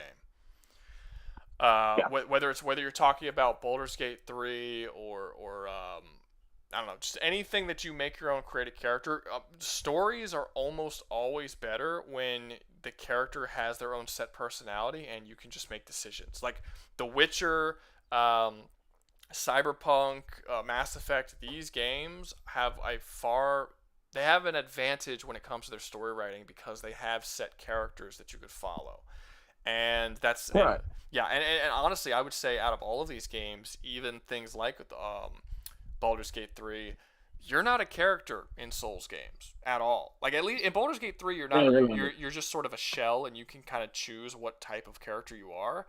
In Dark Souls, you can't choose what type of character you are because you're not a character at all.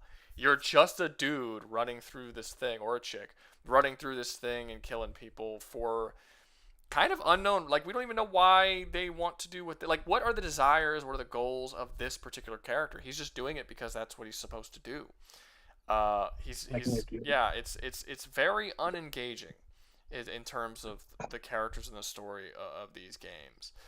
I would have so let's actually try and place it somewhere. Man, honestly, with what we've said, probably D. Probably even if it isn't a bad game. No, it's not a bad game, but probably below. I don't think any of these games are straight up bad. No. or any of these series are straight up bad. Let me see. No, I don't think any of these are like bad. But I do think that it does. There's a lot of things it does that I think are very flawed. I think that, and I mean, how many people in this chat have already said that they enjoy Kazan better than Dark Souls?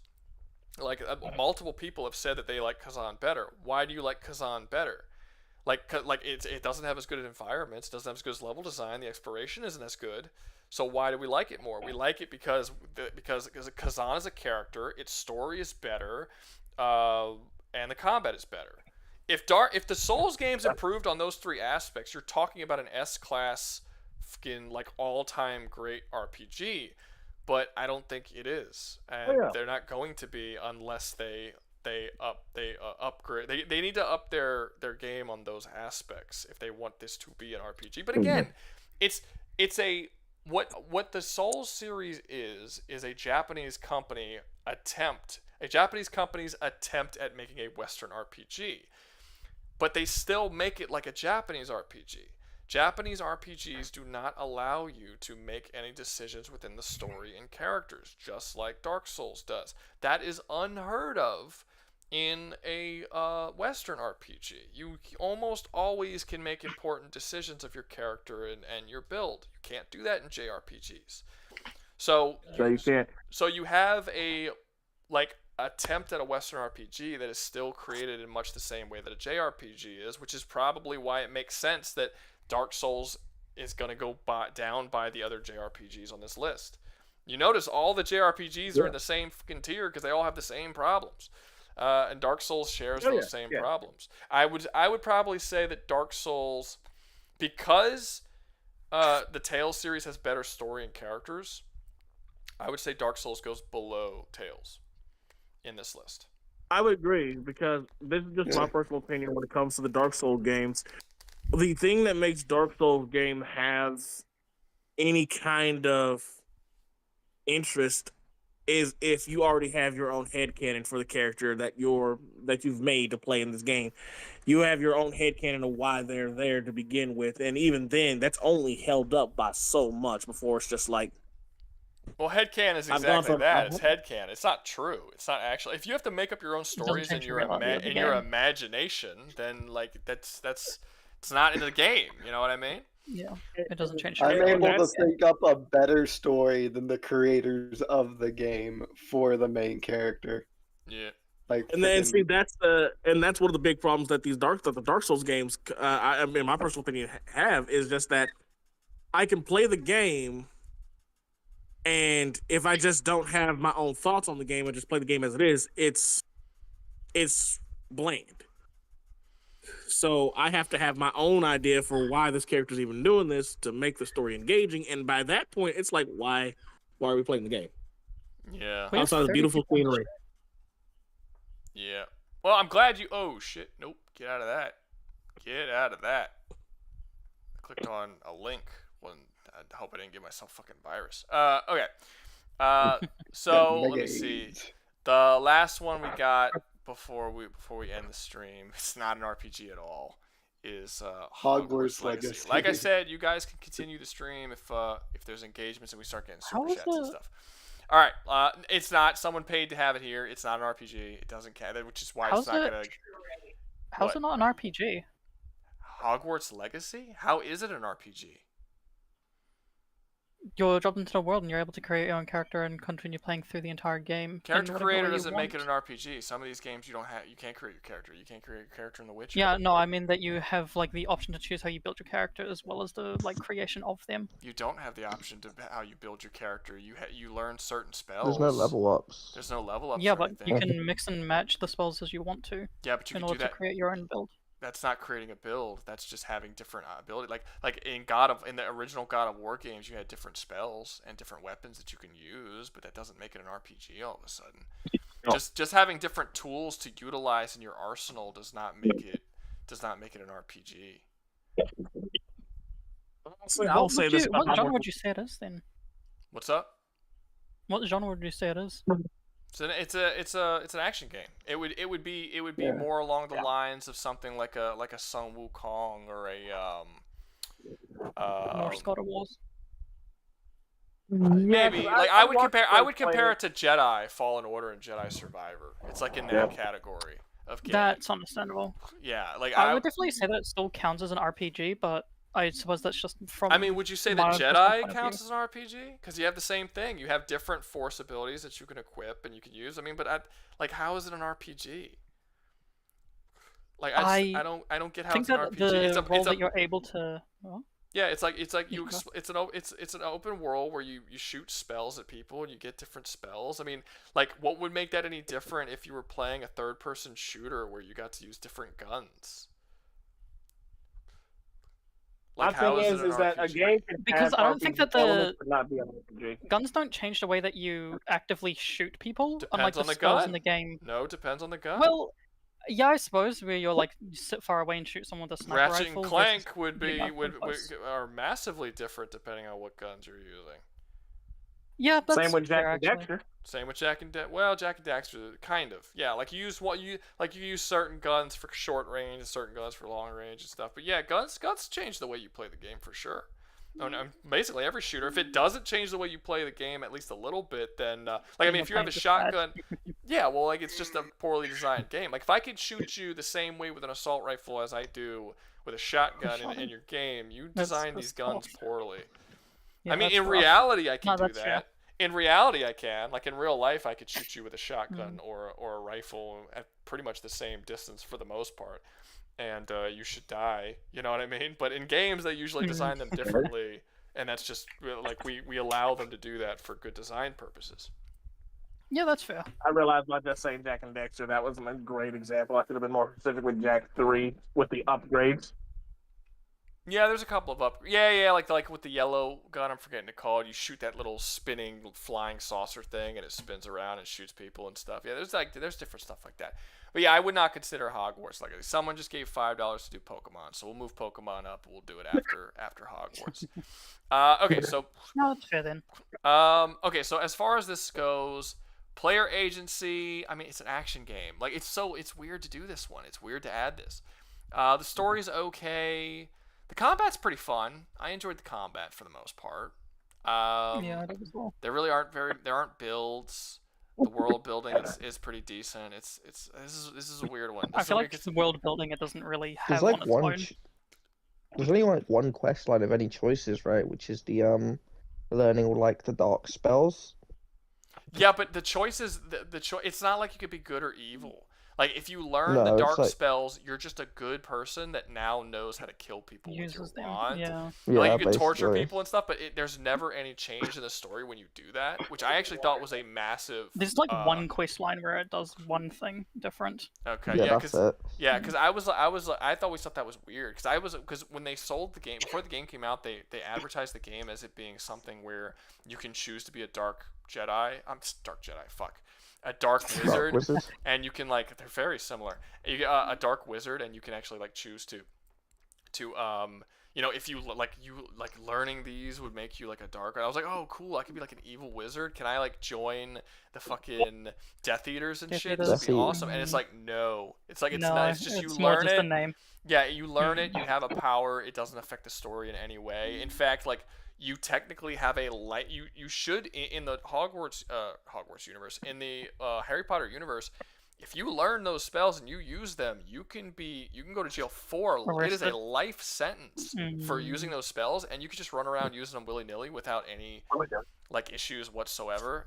So I just it disconnected me from the world. The fact that didn't affect anything.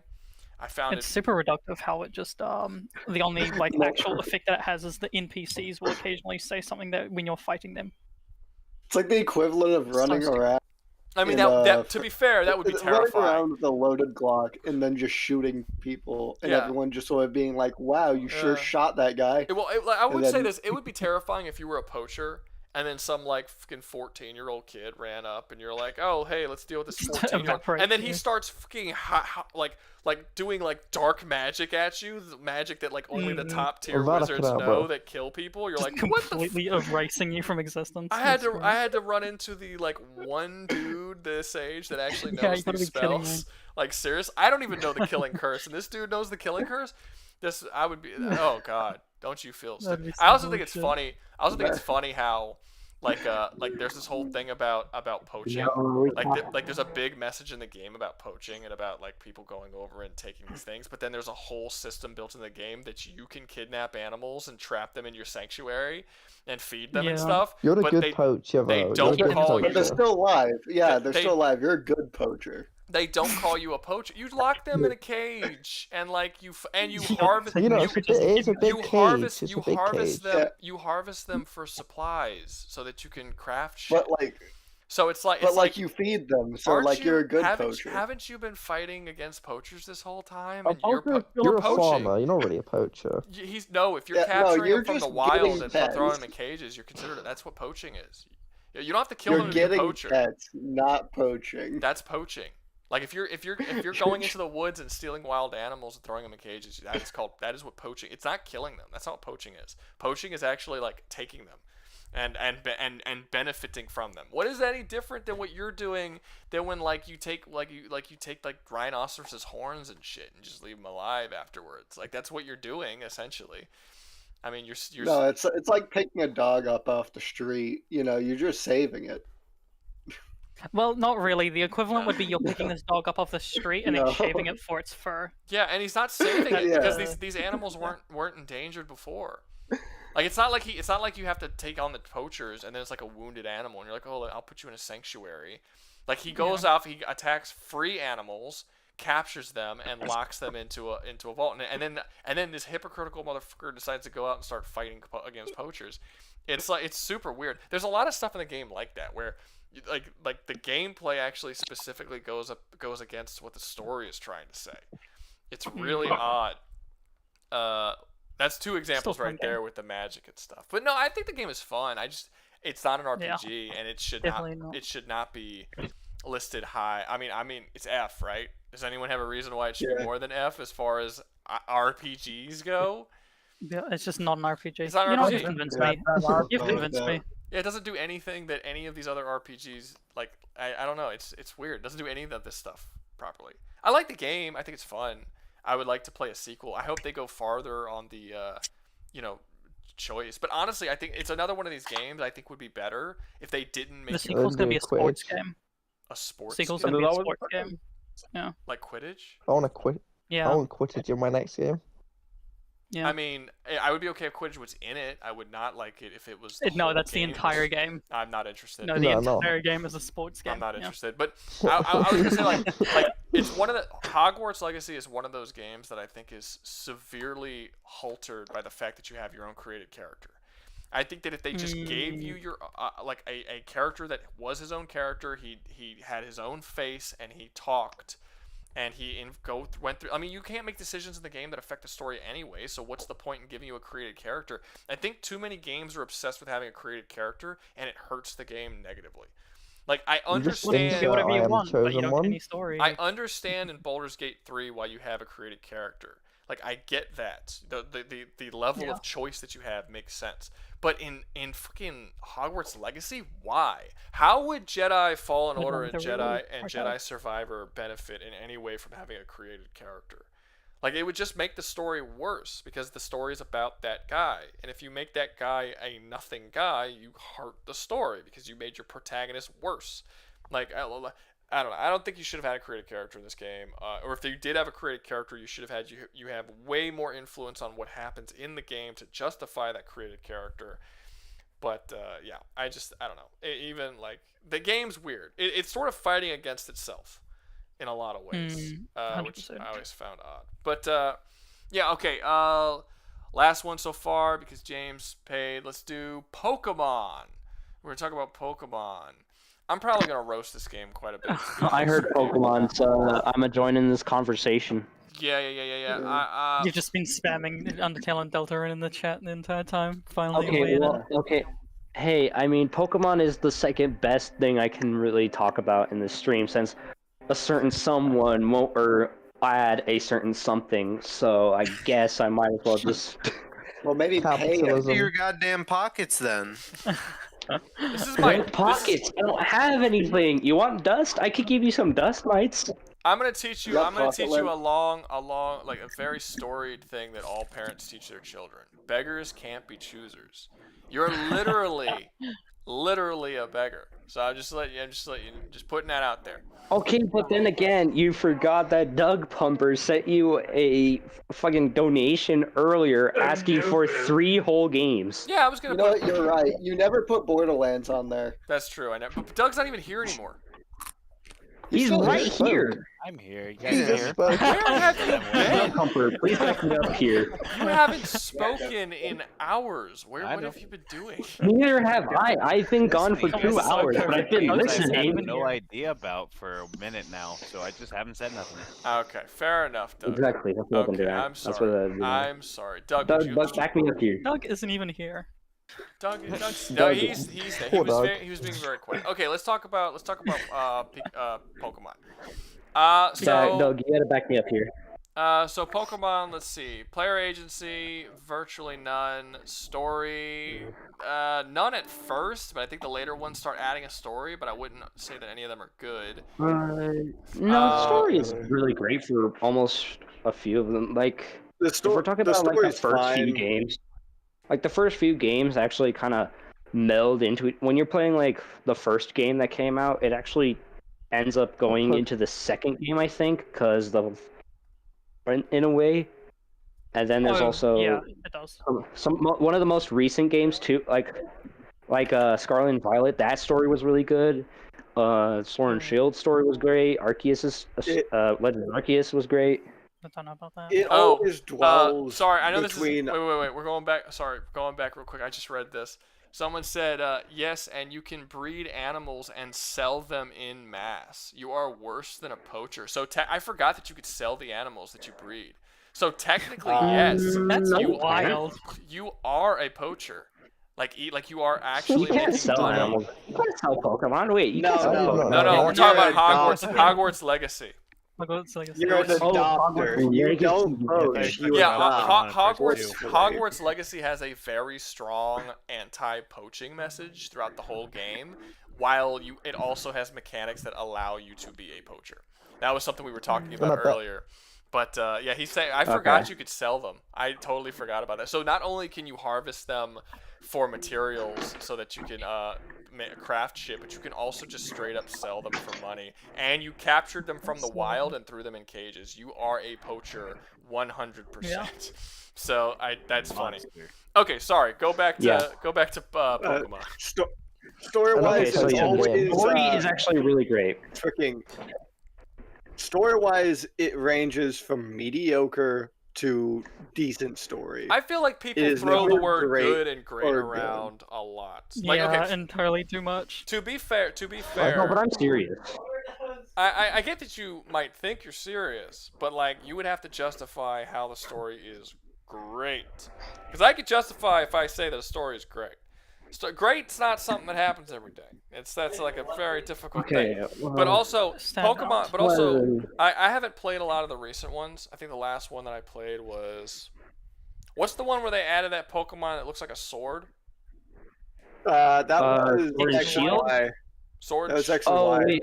X You and talking Y? about Duraledge or whatever? That was X and Y. You're talking about the one that's literally a sword. X and Y is one of the and it greatest one. What was the one before? X and Y has one of the greatest stories. Okay, see, this is how I don't take you seriously when you say great. X and Y story was ass. X and Y did not have a great story. What was the one before Sun and Moon? What was that one? I think I might have played that. Before Sun and Moon, that was X and Y. Okay, so yeah, I did. Okay, so yeah, that was okay. So yeah, that was the last one I played. Before that, the ones I played before that was Ruby and Sapphire, and then before that, I'm pretty sure I played all of them. I played Blue and Red and Crystal and all. None of those have even passable stories. Some of them feels don't like even it's straight the up same have story every time. Pretty much. It's like catch all the badges. With like the bad guys are trying to take care of the legendary Pokemon. Yeah, with like slight alterations. It's also another one of those games where I think that it doesn't, because you're going down one linear storyline that you can't change or alter in any way. There's no reason why your character can't be a character that talks and has a personality. Like, just give him his own. Like, you can't make decisions, so why not? Like, there's no voice acting in the game. It's all text talking. So why can't you just have the main character of the game. Like, how much better would Red and Blue be if the character of Red was an actual character who spoke to people? They made him a character. I mean, but he is a character though. Red specifically is meant to be a silent person. Yeah, that's why I said they made him a character after the fact. Yeah, like I don't Red care is about in the first game where you play as Red. Yeah, he doesn't do anything, but like in the second game, he actually is. It's actually a reason for why he's silent. Okay, but them wanting to justify the fact that they had no character for him in his own game. I mean, are you talking about, like, what was it? I don't think it was Gold. It was the one where you beat the whole game and then you meet Red at the top of a mountain and then you can duel Red. That was Gold. That's Gold and Silver. That was Gold and Silver. Yeah, and whichever one it was. Yeah, I did that one. That's not a justification. I'm sorry. Also, I don't think they ever did justify why he's a silent protagonist. Oh no, I was just saying it as like a literally nothing. You can also have, he was an actual character. Technically, though, he's dead. You can also have a silent protagonist that has a personality and a character. Doom Guy is a really good example of a canonically mute character who has a personality of his own, and he displays that personality through his physical actions.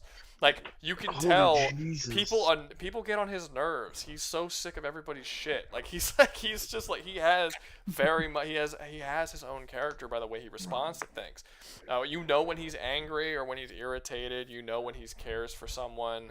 Like, you know when he starts to like people. Like, but he is canonically mute. So like you can do it. But Red's not. He's not a character.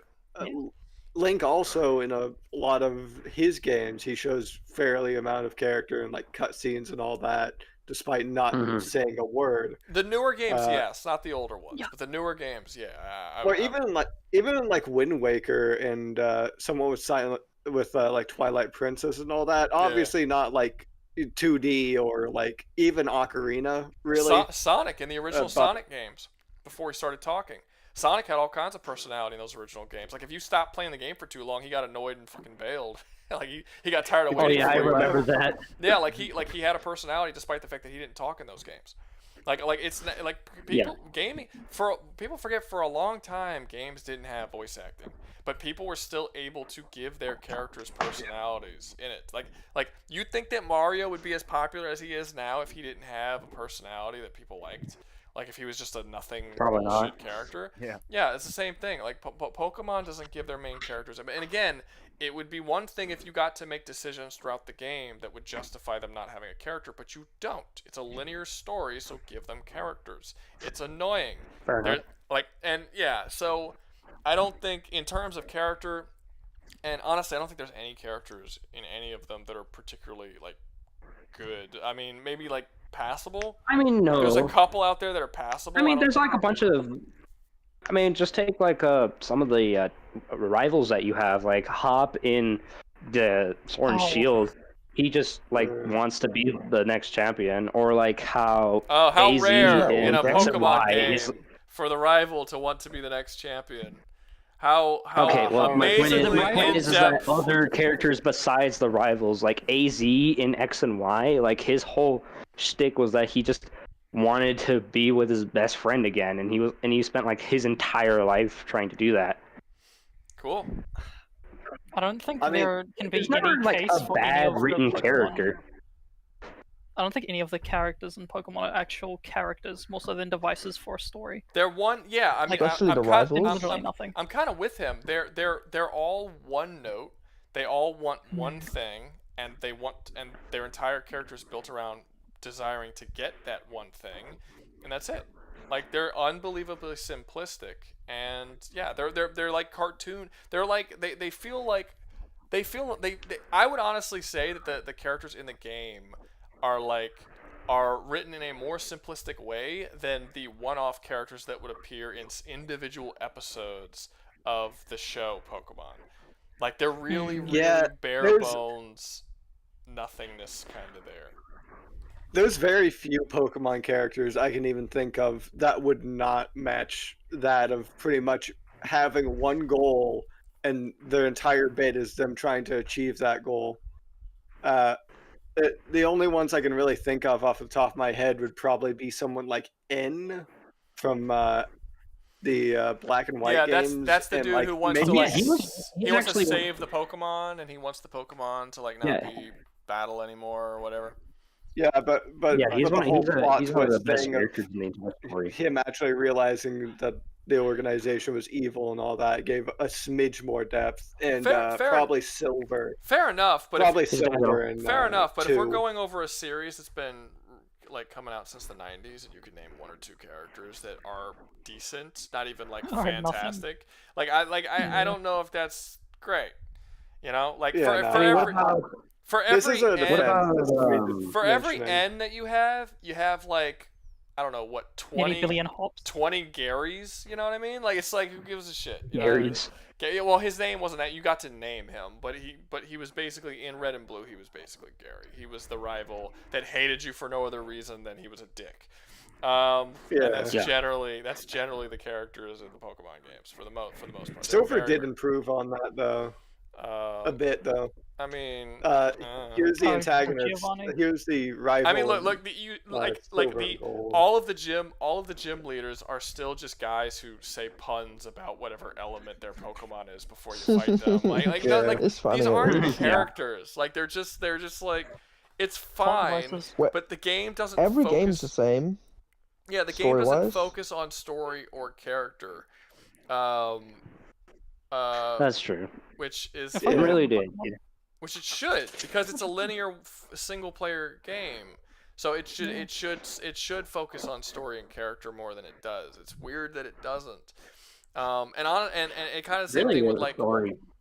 Yeah, and it's like, and I'm probably not gonna it's not gonna get many points in combat either, because Pokemon has some of the most simplistic RPG that you could possibly have. Combat is.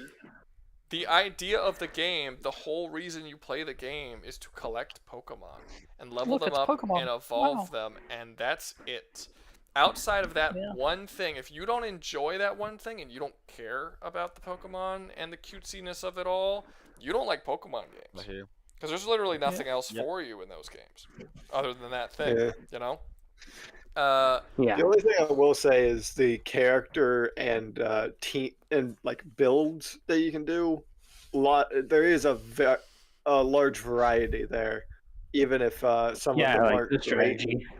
That does have a large variety, because you can make teams that are themed around something. But like you don't have teams, because other than very specific instances, you only play with one Pokemon at a time. So it's not even like you have a team.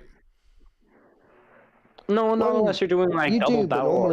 I said unless specific instances. Like I said, there are specific instances where you have 2v2s, but for the vast majority, 99% of the game, you're playing with one Pokemon against one Pokemon. So there is no team build. No. Yeah. So I'm just meaning you have 6 Pokemon in your general. team. You just do it one at a time. Yeah. And you can have. Yeah, but that's not team synergy. That's not just team having synergy. one Pokemon. That's just having one Pokemon at a time. And someone puts out a water Pokemon, you go in and you get a grass Pokemon. Someone puts out a fire Pokemon, you put out a water Pokemon. Like, that's how it works. But I mean, like, you can only have 6 Pokemon, so you do have to build a sort of team. I guess. But that's really only for the typing advantages. That's why you have that. It's literally just for the type. And with 6 Pokemon, you can have enough Pokemon where you have a weakness for basically every type that exists. Yeah, I will say this. Pokemon never requires you to get into any of the specifics of Pokemon to actually play and beat the game. And more importantly, it's not like it forces you honestly, to you don't need any special items. any of this whole team setup. Hell, you don't even really need to equip items or anything to freaking beat it. It's mostly just my Pokemon has the type advantage against yours. It only really ever changes that in freaking post-game content, which is bad for obvious reasons. Noob Hunter says Helldivers is S tier because there's multiple armor sets. It would probably go higher than Pokemon, if I had to be honest. Okay, well, another thing is, we talk about the team synergy, or not the team synergy, but like the different types and stuff. Honestly, I would actually even take that away from Pokemon, because the AI of the people that you go up against don't utilize that at all. So like they have, like if you're going up against someone who has 6 Pokemon, they just put the Pokemon out in order they don't ever like put out the Pokemon that is specifically the weakness of the Pokemon that you're using. And if you change a Pokemon and put another one out to be the weakness of that Pokemon, they won't take it back and do it too. They're gonna. They're just gonna go through their list. I think if I'm not mistaken, doesn't certain gym leaders do that? Like, no, because gym leaders only have one type. There's only one time where that has ever been the sometimes. case. No, there's only one time where that has ever been the case, where the AI was given like an actual intelligence to figure out what your weakness was, and that was Red and Blue from the I think it's Sun and Moon, what's it called? Like the DLC after the fact from one of those games. You're talking about the post-game content where you can find them and fight them. Yeah. Yeah. That's literally the only time in the entire series where it has ever been given like that sort of intelligence. So which is and the boss fights of the game, the boss fights being the gym leaders, can all be beaten with a single Pokemon, because they're all only one type. Well, that's true till you get to the fantastic, like the 4, whatever they're called. Well, they're not gym leaders. The elite I specifically said Cynthia, gym for leaders. example. I specifically said gym leaders. No, I was gonna. The gym leaders I know. which you fight for the majority of the game, are the gym leaders. You have to. What are they, like 8 in every game? There's 8 gym leaders. Yeah, 8. Yeah, and then each one has one type, which means that you can go in with a single Pokemon and slaughter every single gym leader with ease, and you can have that Pokemon be vastly underleveled, and you're still gonna slaughter through them if you're using the right type, and you can go through all of them. And that's what you could do in every game across the board until you get to the Furious. It's also the case for most of the Elite Four as well. There's very few Elite Four members in all of the games that are actually a tough challenge if you have the correct typing. Yeah. Like I said, because you can... the game is a collection. It's a collectathon game.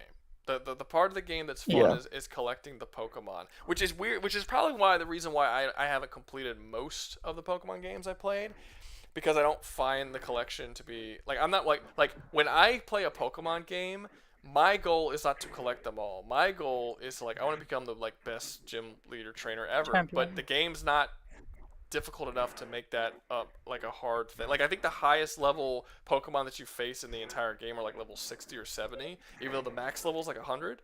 So it's super easy to just slaughter through your way through the entire game without really too much issues, especially if you're going around looking for Pokemon and trying to catch certain Pokemon, because you end up getting vastly over leveled.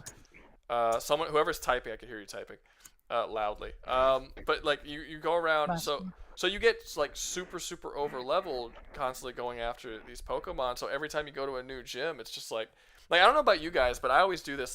If I'm playing a Pokemon, I'll get my Squirtle, right? And then I will, for the longest time, because the beginning of the game has no Pokemon that you want, right? It's Rattata or Rattata, however you want to pronounce it. It's Weedle. Yeah. It's shit like that, and you don't want to catch those Pokemon because they suck.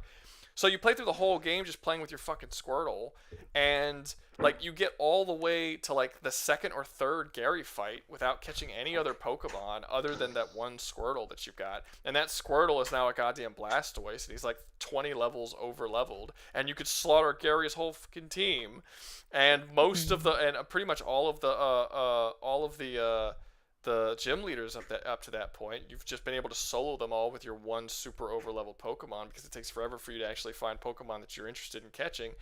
And it's just I don't know. It's I see what you mean. That is one of the things that sucks about the series, is in the actual games, you don't really have to use the strategies at all. And there are a lot of strategies that are neat and fun, entertaining to use. But you don't need to use them. You just overlevel one Pokemon and freaking bulldoze through it. So it never That's really actually gets what I did when I boring. played Sword and Shield, funny enough. There is one thing that I want to give credit to the Pokemon games, and that is world building. You will always see Pokemon helping out, trying to do stuff like the moving service and Emerald. I don't know. You'll see chances and all that. I don't know if that's heavily world disagree. Building. I don't know if that's world building. Yeah. Though. It's, as you said earlier, there's a World huge building? difference between world building and just having lore. And I think that Pokemon is more of a lore franchise than it is an actual world building franchise, especially because of the tone that it's going for. There's Pokedex entries about how certain Pokemon will just straight up kill you if you touch them, that will have no actual ramification on the story. Air quotes that is being told. It's like saying it's world building in the Flintstones. that like all of their equipment in it are actually like dinosaurs and shit. It's like, oh, look at the world building. That's not world building. It's, it's just like, in my opinion, I think where the story really kicks off is in the manga and the anime. In the games, it's never really all that crazy. But the it games isn't really ever explored. But the games is the initial concept. I mean, the games existed for years before they even thought about an anime or a manga. Like that, the games are where it's all That's at. true. Like that's the main source material. Everything else that you're talking about, those are adaptions. Like the fact that the adaptions have better stuff than the games, that's kind of a big issue. I mean, don't you think? Like, it's kind of telling. Well, I feel like all the games basically just like print the story the same way, change the name of the villains, and change the Pokemon, but do everything else the same. Is the anime even like good anymore?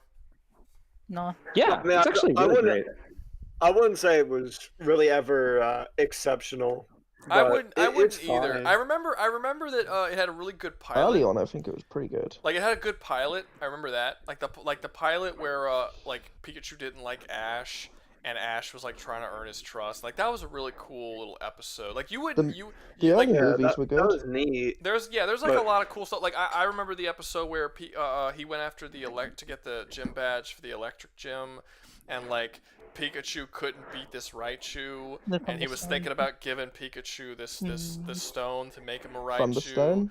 Yeah, and it was like this was like, and I remember this being like, I'm like, this is a pretty good episode. This is like, because they're actually like going through problems and they're trying to overcome these sort of challenges. Pikachu doesn't want to evolve. Yeah, but it's still really great. Like if you watch the show, there's like multiple like really cool like scenes, and like every show is like different. Like it always has like, it might be a little generic because like Ash is still like trying to become the Pokemon Master, and really only recently when his story ended did he quote unquote become the Pokemon Master. Well, see, I don't like how he's still 10 years old. I don't like how he's still going through the same story. I don't like how he hasn't evolved at all as a character. I feel like if you're going to have a show go on that long and never age and nothing ever happened, it's like you're like, what is the point of watching this show?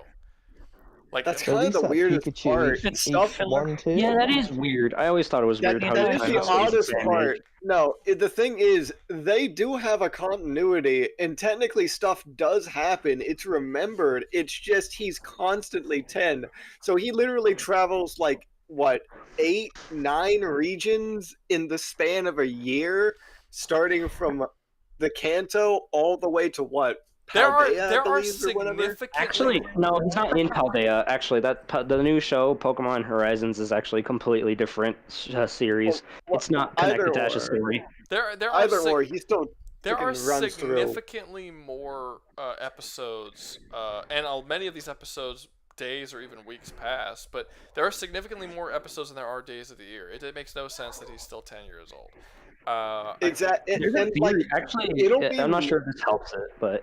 I actually think the same thing. That says that he just. I actually think the same thing about One Piece. If you look at One Piece before the time skip, there's over 500 and something chapters. Many of those chapters, or if you want to go episodes, I think there's like 400 and something, almost 500 and something episodes as well. Whether you go by the anime or the manga, there are multiple episodes where days or even weeks pass, and that somehow it's still only a year. Or it's been less than a year, and Luffy is still 17 by the end of that time. Just seems kind of ridiculous to me. I think that there's a little bit more of a justification there, because like Impel Down, that's like 60 episodes that take place over the course of one day. So you kind of have a little bit of leeway there. But with Pokemon, I don't get it, because they don't have long arcs like that. Especially early Pokemon. I mean, in Pokemon, the only justification that I could think of is that there's a thing that says that Ash wished to be young forever. Yeah, but that's a theory. No. That's a theory. It's not. That is true. It is a theory. I'm not sure if it really justifies that, but it might not.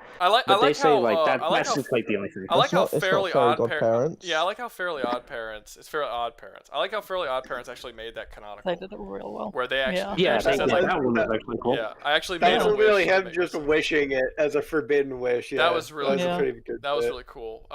Especially considering that show had been going on for like 9 years before they did it. It's like, oh yeah, by the way, this is. It's so sick. Yeah, that was a pretty cool little thing. But Yeah, I don't know. It's like this is one of the reasons like I couldn't enjoy, even if I did still. I haven't watched this since I was a kid, but even if I did still, I wouldn't be able to because like no one ever. Like I remember when I was a kid, even as a kid, I was watching. And I was like, when is like Brock gonna get with Misty? You know what I mean?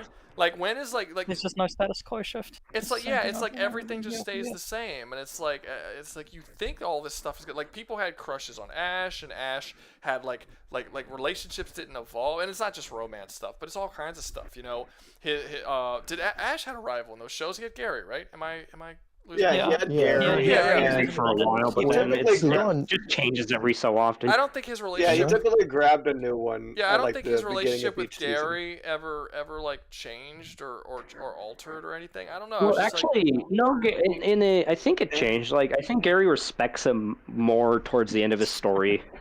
Yeah, somewhat, but it's not a gradual thing or like a real. It's not really gradual. It's just sort of a jump, and now he somewhat respects Ash. Also, like, by this probably point, 5 seasons after. Shouldn't Ash be like a world famous 10-year-old Pokemon trainer at this point? Like, how many badges does he have? Yeah, actually, he is. He is though. After the Alola region, he actually became pretty notable. And then when he not killed. When he beat Leon during the World Tournament, he was actually pretty famous. But it's never really mentioned after that because It's usually not. I mean, you would think that after he beats his starting region and he gets all 8 and defeats right there, he should be relatively well known on the world stage. But he's really not. And after he's beaten, I don't know how many regions he's even gotten through at this point. He should be really. I think he's missed a region actually. Yeah, like 8 or 9. That's insane. Whatever it is. That's insane. I don't know. How many regions exist. I don't think he beat every region. He just kind of stopped at certain regions and gave up. Well, he still got every badge in every region and at least attempted. Attempted the freaking league. And I'm That's sorry, something to say. I call bullshit. Pikachu should be Raichu by now. He does. It is they're not going to do it because Pikachu's cute and Raichu isn't, and that would be like a sad thing. But there should have been at some point in because the series doesn't at any time. We're talking about the show, not even the games anymore. But there's no there's no stakes that actually matter because it would be a legitimately sad moment for Ash to come to the realization that he cannot become the champion that he wants to become, the best Pokemon trainer of all time, without evolving Pikachu into Raichu, and him being forced to He still make that won with decision. Pikachu though. Huh? He still won with Pikachu though.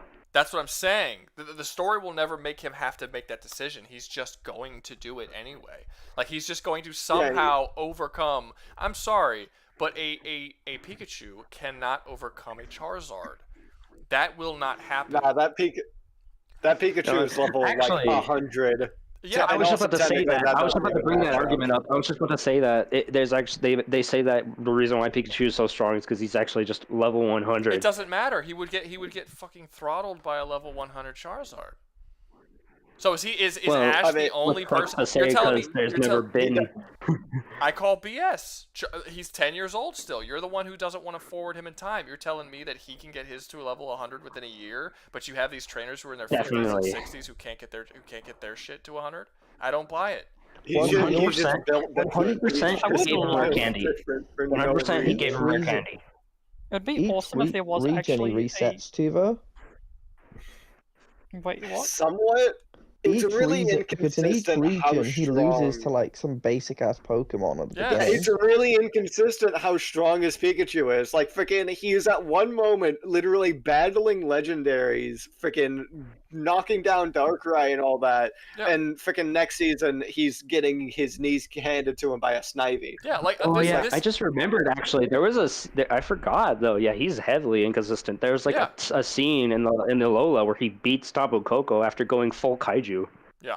No, it's an unbelievably like this is one of those series where it actually should start not like Dragon Ball Z, but in that sort of thing where every arc they should like Pikachu should be getting stronger and stronger and stronger to the point where that like he should be easily one-shotting everyone. But they want to keep him as like this 10-year-old kid who's inexperienced, even though he has more experience than humans should be capable of having.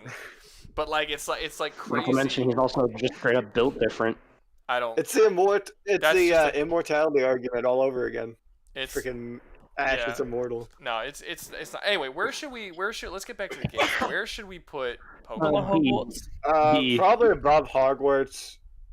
Definitely above Hogwarts. It's not. It is more of an RPG, and I'm not sure if it is an enjoyable game. It's like F's are devoted for games that are not RPGs. No. This is an RPG, probably below Final Fantasy. Then. No, I would say I would say it goes below because at least the games up here, like I just with how simple Pokemon is as in terms of the turn-based combat, in terms of the exploration, in terms of the story, in terms of the characters, I can't think of anything this game does really exceptionally well. Like if you're not a teenage girl who likes collecting cute animals, I don't see why you like this game. I'll be honest with you. This is Pokemon. I like playing this game because I can catch legendaries. That's why. Yeah, so you like collecting cute animals like a teenage girl. I would like to argue how the heck is the fucking Deoxys a cute animal. So you like to catch ugly animals like a teenage girl? I don't see. I just like catching cool creatures. That's all I like. I like catching the cool creatures. Cool creatures like a prepubescent boy. All right. Yeah, there you go. That makes you feel. Hey man, it lets me. It's nostalgia bait at this point. I'm not even gonna lie. Practically. Are you just a poacher? Hey, they brought back Mega Evolution. You're a poacher, but there's no shame in that in the series. That's always just been a thing. You're always a poacher. Honestly, there's no shame in that. Honestly, they brought back Mega Evolution. I never really got into the series super hard, but I've always found, conceptually speaking, Digimon to be more interesting. I did like Digimon a lot more, especially the anime. I liked the anime a lot more than I did. I liked the idea that it always bothered me that like there were like copies of the same Pokemon. So like Ash didn't have his own Pokemon that was his. Like he shared it with a bunch of other people because there's like a bunch of different the same species. I like the fact that all of the Digimon or the Digimasters or whatever you call them, I forgot what they're called. But they're called Digimon. The Digimon, all the Digimon were unique Digimon to that. Like everyone had a different Digimon, and their Digimon evolved into different like there was only like Digidestined. There was only thank you. There was only like one War Greymon. There wasn't like an army of War Greymons. That was his War Greymon, and he would go fight against the other ones. And I don't know. I like the fact they could actually talk and he could communicate with them.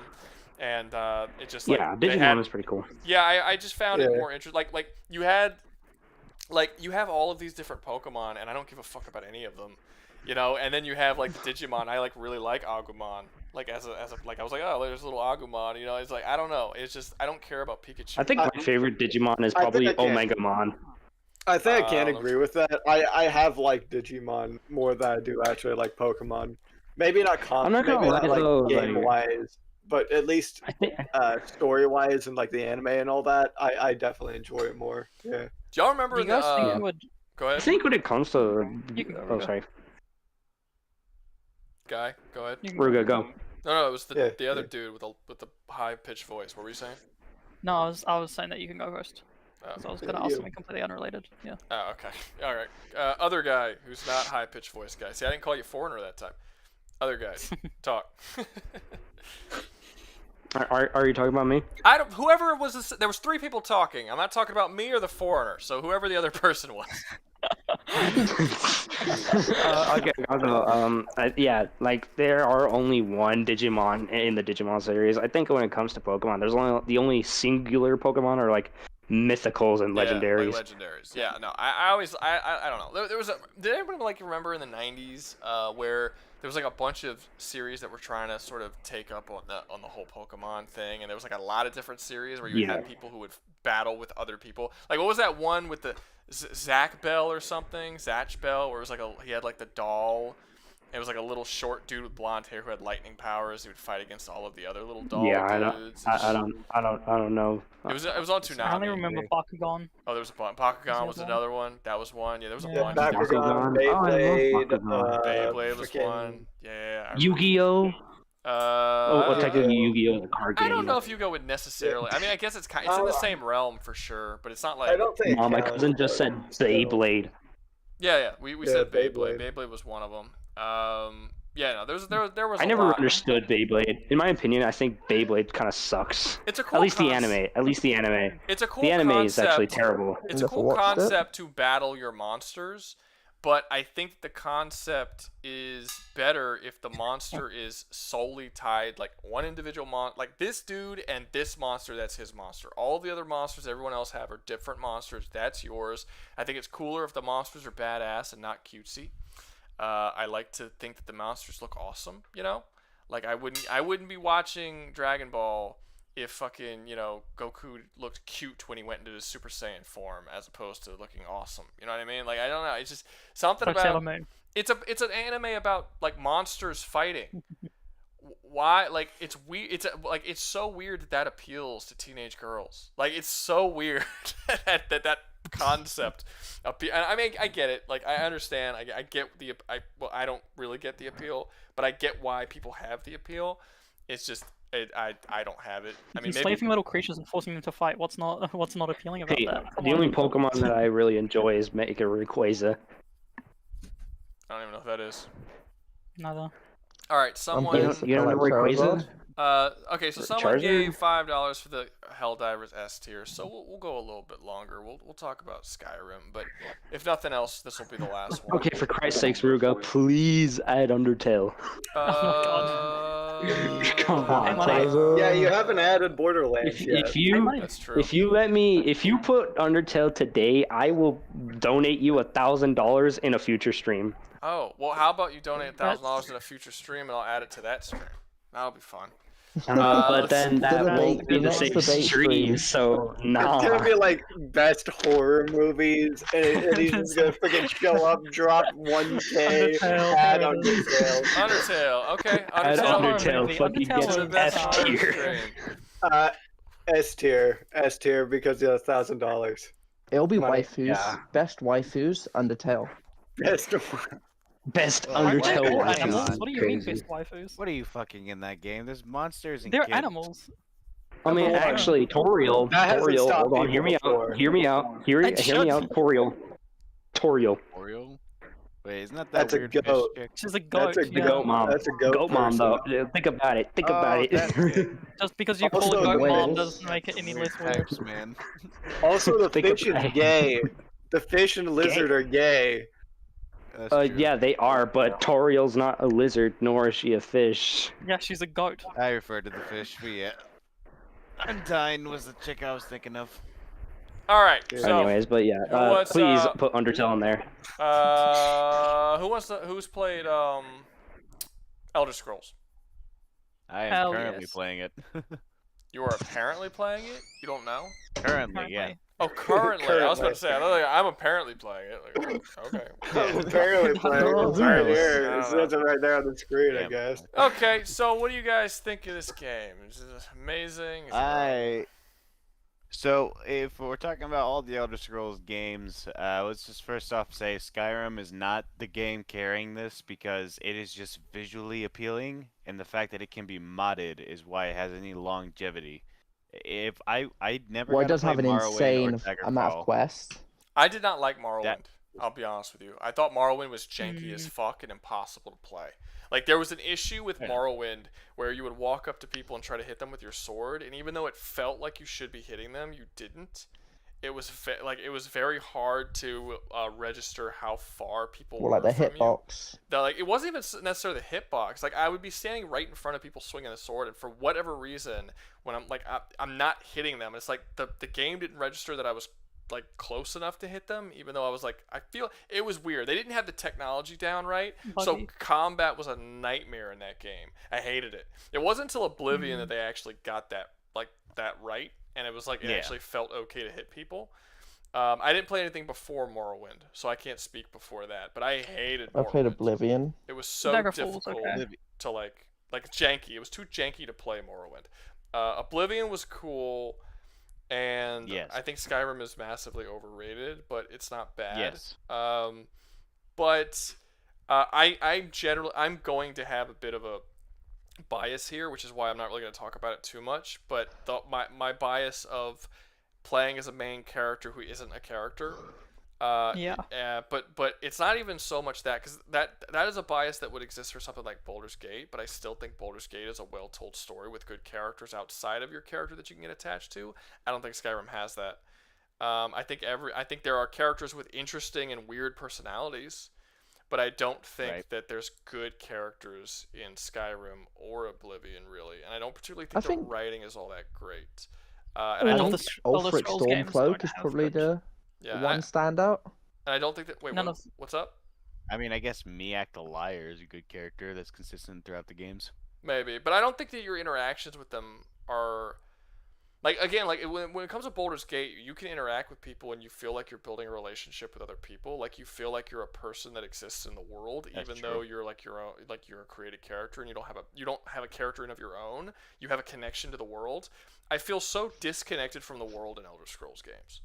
Like, I'm nobody. I don't get to know anybody. No, like Oblivion and it's Skyrim. It's one of the reasons why I really can't Elder Scrolls. Play that. Yeah, it's all the ones I've played. It's like I don't feel tied to this world in any way or connected to any of the characters at all. We can give a little more leeway for Oblivion because unlike Skyrim, Oblivion at least had the day-to-day dialogue change as you played throughout the game. Like NPCs would actively acknowledge you by your titles. Like if you were to advance through the arena, people would acknowledge you by your arena title. And when you get through Kvatch, people will call you the champion of Kvatch and things like that. Like your actions will be remembered and mentioned in the public. And that is something that's missing in Skyrim. Yeah, but I'm not talking about people remembering you. I'm talking about connection to the other characters within the series, within the game. You don't have there's no character that's like, you don't have like a best friend or like a close companion or a romance option or like any, like you have no connection to other people. Well, you can get married, but but it's not. There's no. It's not very in depth. No, it's not in depth at all. It's essentially non-existent. Your marriage amounts to give me money today. You're married to a complete stranger that you never talk to, that you just leave behind at some house somewhere, and you go off to do whatever. And you can occasionally come by and be like, "Hey, what's up?" And she'll be like, "Oh, hey." And then it feels like a game, and none of the people in the game feel real, and it feels like your connection to them is not real. If that makes any sense. It's one of the reasons why I could never get into Elder Scroll games. Yeah. But that's not the case for Mass Effect. That's not the case for, well, especially it's also particularly bad that I played BioWare games before I played the Elder Scrolls games. So like I played Coder before I played Morrowind or Oblivion. That was how you saw it. So it was like the comparison was just not there at all. I was just like, I feel so empty going through this world and not like knowing any of these people or like just like you know, I don't feel connected at all to anything here. And because of that, I didn't feel connected to what was going on in the story. And I think that holds it back significantly. So yes, while I am biased about the whole created character thing, I don't think that my connection to the world is based off of any sort of bias. I think that that's a legitimate thing that the game is just not good at when it comes to its storytelling and its characters. Give me 1 second. We have a $10 donation. Add Undertale so Nana will stop screaming into the void.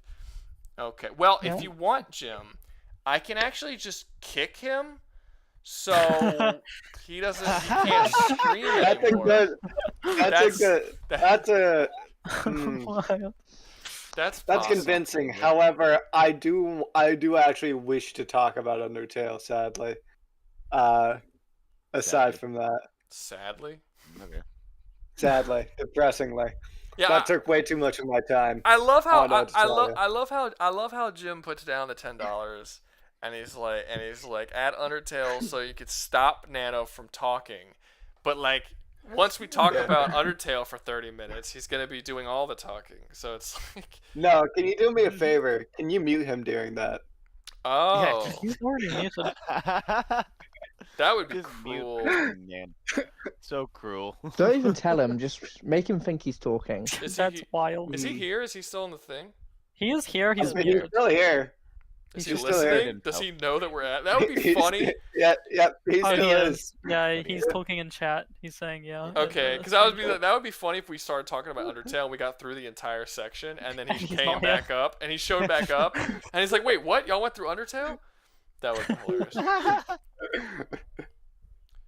I'll be honest with you, if he wasn't here, just as a joke, I probably would have just set Undertale on the tier list somewhere, just randomly. And then when he showed back up, I'd be like, "Yeah, we already talked about it. What are you talking about?" You missed it. Yeah. You know what? I'm like bottom of. I would bottom of D or something. I would have eventually said I was kidding and took it back. But I totally would have something like that. Very funny. Alternate We'll reality. fight it in D tier. Universe. So okay, so it has been added. It has been added. But yeah, Skyrim. You could stop whining, Nano. Into the void. Okay, now Into the void. Since you're such a freaking cheap. We gotta finish up Skyrim. Okay, so Skyrim. I also want to say, Jim, you cost me $990 because he was going to pay $1,000 for me to do it. I don't think he was. I think he's a liar. Okay, so I think he's a filthy liar I think too. I think but that's besides the point. dirty, filthy Jew liar. Okay, we What a got communist. we have okay. So in this game, I'm trying to remember. You got to make decisions that altered how the story went, right? Yeah. Yeah, you did. Okay. Yeah, you did. What, You did. Skyrim or Well, okay, for Skyrim, All I don't of know them. if I don't. The it's series as a whole. I don't think we ever did. Right. well I don't know if it's technically the war isn't the main story, so That and it's also like there's no wider effect after the war. Like after you've finished it, the only thing that No, changes is like an you're NPC right. in a 'Cause at the location. beginning of Skyrim, you get to decide which one of those dudes you go with, and then depending on which one you go Yeah. with, it changes what side of the war you're on.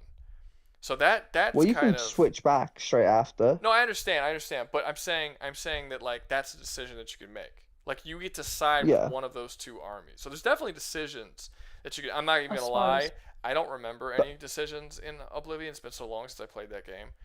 I don't remember like any like massive decisions that altered the course of the story Oh, in the same. you also way get to that- choose if you want to kill the Dark Brotherhood in Skyrim as well. I forgot about that one. Yeah, I know there's definitely decisions. So you do have player agency. You do have different build opportunities. I don't really love the combat of Skyrim or any of them. It's bad combat-wise. Yeah, I just think it's. It's okay. Yeah, I don't. I mean, you give me. Compared to a lot of other ones. I mean, what is a lot of other ones? As far as like first-person sword-wielding games, is that what you mean by other ones? Like what Literally else? any other RPGs that we can actually functionally compare it to. I don't think that Skyrim holds up. Red Steel for the Wii. That was a first-person game where you had to sword fight people. Well, I meant There's more than this. you got. There's definitely more. What are some? I'm just going blank on what they all are. I know that Skyrim wasn't the first one to do it. No. Probably the first one was that one that came out around the same time as the original Doom. Literally. What was it called? God, what was it? I can't quite remember it. It was pretty much literally the second game with like a major first person perspective. Well, like Doom. Deliverance would definitely count as one. Yeah. I mean, I know that came out afterwards, but Deliverance is definitely. I mean, well, technically, Cyberpunk has sword fighting and shit and that kind of mechanics. That's I would true. say Cyberpunk has better sword play mechanics than something like. Who is breathing into the mic? Please stop. That's Nano. No, God it's not. damn it, Nano. It's not me. It's not me. Your mic was on. I don't know. That is you. That That's is your, him. it's like your That is air conditioning him, or yeah. something, man. That is You have a absolutely. heater on or We like tried to AC do that in last the one. Might have been on background. purpose. I'm not And gonna lie, that he might have been was- on purpose. He was so convincing when he said it's not me. Like he truly Yeah, right. believed that it wasn't him. I knew it was him because the same droning was going on when he was talking. Freaking. I feel like Witcher also sorry, has a guys. similar style of combat to to Skyrim, to Minecraft. Oh my Witcher? God. Wow. Yeah, What? How are they? you can in function any way in similar? you can function with 3D combat in Skyrim as well as The Witcher, and the blend of melee and Yeah, magic. but the movement is like nothing alike.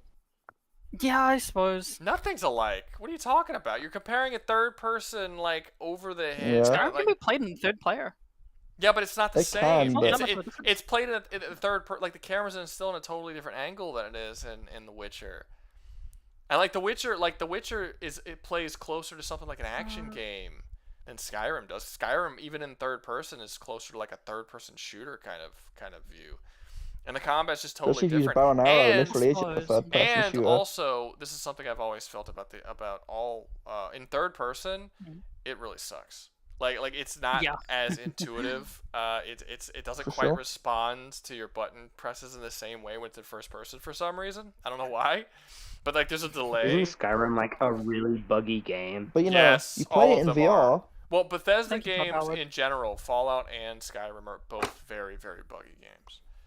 Yeah. I mean, fair enough. Actually, funny enough, when I played Fallout 4 specifically, it crashed my Xbox One like 15 times. Remember when people found that endearing and not rage-inducing? It's not endearing. I've never found it When endearing. people found I it, don't think it's about being I nice. didn't either. I don't know what you But I know a I lot of never, people like, did. Yeah, but some I women, know but there some was- women find it endearing when their husbands beat them. I don't think that really changes. That's a wild comparison. It's not. That is a It very just extreme shows- example. It's not. Yeah. It's Why do you not have that wrong. giant welt on your face? It just shows me he loves me Yeah, more. that's how he knows. That's how you know he cares. Yeah, It's my like- console crashed. My and it's husband probably shot me in the chest He wouldn't beat me if he 57 didn't care. times. I find it very endearing. All right, so so you do get some player agency with the builds and with a little bit of the story decisions in the later games. I don't really remember the stories. I can't even really comment on them. Are these stories good? What? Are we talking side quest or They're main story? horrible stories. I never feel connected to the story since you're not connected to any of the characters, so I don't really care about them all that much. I've Well, I never mean, found them some of the particularly DLC, some of the DLC's pretty good. The vampire one. Is Okay, pretty I great. feel like Young Guard's because alright. you immediately ran to the DLCs, that means that The rest of the story is not good. No. which is the main. But I'm going Well, to assume that. I was saying, do you mean the main stories or DLC? Not DLC, Why sorry, would I- side quest. Whole Why game. would anything? The whole thing. We What- we don't disregard the main game. The main game Yes. story of Skyrim and to a lesser extent Oblivion are just not particularly amazing. I have a Yeah, question. I got something to say about the Skyrim main campaign. You're supposed to be the Dragonborn throughout the whole thing, and yet you got this bitch Delphine bossing you around, telling you what to do. And at the very end of it, she wants you to kill like your really cool peace-loving dragon just because he Parthenax. did some dick. Yeah, exactly, did some dick shit in the past. And if you do that, you don't get to be the leader of the Blades like what they're advertising for you because it's what they're saying they'll do.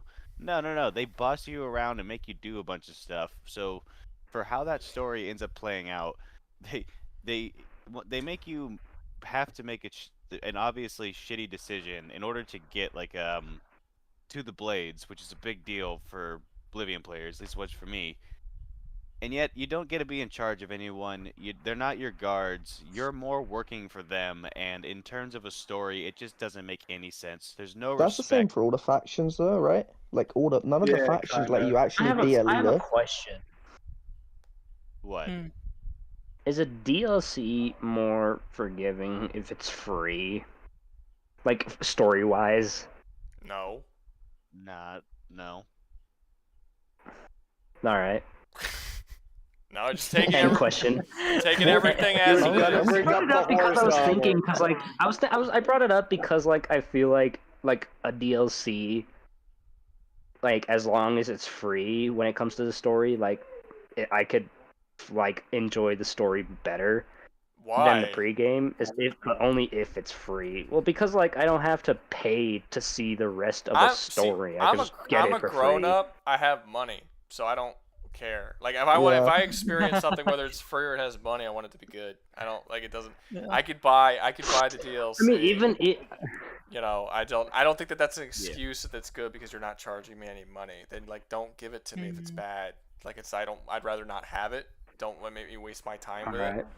You know, I mean, we all already know what the best Skyrim, the best Elder Scrolls DLC is, and it's the horse armor, obviously. Oh yeah, hands down. Nice. Best story. There's honestly, one thing. that If may we're make up if we're for it. talking about money, the fact that the Elder Scrolls invented the concept of microtransactions would like instantly make this fucking series an F, because they basically single-handedly doomed the entirety of the gaming fucking industry. From that point on. They like, that was the first time it ever happened. I remember thinking that was the most ridiculous shit ever. The people who bought that should get fucking cancer. Like, immediately. I wouldn't even feel bad. You should get grade A bone cancer. I wouldn't feel bad. Like, at all. Like, It's I'm like not someone even... falling for an obvious scam. That's like not even... look at them. That's not even a joke. Like, if they legitimately told me, hey, I bought the fucking, and I have cancer. Like, if someone called me tomorrow or like sent me a message on them being like, oh, I was in your stream last night and I got cancer and I bought that armor and you should feel bad, I would be like, no, I'm kind of sad you're not dead yet. Good. I hope you die fast. Yeah, I never once liked transactions. No. It makes a lot of games really bad. You ruined my.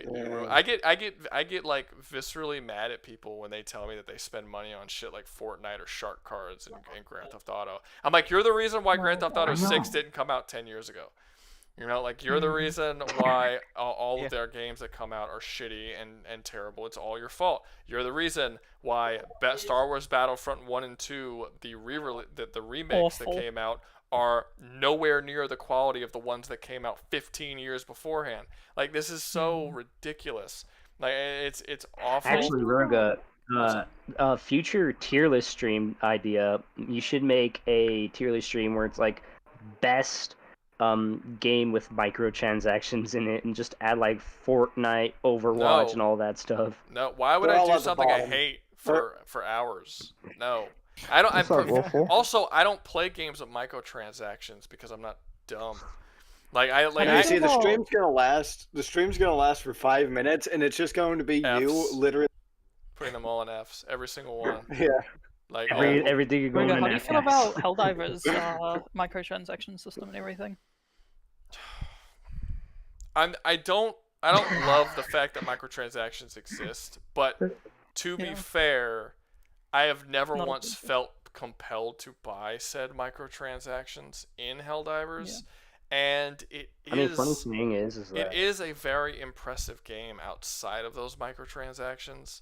So it's a weird one. Like, okay, so I have a rule, or I had a rule. I've technically broken it, but I had a rule for a long time that if a game had a single microtransaction, I didn't care what it was, I would not purchase this game. I had this rule for years and years and years, and everyone always told me, like, how, well, then you wouldn't even buy games. Like, no, a lot of games come out that don't have microtransactions that are fantastic. I broke it with Devil May Cry 5. That was the first time I ever broke it. I went for like 10 years not buying any games with microtransactions. But they hadn't made Devil May Cry in a long time. Devil May Cry 5 came out, and it looked awesome, and I heard about a microtransaction. I'm like, what? Why? And it was like, oh, you could pay money to get like the red orbs or whatever so that you could buy and upgrade your character. And I'm like, that's so stupid.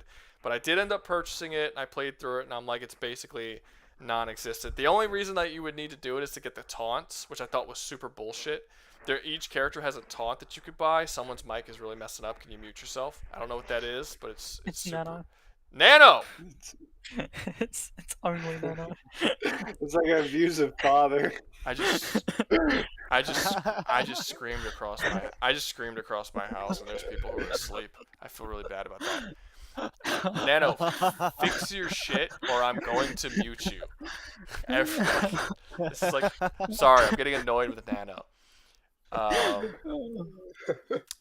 I'm probably gonna get a knock at my door, being like, "The fuck was that?" Okay. Just say it was Spider. Say Spider appeared. That annoyed me so much.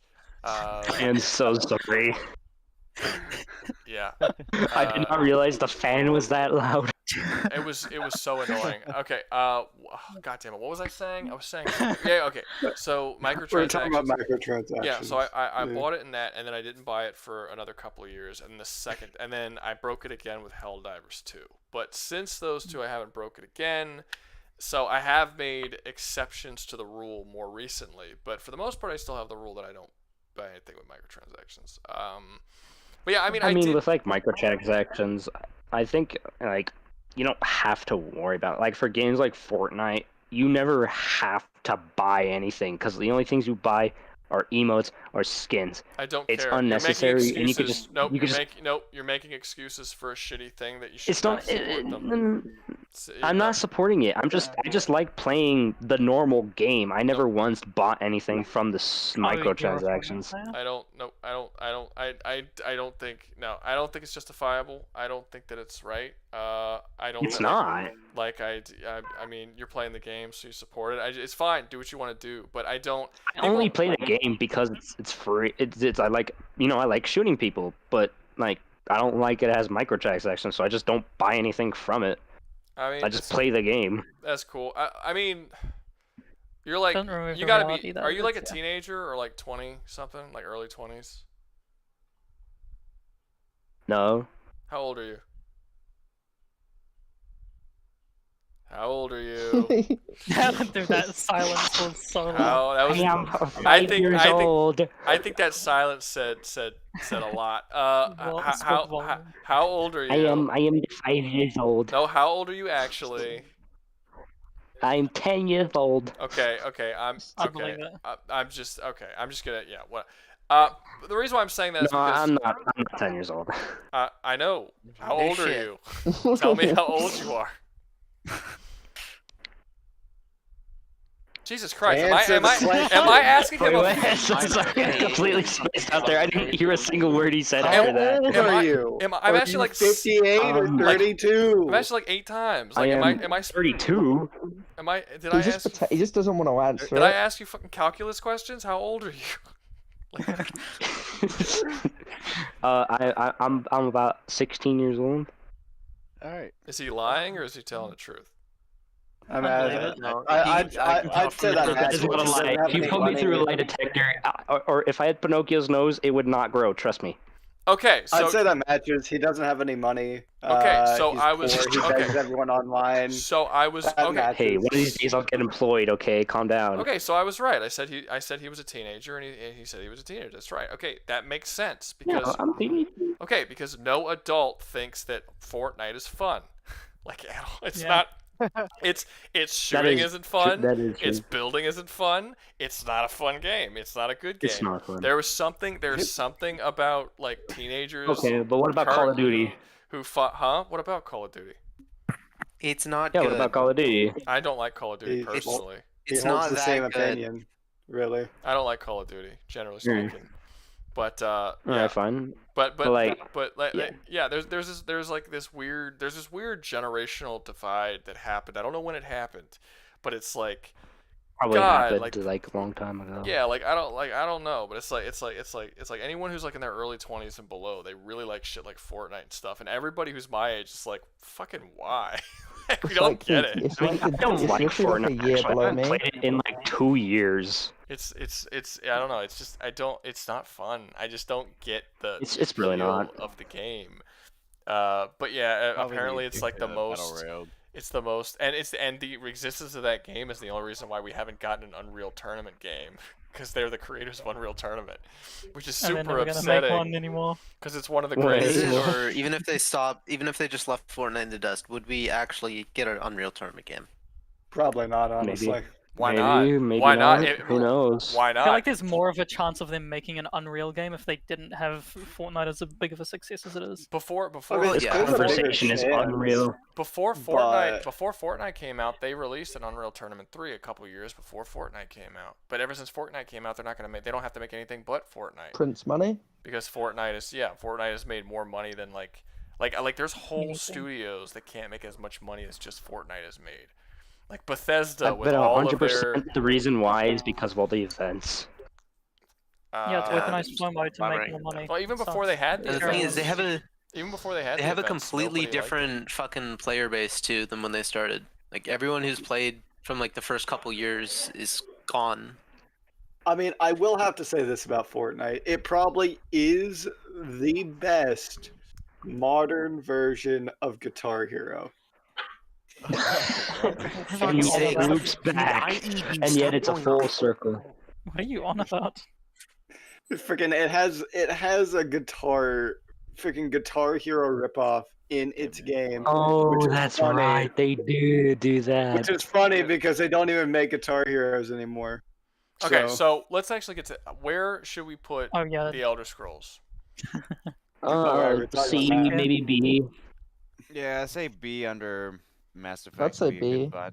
I could see Ava, honestly. I'd give it to C or B. That's still. I think that's the like B is like I think it belongs in B, but C maybe because it's just not qualifies for B. But I don't really know how to tag break that. The world building's phenomenal. Like the what? Yeah, the Daedric right job with that. What'd you say? World building? The world building. The world building, I'm not going to say the world building is bad. I mean, I will say the world is pretty generic as a whole. So it's not really hard to world build because it I might have a bias. I really like the theme. It has probably a bit biased on my end. It has the advantage of being able to utilize fantasy tropes that everyone already knows about. So it doesn't really have to be that good at world building. It just needs to flesh out the details of the world rather than the actual world itself. You know, like Mass Effect is a very wholly unique world that isn't like other sci-fi worlds, and they actually have to build their world from scratch and let you in on how this world works, and it does a really good job. The Elder Scrolls doesn't have to do that. The Elder Scrolls is like, hey, you know, dragons and werewolves and all this shit that's everyone already knows. Yeah, that's all in here.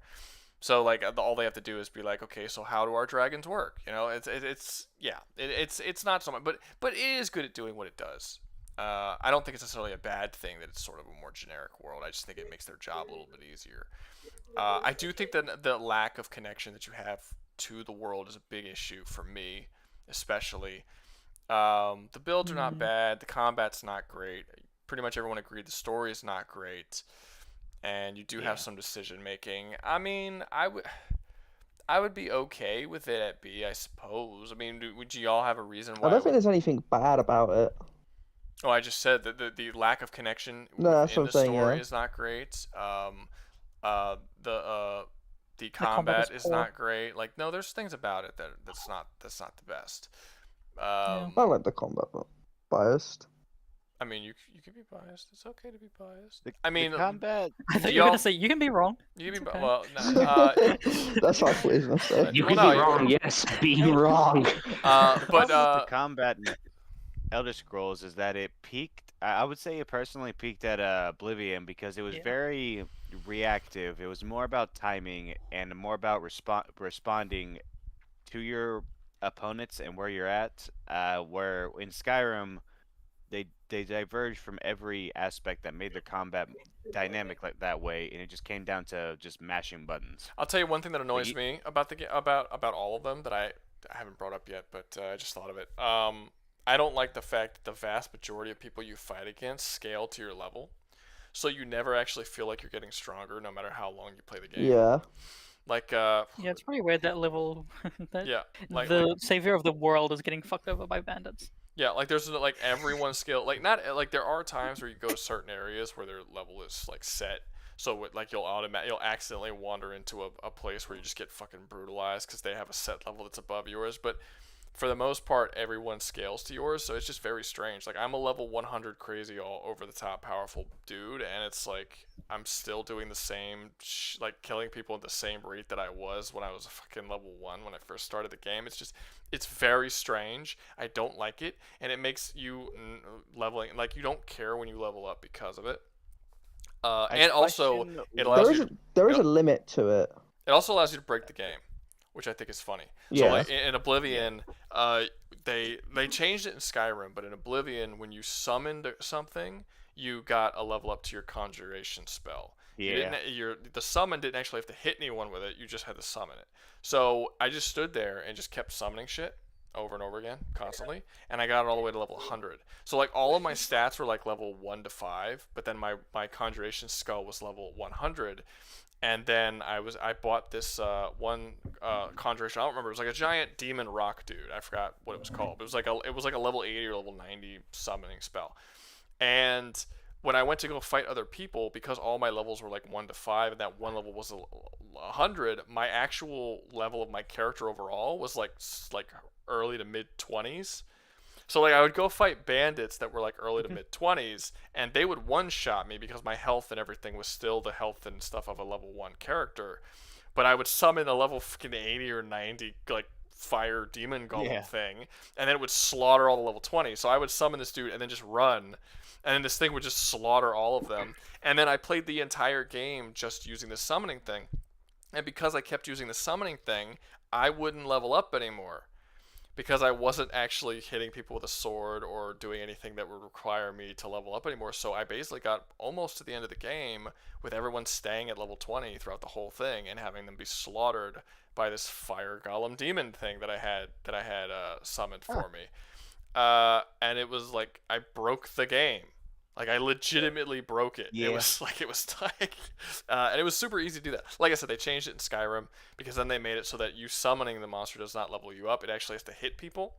So it made it hard to just like constantly do it over and over again. But I mean, did. You could do it with like restoration, but that'd be about it.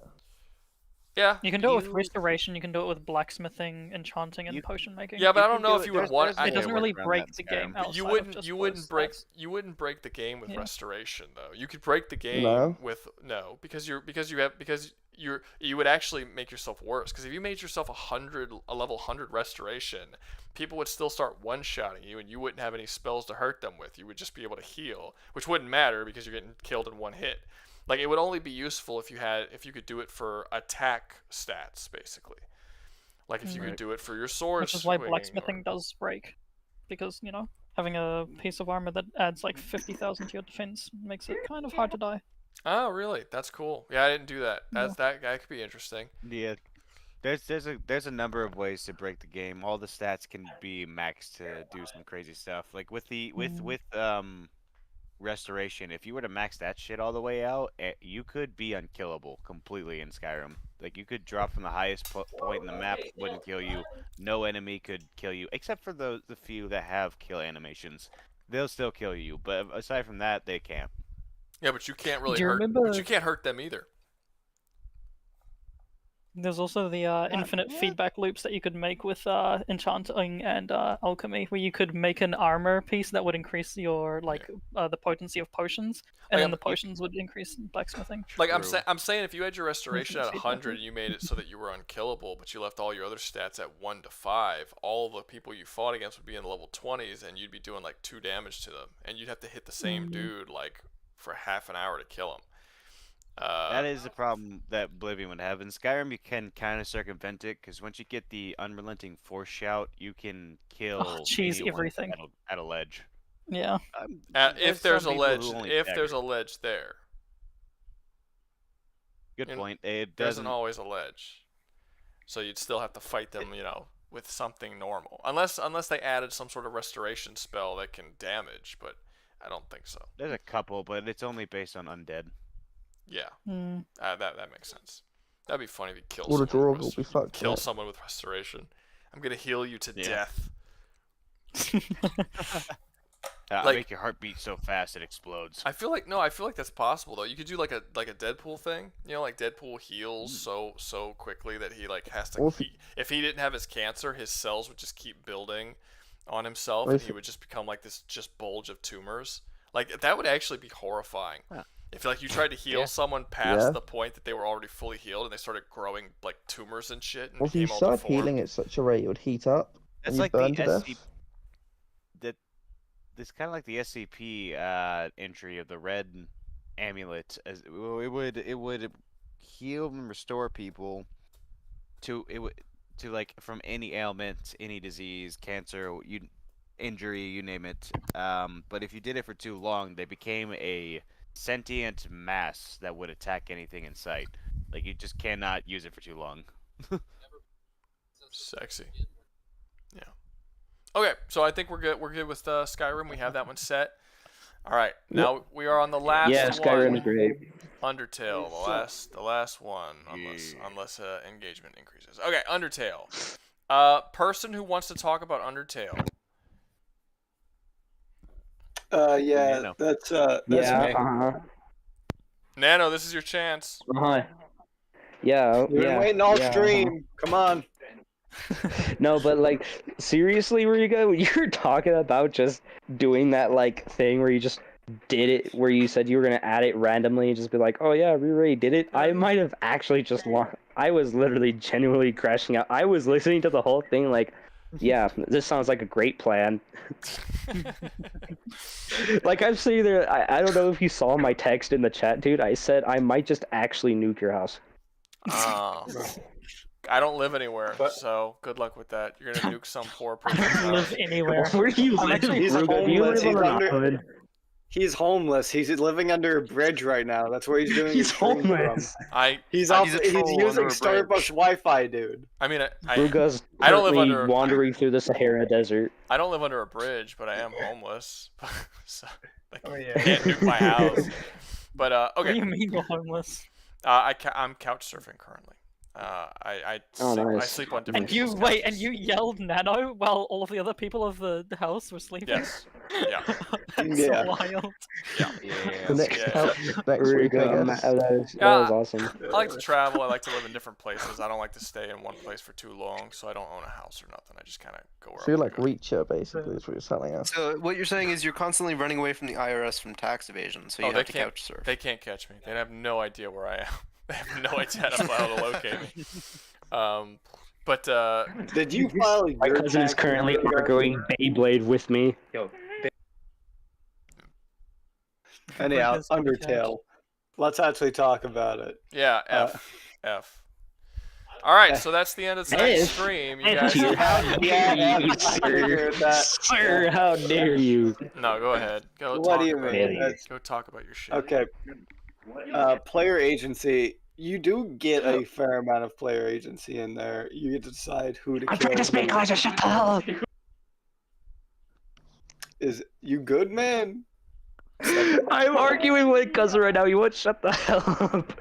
Tell him to stop spazzing out and freaking actually do the thing. Like, You've been waiting like literally 5 hours to do this. You've been It's screaming been at 5 Rouga, hours already? It has been 5 hours. You have been watching this stream for 5 hours, waiting for this moment, and Dude, I now you felt like are going through a damn fumbling. time portal. You Shut are up. fumbling. Stop talking. Nano. All right, Say what you want to say about Undertale. It's a great game. Okay, and Okay, that's Okay, it. elaborate on sorry, that. joke's over. I'm joking. I'm a jokester, guys. Okay, Okay, the game is. I like the game. It has a really great story. Now, I've been told that. By Doug Pumper was arguing me that it loses points because it doesn't have classes, and that is true.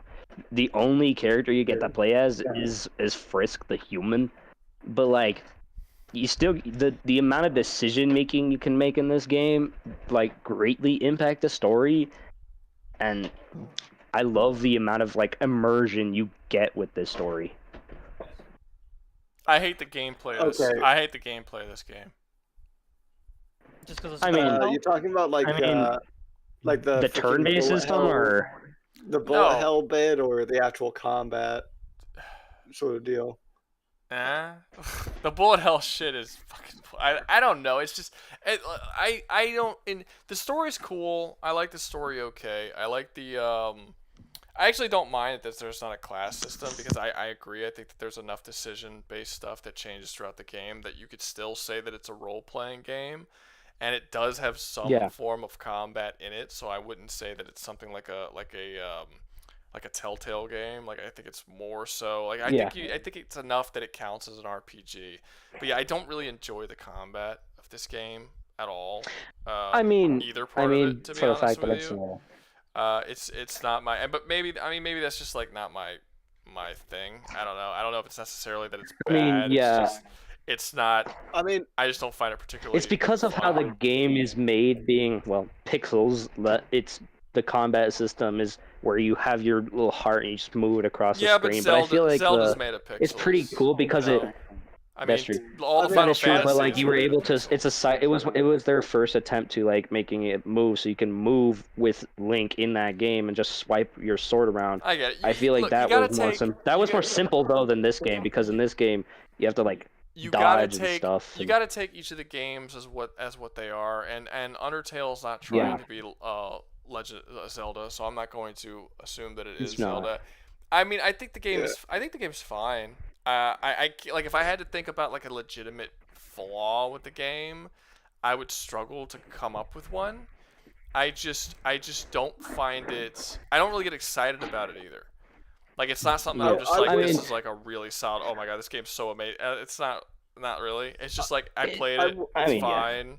It's okay. Like I say that the gameplay itself is really good, because like even with its simplistic gameplay, it switches it up every so often with like some boss fights and But all the boss fights do basically the think same thing. I mean, like I said, it's not an issue. It's again, I wouldn't even call this a flaw.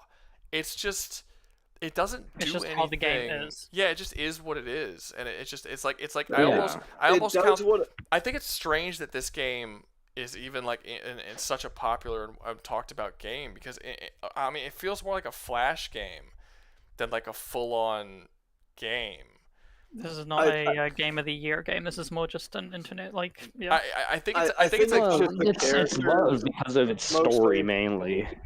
Yeah, the story and characters is probably just what spoke out to a lot of people. Yeah. It made it as popular as it is. I think it's pretty decent. I think it's decent enough. I just think it's like I don't know, because I play a lot of these little Flash games, these little kind of smaller games that and this one didn't The indie stand out games? to me as well.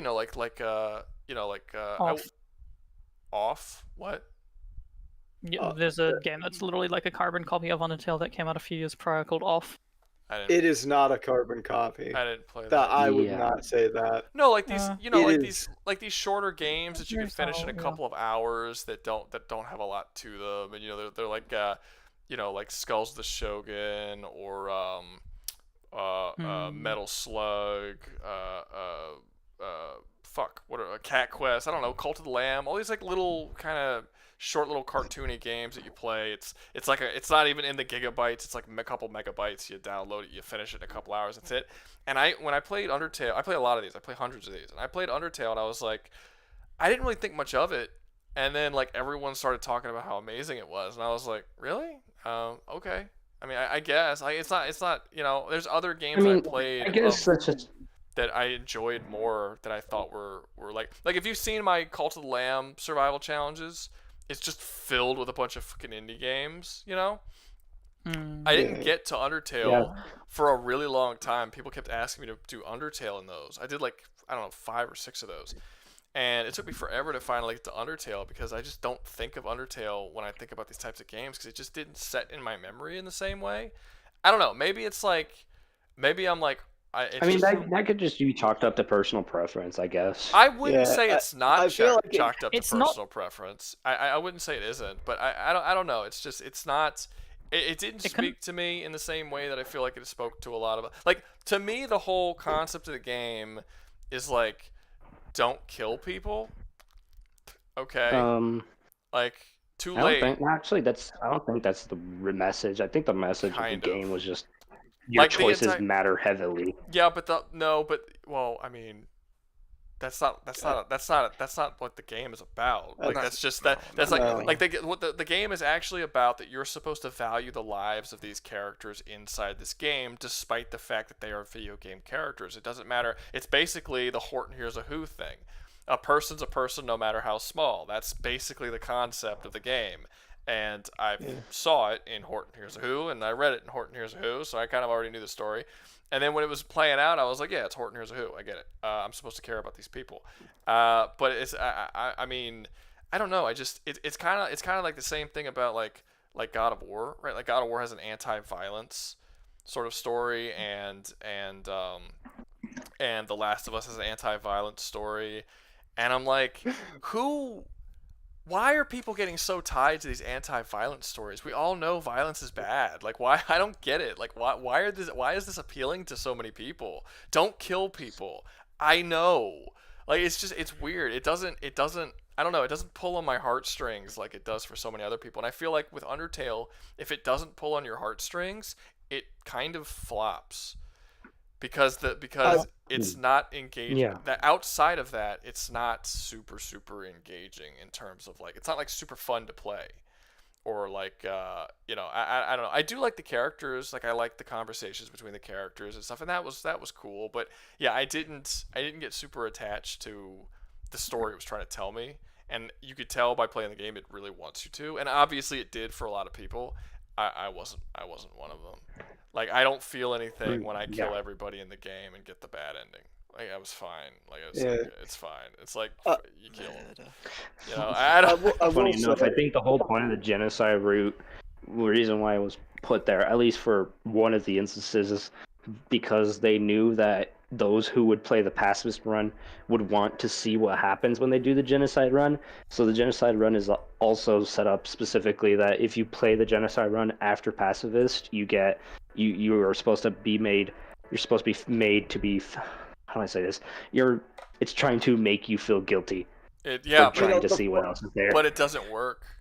Like if it doesn't work for me. I mean, dude, I've played Hatred, where you gun down innocent people. Like I've played it. Like it's kind of like with Cory Barlog when he said that he lessened the violence in the God of War game, in the Norse God of War game, so that when they do use violence in the game, it's far more impactful.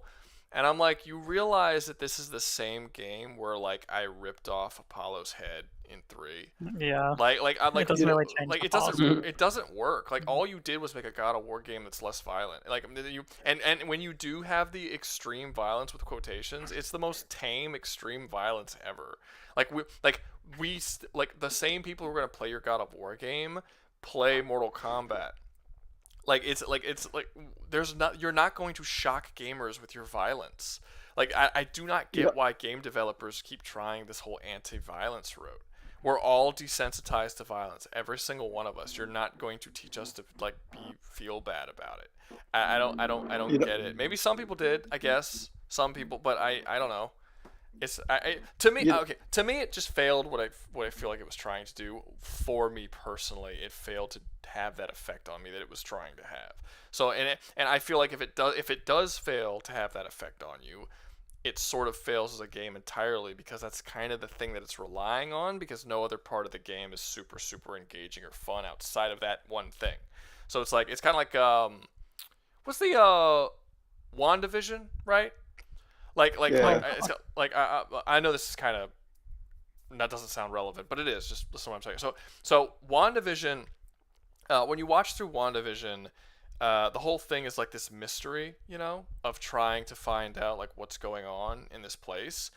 I did not get compelled into that mystery because I thought that it was super obvious what was going on the moment. Like if you read the comics, you know exactly what's going on. She made this fake world and she's forcing everyone to be there. You know exactly what's happening. So if you already know what the mystery is going into the show, you're left with a sitcom that's not funny. So everyone always tells me that like WandaVision's the best show they made, WandaVision and Loki. I did not like WandaVision at all, because if you already know the mystery, it's no longer a good show. The people were compelled by the mystery. And it's kind of the same way that I feel here about Undertale. There's one thing that it's doing to you, and if that one thing doesn't work, it falls flat. I don't know if anybody agrees or disagrees with me, but go ahead. I do want to say this about Undertale. It is very heavily carried by how much you enjoy the characters and the actual characters themselves, for how much you actually enjoy and care about the game. Like if you had the story, but you had characters that you didn't really care about there, Undertale would not be nearly as remembered as it actually is. Mm-hmm. I also do want to say something to mention. I found it that actually doing genocide first, then a pacifist, has more impact than the other way around, because it's sort of you can't escape the actions that you've committed. Sort of deal. I would have, like what the other guy said, where you're supposed to do the pacifist run and then the genocide run. I would have assumed most people would do the other way around. I would have assumed people would, because when you play the game, you don't know about, unless you read it online, you don't know what the pacifist or genocide run even is. You just go and you just fight the boss. Here's another RPG. Let me play it like every other RPG. Yeah, and you just fight the boss. Yeah. Like when you fight people, you don't know that you're supposed to just keep talking to them and never actually attack. You would just think that you're supposed to attack them, and you do outright, because right out the gate, most of these people seem like they're trying to kill you. So you just go out. It's not until the second time you play the game that you actually try not to fight them that you end up seeing what kind of world this is. That, oh wow, you were wrong to just attack them. Right? It actually does. It tries to do a very similar thing that Nier did. Right. If you ever played Nier. Yeah, actually, now I think about it. Not Nier Automata. That might be right. Nier Automata to a certain extent, but the other Nier before that, I don't know if anyone's ever played the Nier that came out before Nier Automata, but basically, in Nier, you play as this guy trying to get your son or something, trying to save your son, and you go through the entire game killing these like creatures, and the whole game they're like talking this other language, and you show up and you attack them and you kill them, all this kind of stuff, and you fight through them and blah blah blah. You go through the whole game. Anyway, you find out at the end of the game that these creatures were actually the remnants of humanity that were transformed into these creatures. And when you play a new game plus, you play through again, but this time you can understand their language. You couldn't understand their language before. And when you play through the second time and they're talking, you realize that they don't actually attack you until you attack them. And most of the stuff they say is them pleading for you not to kill them and trying to get away from you. And you don't realize this the first playthrough, because you can't speak their language. You just see monster, and the first thing you think of, fight the monster, and you just kind of don't think about it. But it sounds like that. Like this is kind of what it doesn't sound like. This is kind of what Undertale was trying to do with its pacifist and genocide runs. So I mean, yeah, I feel like it does accomplish that, at least to a lesser extent, with mostly the ruins. You know, Flower will taunt you if you actually reset after killing Toriel or something. You know, all that, because that if you kill Toriel, it's supposed to make you feel bad.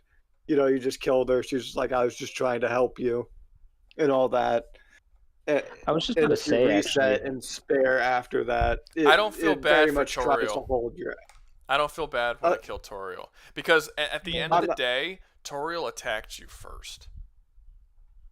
Yeah.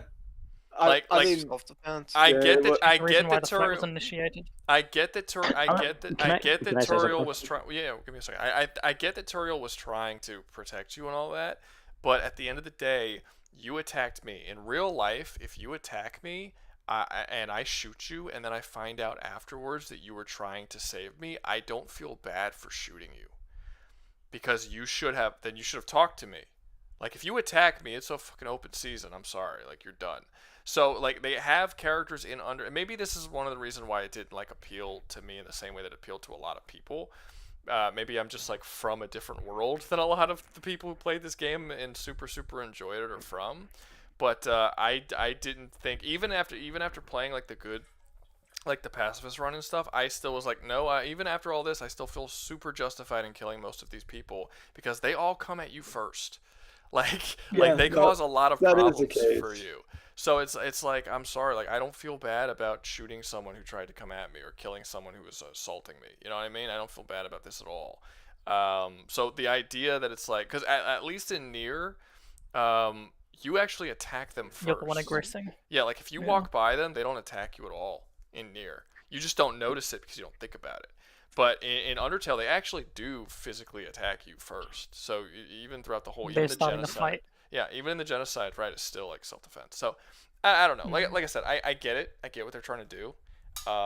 It didn't do it for me the way they were trying to do it. And I feel like, and I also think one of the reasons why, and you can call this sexist if you want, I don't really care. I don't think is that one of the reasons why this game appeals to females, and a large portion of the gamers that love Undertale are females, is because it is reliant on emotional manipulation, and it doesn't work as much with males as it does with females. It's just, like, statistically, emotional manipulation doesn't work nearly as well. That's why advertisements work better on females than males too. That's something that they apparently they studied that somewhere, and they found out that it's a lot easier for ads to pull in women than it is for them to pull in men. And I think that's because the game is filled with emotional manipulation.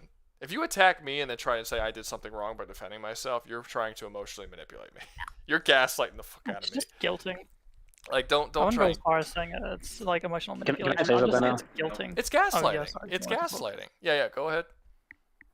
Okay, so first off, I just want to say that I got a few points to say. I feel like in the ruins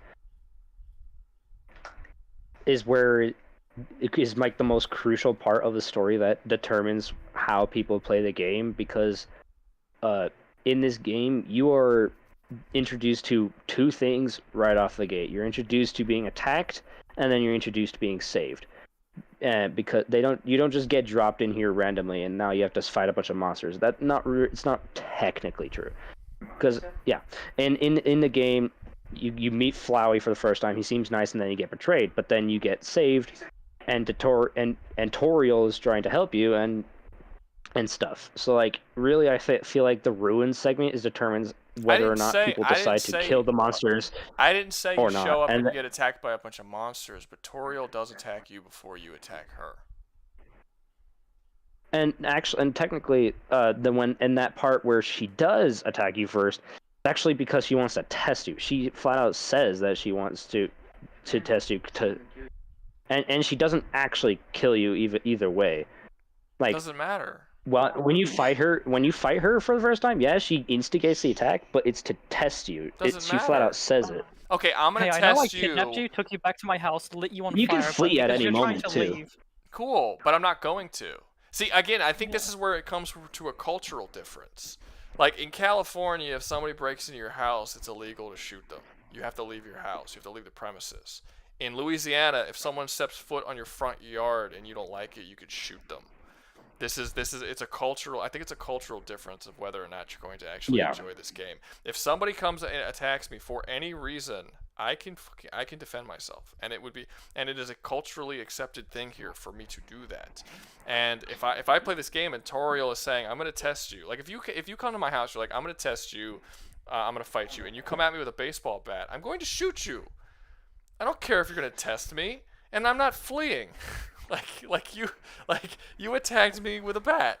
Like this is a problem, and I think the game has an overly simplistic message of anti-violence, and because it tries to boil down more complex issues into just right and wrong, and there's an obviously right answer and obviously wrong answer, and then it tries to gaslight you into thinking that you did the wrong thing, when in reality you didn't do the wrong thing. You were kidnapped and attacked by someone. I don't care if they said they were testing you beforehand. That doesn't change the fact that you were attacked by them. I mean, it is what it is. I get, like I say again, I don't dislike the game for this. I'm just not they did not get me with their emotional gaslighting. I am not. I was not dragged in by it. Right. I saw what they were trying to do. It was too obvious what they were trying to do. It was very obvious from the very start exactly what they were trying to do. Was they were trying to make you feel bad. And it's like if you're not, you can't make me feel bad if you're trying to make me feel bad. You can only make me feel bad naturally if something happens that makes me feel bad. But the whole game is really it's kind of like the game trying too hard to make you laugh. You know what I mean? So it just becomes not funny. It's sort of the same situation with Undertale. It's trying too hard to make me feel bad to the point that I don't feel bad. In fact, out of spite, I want to kill everybody in this game. Just to spite the game because it tried to make me feel bad. Don't try to make me feel bad. I'm gonna kill. That's why Nier did it so much better. That's why Nier did it better, because you actually just made the mistake candidly rather than actively being shamed for your decisions. What did it bad? And for what happened to you. Nier. Yeah. Nier's a pretty cool. Nier's a pretty cool thing. Nier's a cool little series. It's great. Also, I just want to say one more thing, and it might not really help the situation, but I feel like what it's trying to do in the game itself is that it wants you to like not kill people, but I'm also like thinking it's like also trying to like try to show like it wants you to end this like cycle that the monsters themselves have, like the distrust that they have.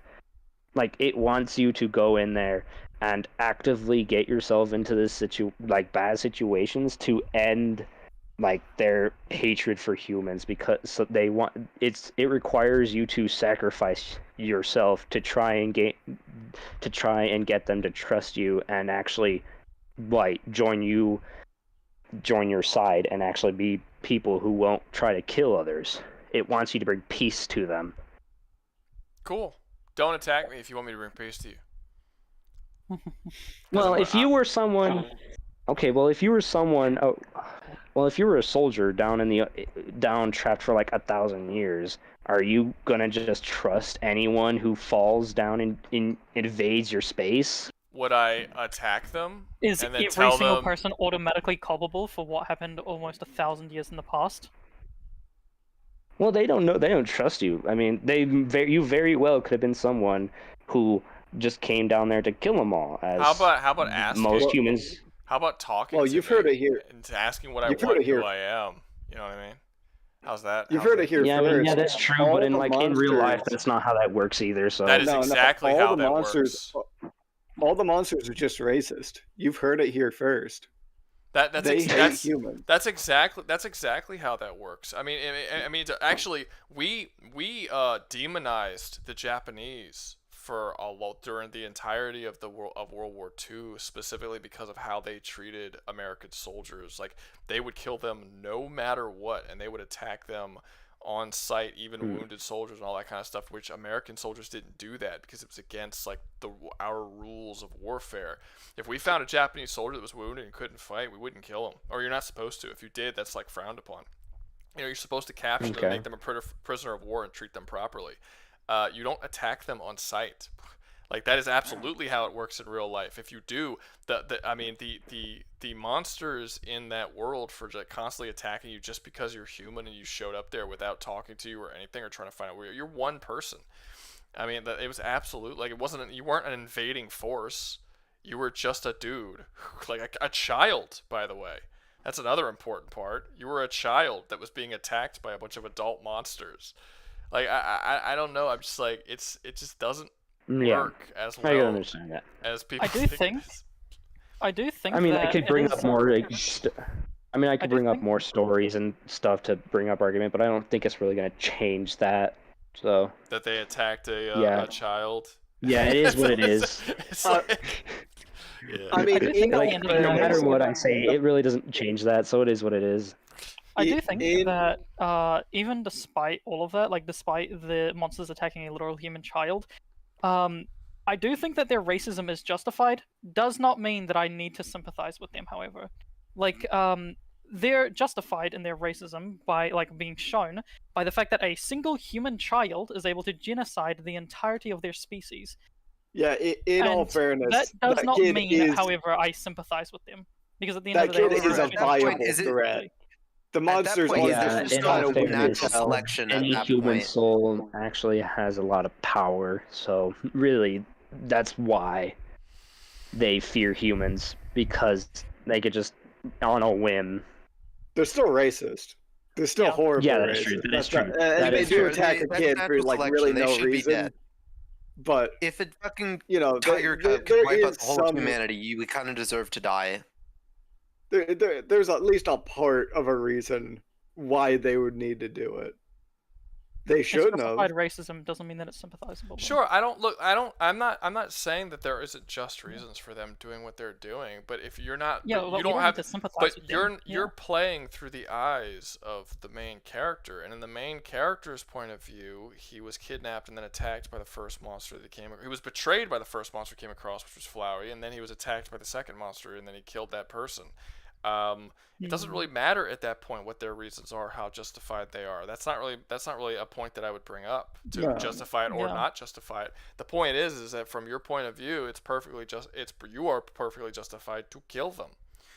Because they're trying to make you feel guilty for it. And the game it doesn't just try. I mean, it bends over backwards to try and force guilt upon you that I just don't feel. Because I have heard that critique before, where it is literally these monsters are trying to kill you, and then after you defend yourself, it literally the game does the equivalent of a massive finger wag and go like, you shouldn't have done that. That's a bad thing. You killed a guy. It's literally the same I issue break that a into your lot house, of people. slap you, you shoot me. How dare you? It's literally the same issue that people had for The Last of Us 2, where like the game tries to make you feel bad as Ellie getting her revenge for the death of Joel by like, oh, look at this cute dog and how sweet this dog is. And then later you play as Ellie and kill the dog. Don't you feel bad for killing that dog? No, the dog attacked Ellie. Do I feel bad for going after and killing what's her face? I'm forgetting her name. Who killed Joel? No, because Ellie just bashed in Abby. Abby, thank you. Because Abby just bashed in Joel's skull with a freaking golf club. It doesn't matter how awesome of a person you show me Abby is afterwards. She brutalized this chick's like father figure in front of her. So yeah, no, I don't feel bad when Ellie goes and kills him. And the constant finger wagging that I'm supposed to feel bad about all this and constantly trying to make me feel bad for killing these people in God of War. I do not feel bad for killing Heimdall, no matter how much this game wants me to feel bad. They kidnapped this dude's child. He was trying to get his child back, and Heimdall was getting in his way, not allowing him to do this. And I'm supposed to feel bad for killing Heimdall? The game goes out of its way to try and make me feel bad? I'm sorry.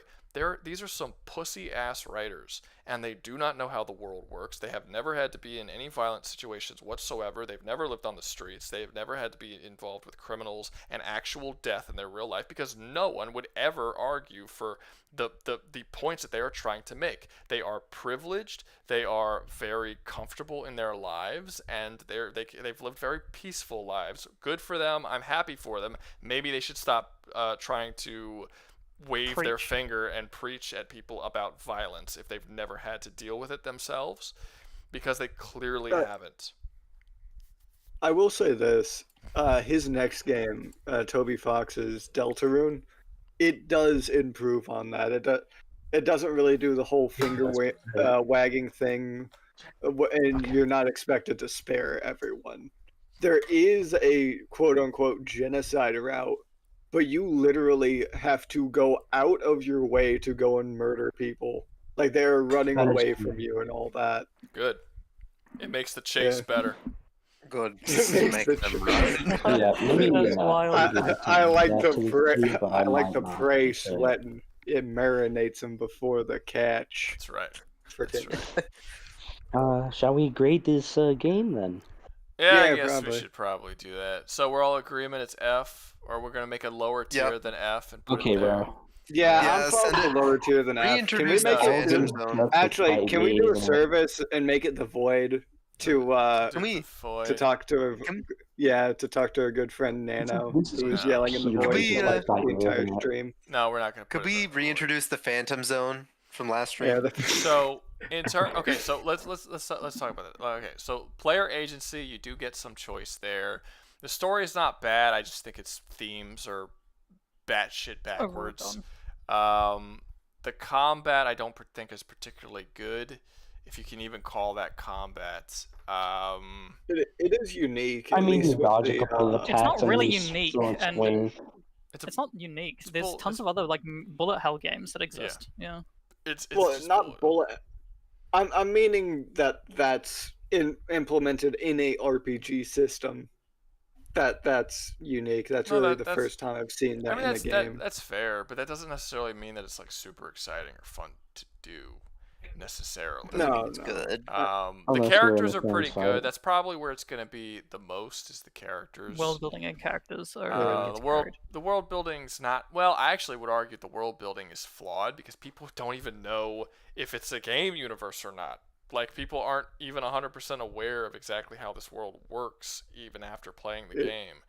Like, people still argue to this day if it's a game universe or if it's a real universe that's just kind of game-like. You know what I mean? It's a real universe. It's game like load and save or just alternate timelines.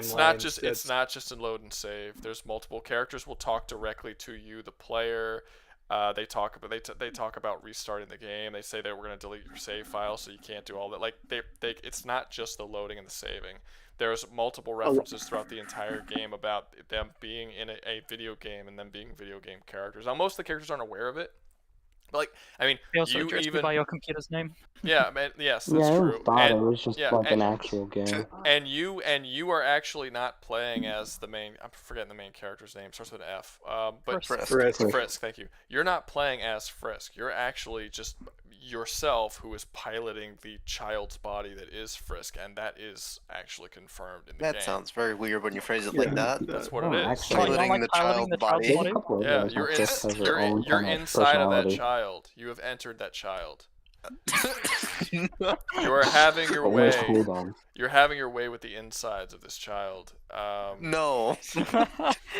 And yeah, so so you play a pedophile, and no, but I'm saying it's more than just the save load. Every time I say that this is a video game universe, people say, well, the save load. It's not just the save load. There are several references throughout the entire game that it is actually indeed a video game. Like it's and again, I'm not the only person who argues this. There's other people who've played through the game who argue that it is a video game, and there's other people who say that it's not a video game. So the fact that there's an argument here that people aren't even aware means to me the world building is actually not that great because they haven't actually explained it all that well. And a lot of the stuff that's in the game, the main dude Toby Fox had to come out and explain himself because it wasn't explained properly in the game. So I actually wouldn't say the world building is all that great. There's a lot of shit that people just don't understand about this game after playing it. So it's mainly going to be the characters that's going to be like the thing that holds it up, and the story, even though I think that the themes are fucked. But is that enough to put it like up with Skyrim and Mass Effect and shit?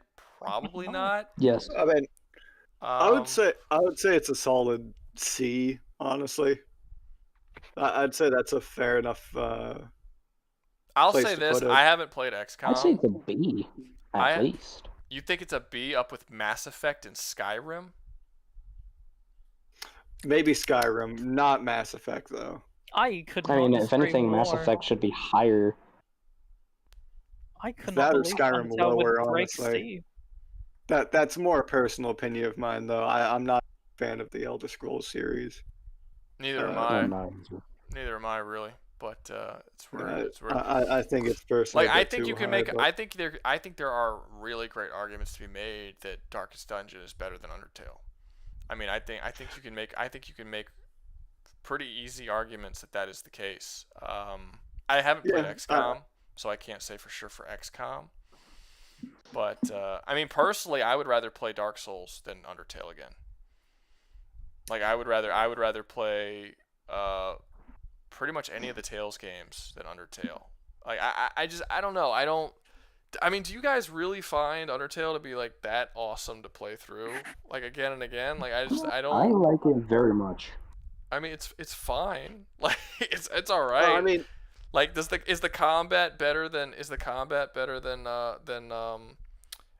Final Fantasy games, than Persona, than it's Tales of Final Vesperia? Fantasy. Is the story better? Undertale isn't too I don't even think Undertale's. Of course it's better. I don't even think Undertale's like even its combat alone. I don't think it excels a bit like among other bullet hell games. I mean, look, I feel like you can compare it to any other bullet hell. You guys who are defending Undertale have said that the reason why you like it so much is because of the story. You've even said yourself that it's not because of the gameplay or any of that stuff. It's because of the story.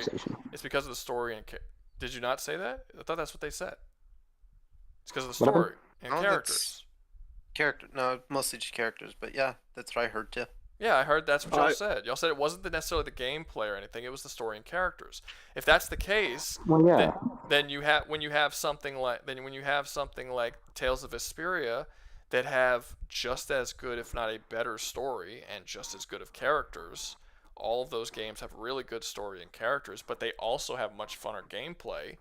Wouldn't that put Undertale below the Tales games?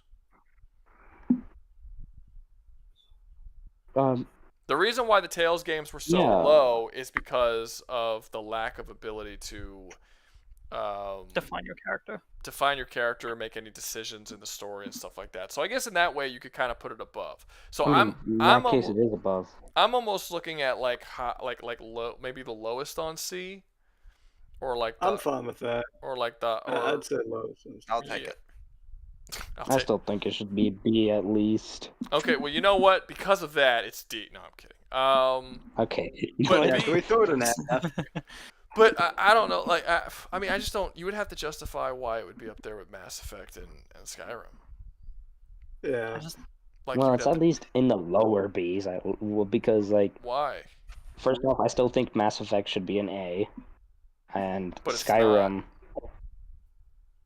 should be in, and shouldn't really be in B. Because that's just my personal opinion. Because I just don't like Skyrim. I don't agree with the Skyrim placement either. However, I do not think that Undertale is inherently better, or even up there with Skyrim or even Mass Effect. Honestly, I just don't think it's at that point. Yeah. I reckon we keep it on the C tier. I mean, yeah, I can agree with that. Yeah. I mean, me personally, just as a game, like taking the RPG shit off the table completely. A lot of these games I would rather play rather than Undertale again. Like I would rather play Tales of Vesperia, Dark Souls, probably not Persona. Persona's that's long. That's a lot. That's a lot. That's just the pacing's terrible in the Persona games. I'd probably play Final Fantasy. Would you say that Deltarune is better? I haven't played Deltarune. Oh. So I have no idea. You should try it. It's kind of cool. I'm probably not going. There are some new chapters releasing soon. That's gonna be actually nice. Yeah. They're getting the two more chapters, I think. Like I say, I play a lot of these like smaller Flash games that you can get through in a couple of hours, and I like. Undertale did not like jump out at me as like one of the all-time greats. Like there's so many that I would play again before I played Undertale.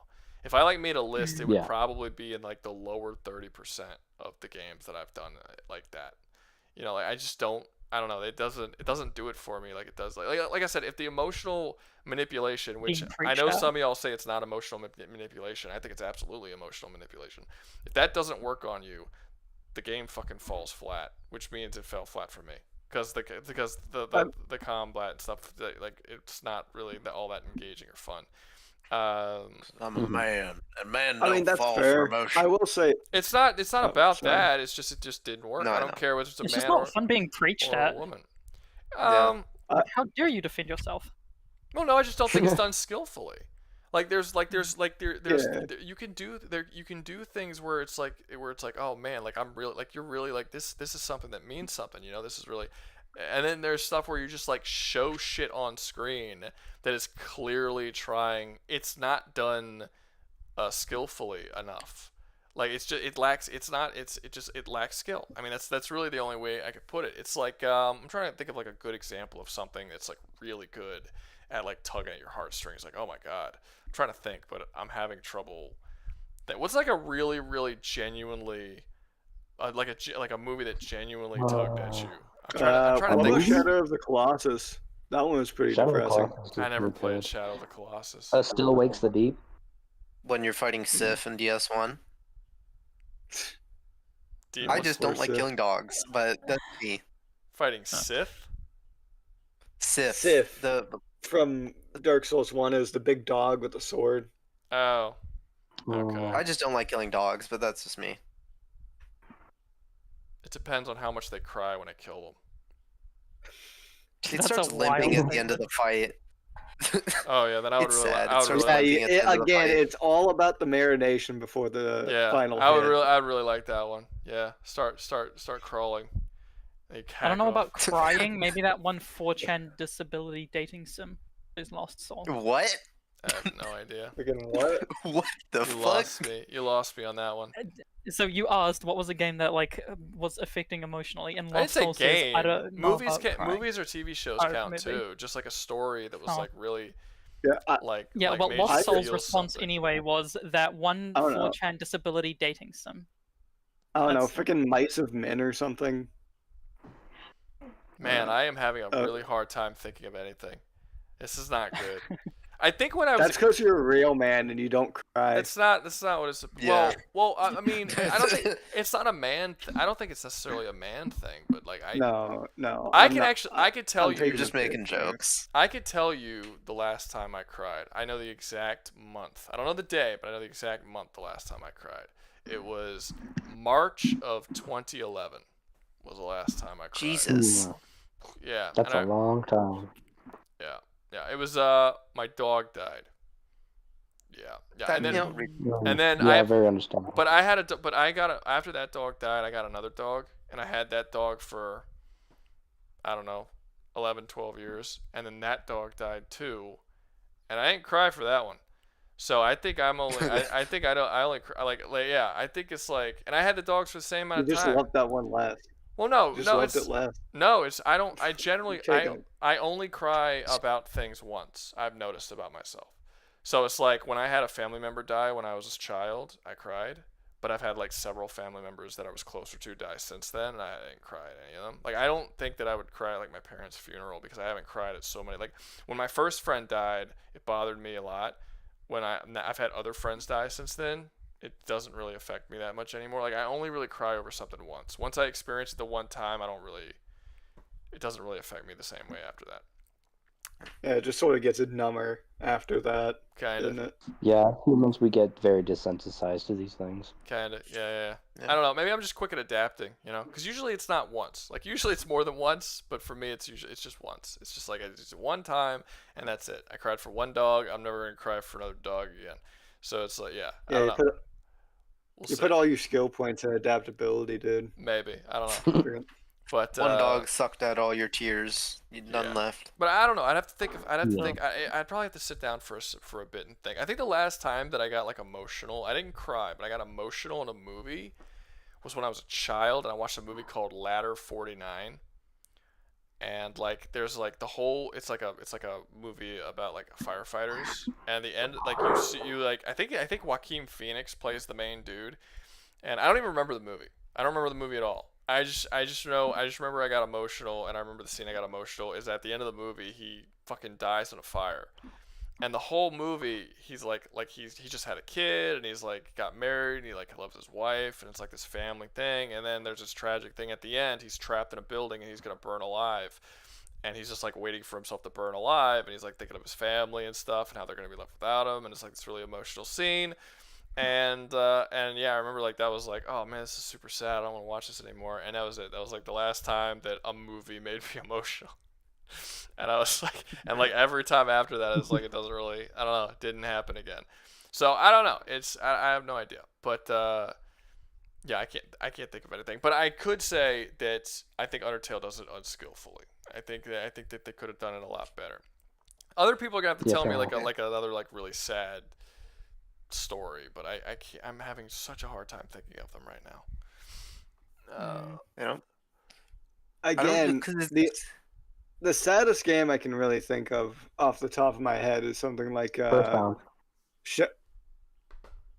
was gonna say Shadow of the Colossus because actually, I just remembered Earthbound. I actually think that one is probably sad. Earthbound does have a depressing story when you sort of think about it, but you have to think about it, and I feel like at that point you're just not going to cry or really feel that sad about it because you've had to sit there and be like, oh yeah, I suppose getting freaking transposed out of your body to fight the future devil is kind of depressing, especially since I don't think you can make it back after that, really. Not to mention Lucas loses his mother and all that. Well, yeah, all that, but that's Earthbound 3 or Mother 3 actually. Yeah, I specifically mentioned Earthbound 3. Yeah, I mean the freaking the one like Pooh Master boss fight sort of thing was pretty depressing. That was kind of disturbing, where it was like mentioning that you were getting like your arms, your eyes, and like your ears ripped off. I had a friend of mine. I remember I had a friend of mine who cried during the Chopper backstory in One Piece.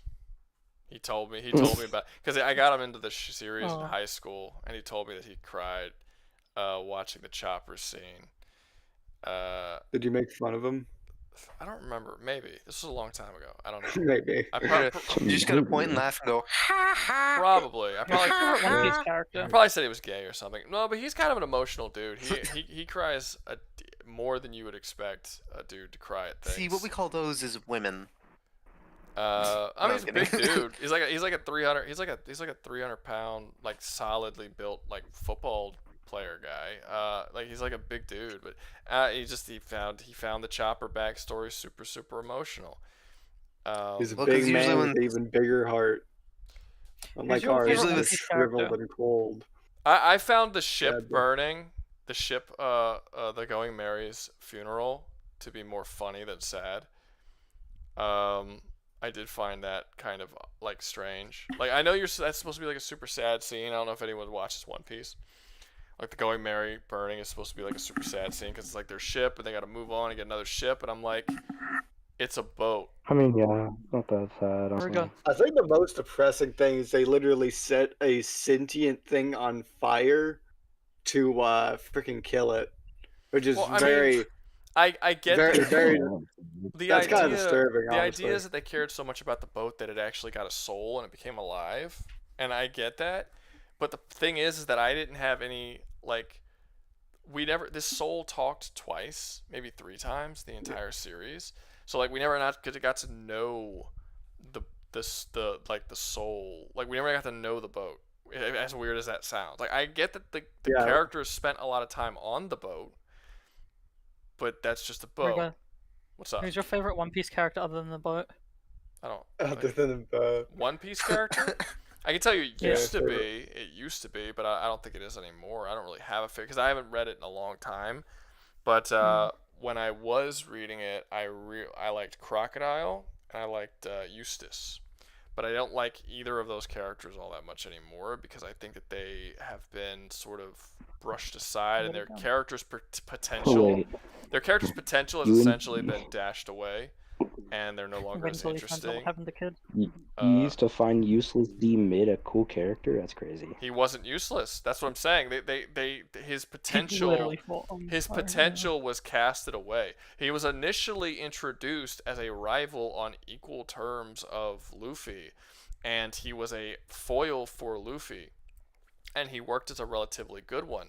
But after the time skip, they didn't do anything with his character, and he became, and that's what I'm saying. He's not my favorite anymore. I haven't had a favorite character since Eustace and Crocodile, and that was was like before the time skip, basically, because I really loved Crocodile in Impel Down and Marineford, and he became like one of my favorite characters in the series in those scenes.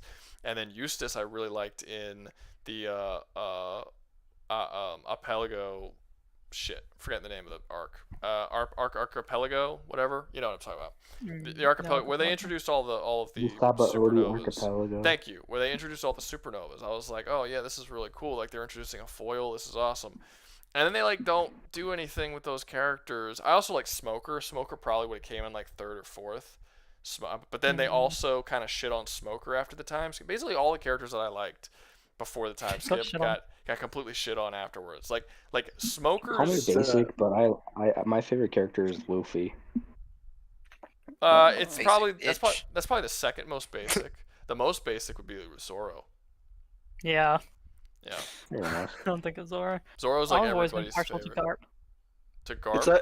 It's like being it's like being a Yamcha or like a Ten Shinhan fan in Dragon Ball. It just sort of falls off hard after like beginning of Z or freaking Cell Saga. To be honest, if we're just counting like the main dudes in like the Straw Hats, Zoro probably would be my favorite, and then my second would probably be Frankie, or at least it like again pre-time skip, because post-time skip everything got fucked up. I didn't like any. I did not like a single arc post-time skip all the way up to Wano. I dropped it at the beginning of Wano because there was not I didn't like any of those arcs all the way through. Every single one I was like, this sucks. Again, Rouga, you should really at least try and finish Wano. No, 10 years I gave you guys where I was reading that shit like every week for 10 years waiting for it to get good, and it never got good again. I'm done. No, I'm not going back.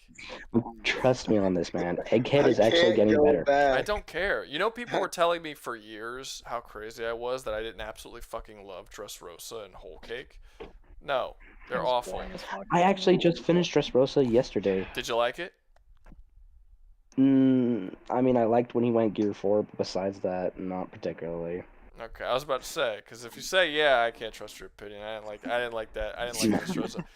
I now was only long have and dull and whole awful. cake. It's actually worse. I dropped the anime in Dressrosa because as bad as Dressrosa was in the manga, it was unbearable in the anime. It was very like the pacing was so god awful. He did some after the time skip. He decided to like make every arc over 100 chapters, which stop. Like every arc doesn't need to be over 100 chapters. There's no reason to introduce 80 new characters and go into a bunch of backstory that we don't need. Like this, do you have any idea how much story he could have gotten done post time skip if he didn't waste so much time on stupid shit like the Tontatas and the fucking all of the different pirates that joined the crew that are like a part of his fleet that we haven't seen since Dressrosa, and it's like I don't like this. I don't like. I actually think that One Piece is like a bad series now, because like more than half of the series is not good at this point. Because you have the pre-time skip, you have a lot of good stuff. There's some bad stuff in there too, but there's a lot of good stuff. It was more positive than negative. But after the time skip, it's just all bad for like 10 years straight. It's like I can't tell someone to get into One Piece anymore, because I know that once they get past the time skip, it's just like not a whole lot. It's gonna be judging you. Here he is, the big spender. Michael. There he is. Trust me, bro. It's a bit Bro, we were basically done the tier list, and we were about to get off because it was a relatively slow going stream. So yeah, we was about to end it early and call it a night. That's why we were just been sitting here talking for the last couple of minutes. But welcome. Trust me, bro. It gets better after episode. Yeah, see, like that's kind of my whole point. Like it's really. It's really, yeah, it was depressing. It was depressing following that series for that long. I'll be honest, I did the exact same thing, except it was with I just fell off after freaking perfectly. Naruto. I fell off Naruto for like the same reason. It just sort of felt like it wasn't. Well, I fell off Naruto really way faster than One Piece. One Piece I liked all the way up until the time skip. Naruto. The Chunin exams were awesome, and then after the Chunin exams, there was like 2 or 3 like filler arcs back to back. After the second filler arc, I was done. I didn't want to watch it anymore. Yeah, exactly. I got to Snake Man, and when they were summoning like the freaking past Hokages, I was just like, I don't know any of these. I don't really care, and I freaking left. I got to an arc where there was like a race or something. There was like this kid who was a really fast runner, and he took off these weights on his legs and allowed him to run faster. And no, it's not Rock Lee. It was a filler character in a filler arc, and I was like, I hate this. And then I just dropped it, and I never went back. I was just like, okay, I guess I'm done. And then all my friends told me the same thing, that all the characters that I really liked that they introduced in the Chunin exams basically drop out of the show, and you don't see them again for a really long time.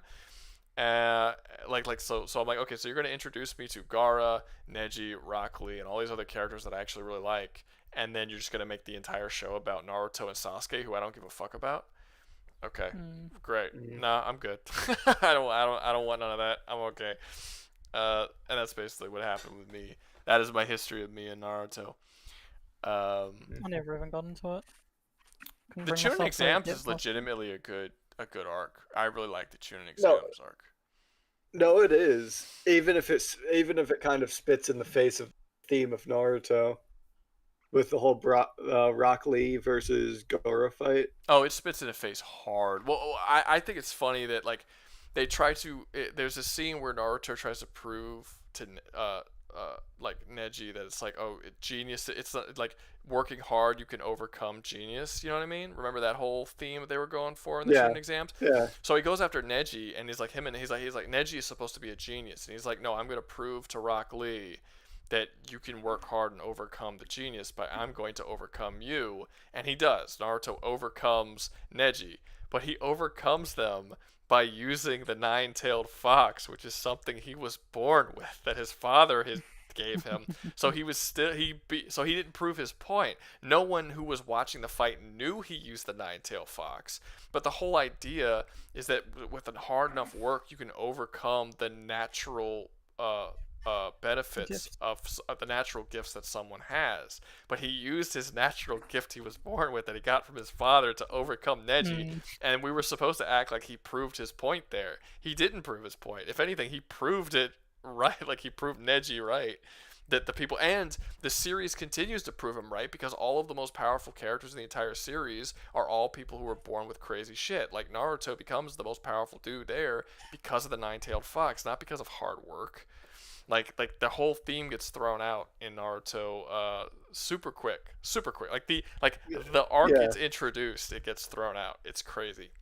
Freaking again, freaking Rock Lee literally freaking gets manhandled by God.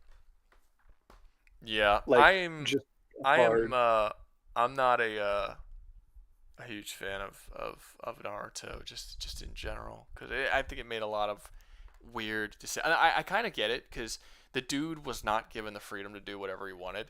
So like originally he didn't even want Sasuke to be in the show, like because the editor at Shonen Jump believed that Naruto needed a rival and a foil to his character, and Kishimoto, I think that's his name, he wanted Gaara to be that rival and rival character, but he wasn't going to introduce him until the Chunin exams. But the editor was like, no, we want one in now. So he introduced Sasuke into the series, which made Gaara's existence not necessary. So Gaara got pushed to... Yeah. That sounds 10 times cooler, I'll be honest. Yeah, I think I would rather that. Yeah, he was supposed to not meet his rival until he got to the Chunin exams, and Gaara was supposed to be his rival for the whole series. But because the editor forced him to put in Sasuke, it made Gaara less valuable as a character. And I actually think Gaara works as a better foil than Sasuke does. Yeah, because he was designed to be one. Yeah, it's literally Naruto. It's the same story that Naruto went through, where he was like shunned by the village and all that. Except he turned bad from it. Like he freaking he blinked per se.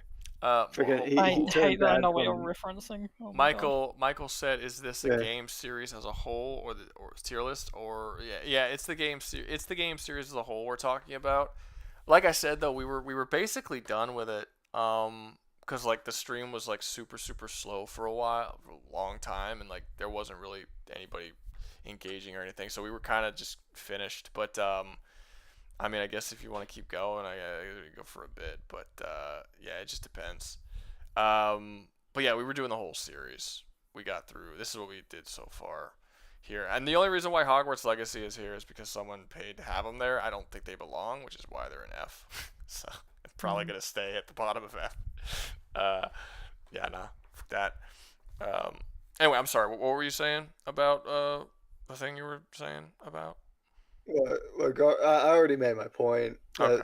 That pretty much he is just a better rival because it's pretty much just a dark counterpart of Naruto. They went through the same thing. Yeah. Except he turned bad from it. I don't see how Sasuke is a foil for Naruto. Like I don't see how their situations are the same.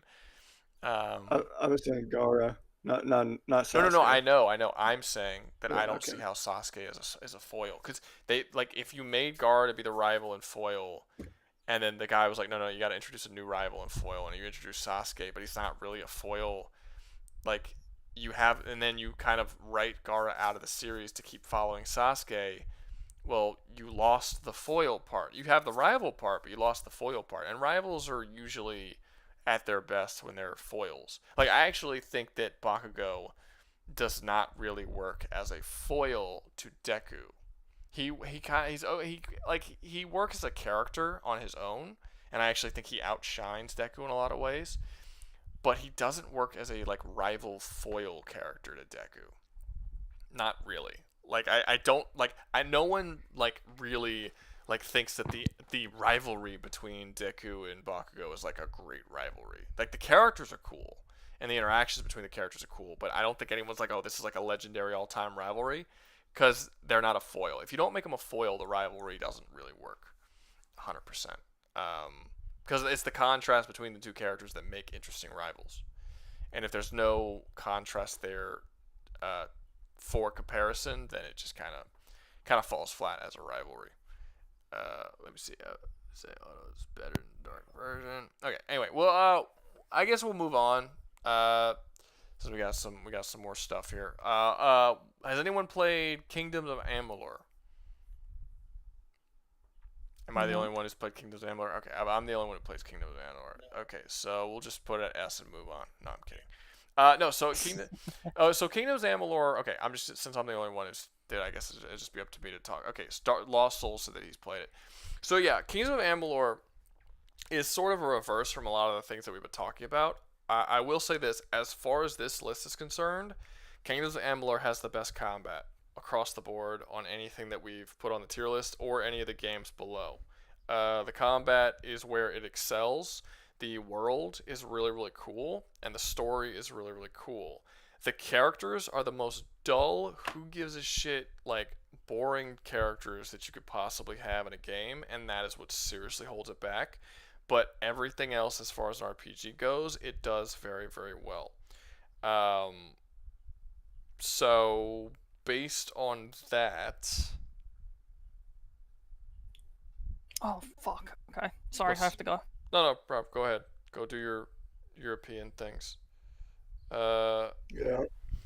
Let me see. I guess we'll. Europeans. That's Europe, right? Wherever he's from. Then I believe so. I'm bailing too. Have a good night there. Good Americans not knowing where things are and what things are. That's because we're the most important, obviously. Right. Yeah. Everything else. America is its own planet, obviously. Doesn't matter. There's Europeans are on planet Earth. There's America and everywhere else, and the lesser nations. Let me see. Hold up. I think the magic was a bit lackluster, but the skills were pretty cool. Pissed me off. Why the you couldn't jump anywhere and only in certain spots? Because there's no reason to jump in the game. I mean, I get it. Like, it would be cool, but there's no. Whoever is typing on their keyboard, is that Nano? He isn't even here anymore. Okay, who is typing on the key? It's usually every time I hear some like obnoxious shit. It's always like it's either Nano or it's C-Main. I'm sorry. No, that was me. Okay. I'm playing TF2. My keyboard's just loud as fuck. Loud as just like it's super loud. So if you can mute yourself while you're not talking or whatever, that'd be very, very useful. Dude is always playing TF2. Dude likes TF2. What was I saying? It's a good game. I think he got mad at me for saying it sucks. That might be it. No, but there's no. Hey, Mike. There's not like any air juggling or is there? No, I think there is. You can like hit them up in the air and then start hitting them in the air. Am I wrong about that?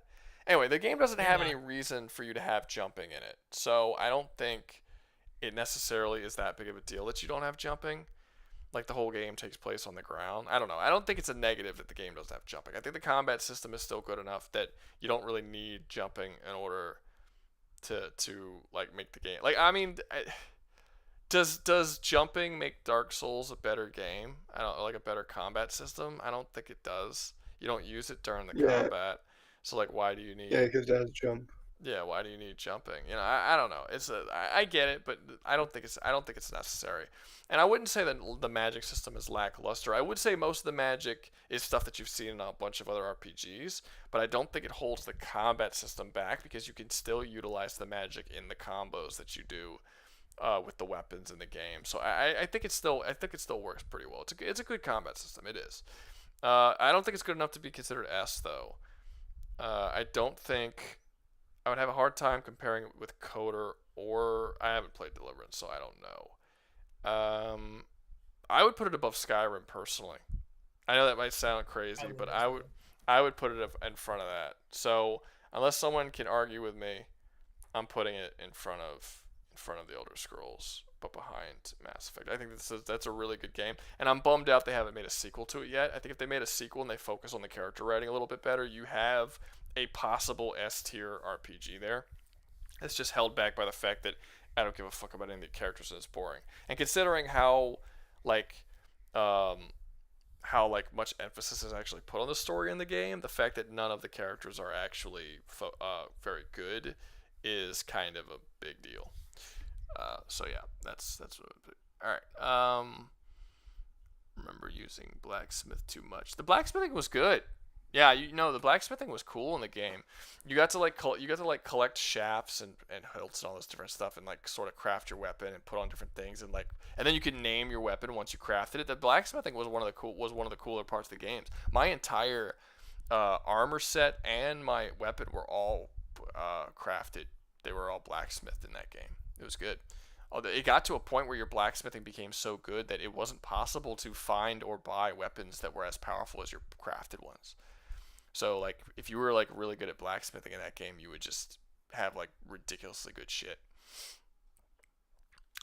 The chakra. I think you got a.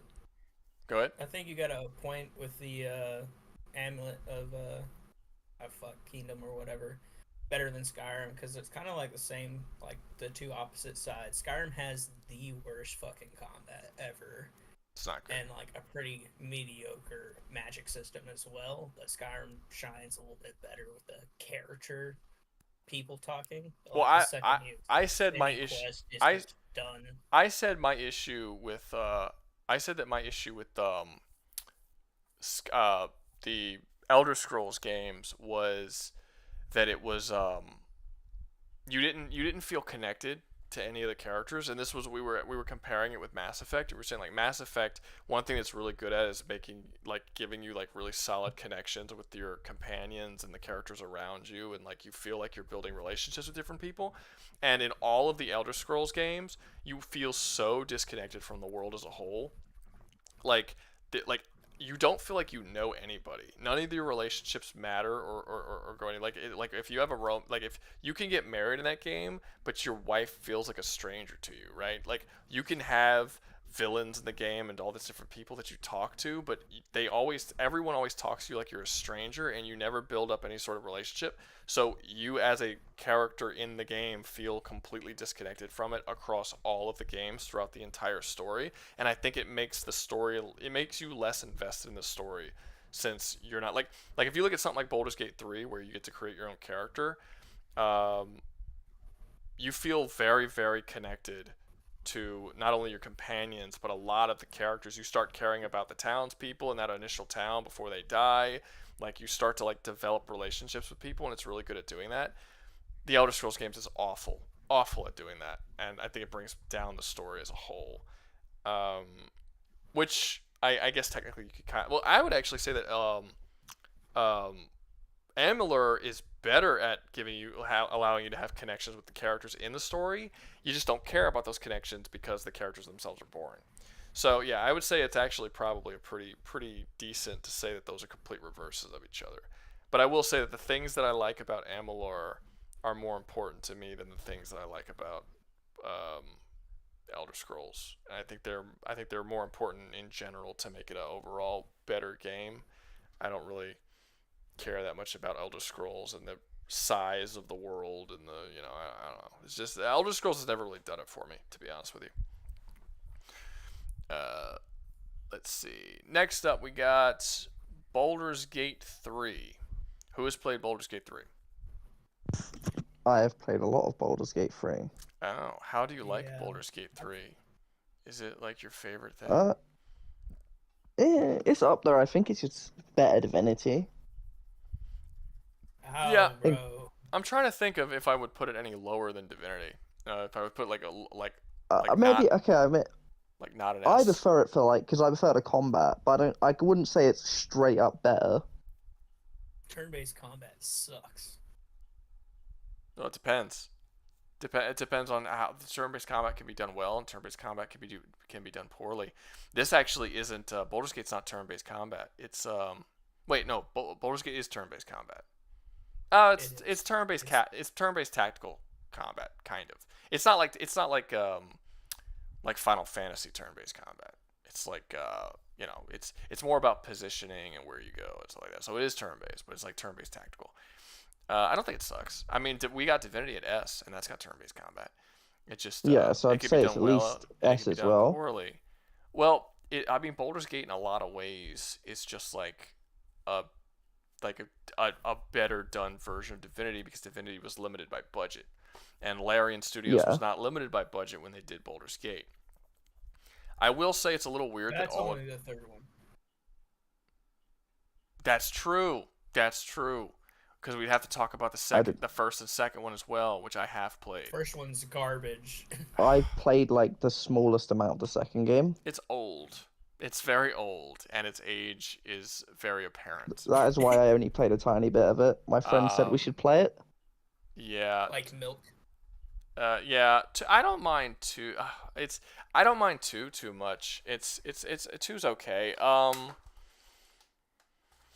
They're fine. You just have to. I mean, you. It's kind of impossible to play those games and not understand what they were trying to do at the time period they were trying to do it. That's an important factor for talking about these games. I don't think they do. I don't think like they do anything necessarily super poorly. One thing is that they're less streamlined. So like if you want to play Baldur's Gate 1 and 2, you better understand like how to play D&D. Like you better understand how leveling up works, how builds work, all of that stuff. And the game does not help you at all with it. Yeah, the combat's meant to be a lot more brutal. Yeah, and in Baldur's Gate 3, they simplify it. Everything works for you. So like gamified. Yeah, so it's sort of and it's also based in D&D 5e as opposed to the other one, which is based on like original D&D, which is way more complicated than 5e, which is again simplified. So I'm not gonna say the first two are bad. They're good games.